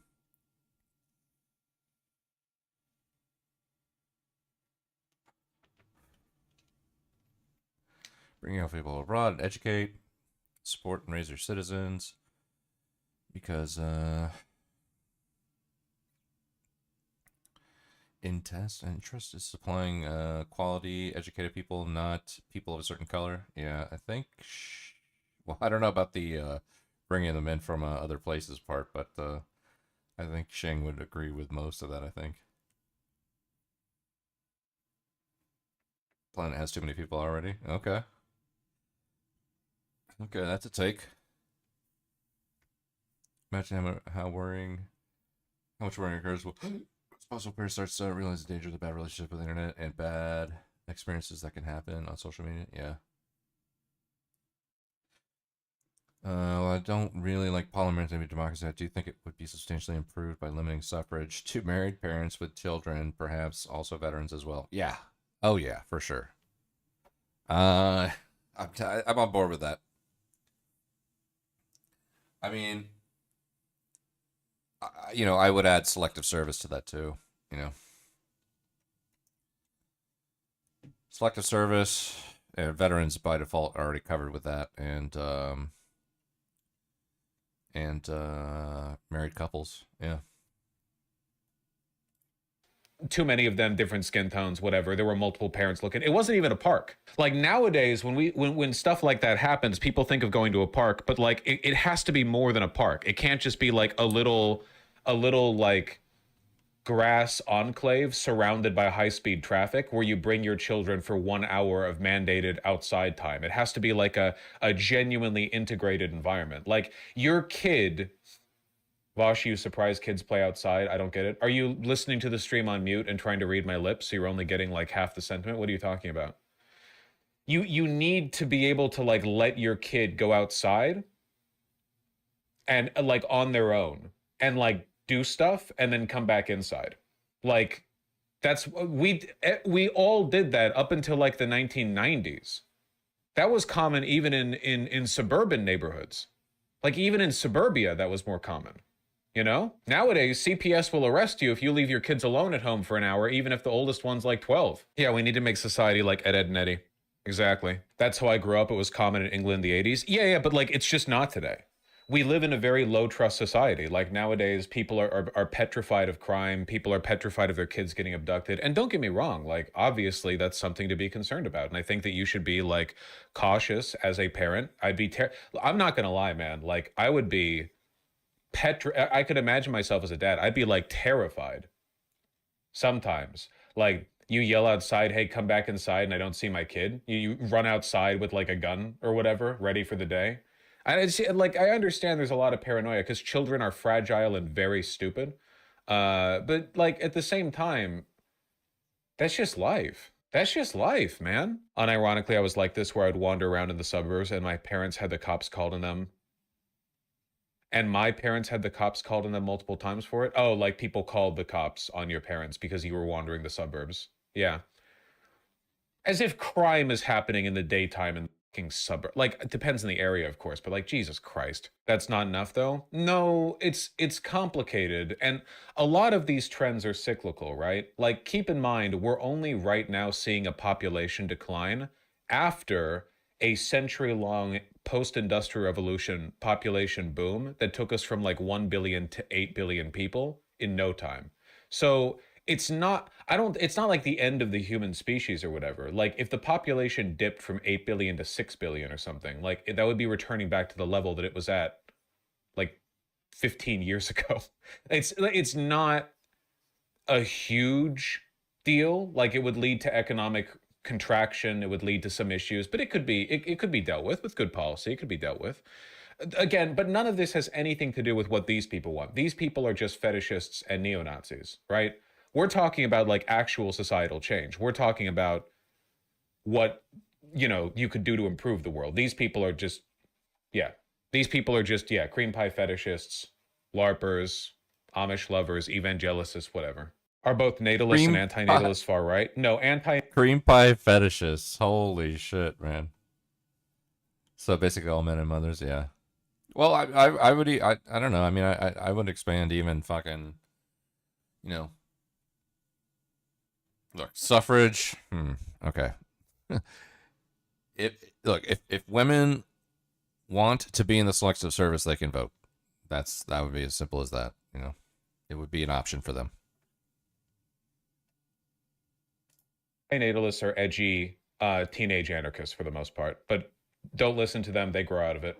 Creep pie loving. Once they graduate high school, they've got other stuff going on. What's that meme? The anti-natalism leaving my body as the goth girl across from me at the Arby's gives me a foot job under the table. Of the conference, press coverage called out some speakers as race science promoters and eugenicists, and students accused the event of hosting Nazis. a criticism organizer Kevin Dolan dismissed. You can't be governed by people calling you names. I think that these ideas... That's what a compelling rejection of the accusation, you know? That's the classic way to refute being a Nazi. When someone says, hey, I think you're a Nazi on account of all the Nazi stuff you've said, and he's like, I refuse to be deterred by name calling. Okay. They're not going to come from people who don't want to hurt any feelings. Do you feel like there's a risk of alienating people with the kind of speakers you've selected and that tenor? Of course. And is that a risk for the larger cause? I mean, yeah, some of those people are polarizing. They're my friends. And you know, I'm not going to chuck them under the bus. We can't let the right own things that are that fundamental. Paul Constance was the only liberal we met the whole weekend. I'm here because I think it's a really big topic, and progressives need to be in the conversation. In Germany, we do all what you describe. We just can't fix it. I don't think that's true. Based on some very racist stereotypes that I have of German people, I just think that you guys can't cut loose and unwind. I don't know how you guys even have babies, to be honest with you. I have no idea how your people manage it. I understand how the Southern Germans do. I don't understand how you Northerners do. I have no idea. What the idea of cutting voting rights in half for the elderly. I support voting from 16 old. Support randomly invalidating 1/5 of votes. Term limits, randomly blocking from running for a second term, 1/3 of the elected representatives. I support 1/10 of the parliament to be randomly selected from those who run. Why not take up those doing volunteer worth 2 times more valuable? He's a youth supremacist, yeah.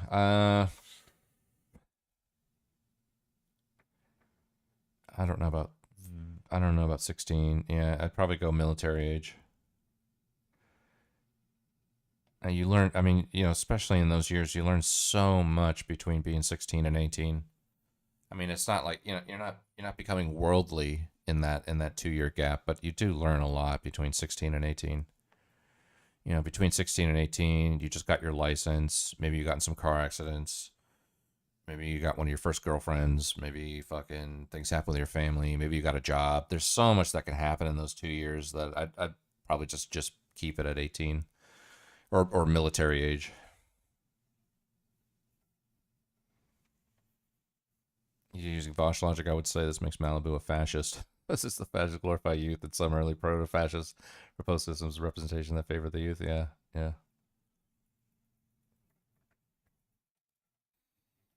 They build them.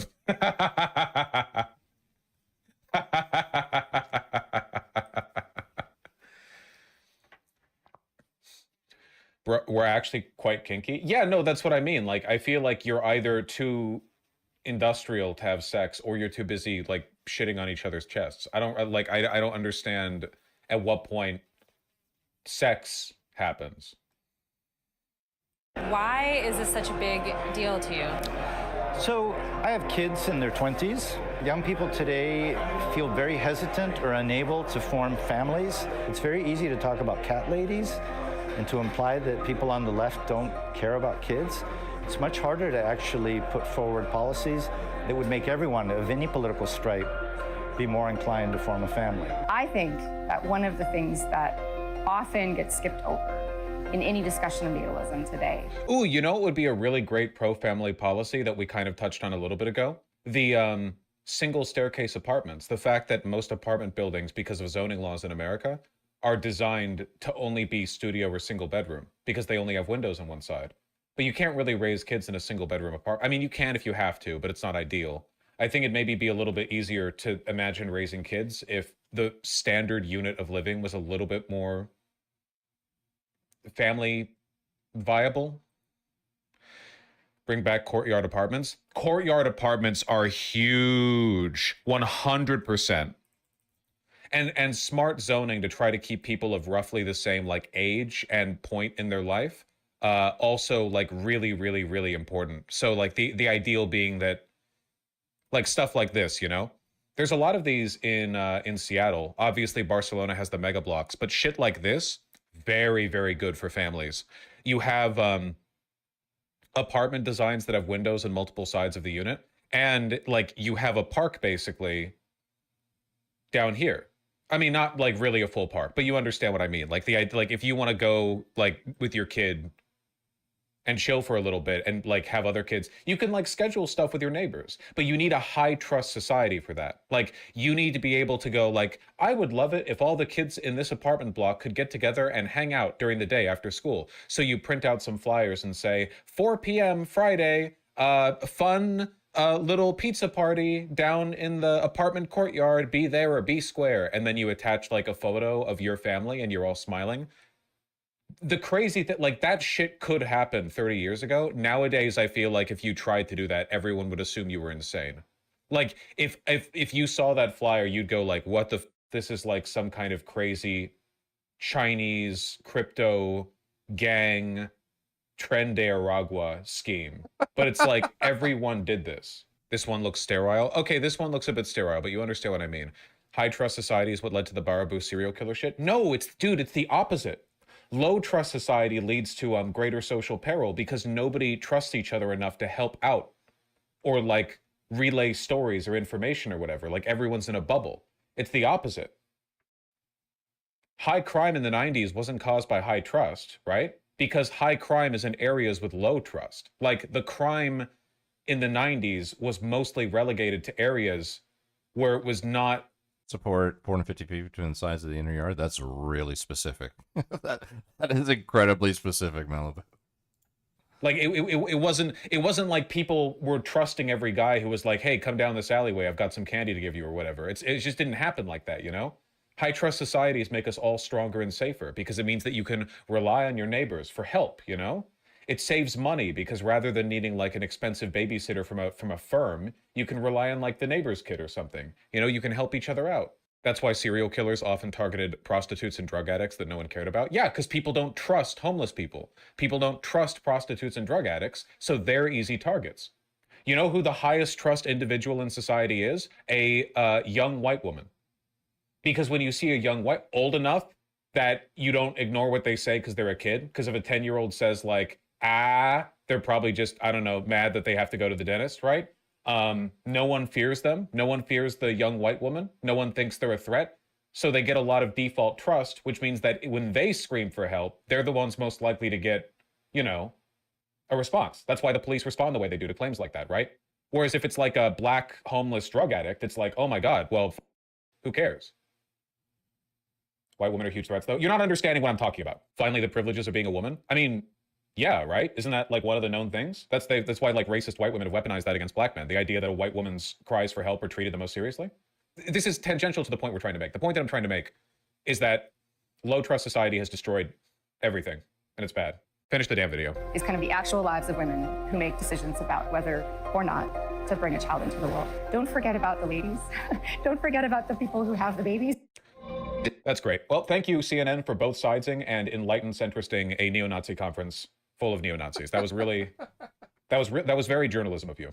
We need big communal spaces where you can do stuff like gyms, barbecue gardens. Yeah, but like most modern apartments have gyms and stuff. It's just that these apartments are designed for young professionals. So the only people who go to these gyms are the like psychopaths who wake up at 4 a.m. I don't know if he was always like this. I remember there was debates that he had with like iHypocrite and Andrew Wilson, a bunch of other people. But I wonder if he was actually like this with the whole Nazi thing until he met those people. Yeah, I don't remember like the old Vosh, like Irish laddie Vosh, because I wasn't around on this scene when that was going on. But I remember watching him, like he debated iHypocrite, Andrew Wilson, and like just a bunch of other like Discord randos, and they were fucking pretty right wing. So I wonder if he was always like this in terms of, you know, Nazi this, Nazi that. Their faces in ice water. It's not. They're not like. Yeah. Nobody thinks of these as communal spaces. They think of them as like amenities for you. A low trust society came from people being overly autistic about the already minimum crime rate. Low trust society came about from a concerted bourgeois propaganda campaign that people used in order to justify higher and higher police budgets even after crime plummeted after the mid-90s. That's why. You could justify higher police budgets throughout the 90s because crime was pretty damn high. You could just point to the crime rate and go, yeah, maybe some more cops on the beat. I don't blame somebody for living in Detroit in 1989 and going like, yeah, I could go for some more cops around here. Sometimes I feel like there aren't enough cops around here. I understand it, okay? It was a very different world back then. But since then, the the country's gotten a lot safer. So they had to find a way to continue to justify like increasing police crackdowns, militarization of the police with post-Iraq war weaponry. Just Oh god. That was fun. I believe though, but when he was Irish lad, he was also a lot of more extreme in his rhetoric in other ways. Yeah, because he was doing the whole he was doing the debate broing, defending fucking CP and all that shit. Remember that shit? That's all the stuff that got dug up when he was on his lolly arc. I recall he was debating this libertarian-leaning guy called Excuse Me, and with Destiny moderating, and Vosh was going on about how he wants Excuse Me to be executed. Oh my god. If Andrew Wilson had been born and raised in a conservative Christian Orthodox society, he probably wouldn't be in love with the Orthodox faith, which humiliates and exploits the faithful. That tends to happen. I don't know what his faith was prior to his. Pretty sure his introduction being brought into the church is pretty recent. Because I think he's still going through his like Orthodox schooling over the past year or 2 or 3 maybe. But yeah, no, I mean, look at me. You know, I went to Catholic school my entire life, and you know, it's not that like Catholicism turned me away from religion. It's just that religion turned me away from religion. And yeah, but yeah, early Vosh. I don't know. I remember some of the early Vosh debates, but I wasn't around for Irish Laddie. I don't know. Maybe we can revisit some of those at a later date. Maybe have some fun discovering Vosh's Nazi this, Nazi that roots. But that being said, I'm almost at 5 hours here, so. Thank you, Shang. Thank you, Malibu. Thank you, Grand Designs. Thank you, everybody. I'm going to send you over to Casey, who looks like he has a new avatar. So go say hi to Casey. All right. And I'll probably be on later, so I'll see you guys. Thanks for hanging out, and I'll talk to you later. Peace. Thinking about it.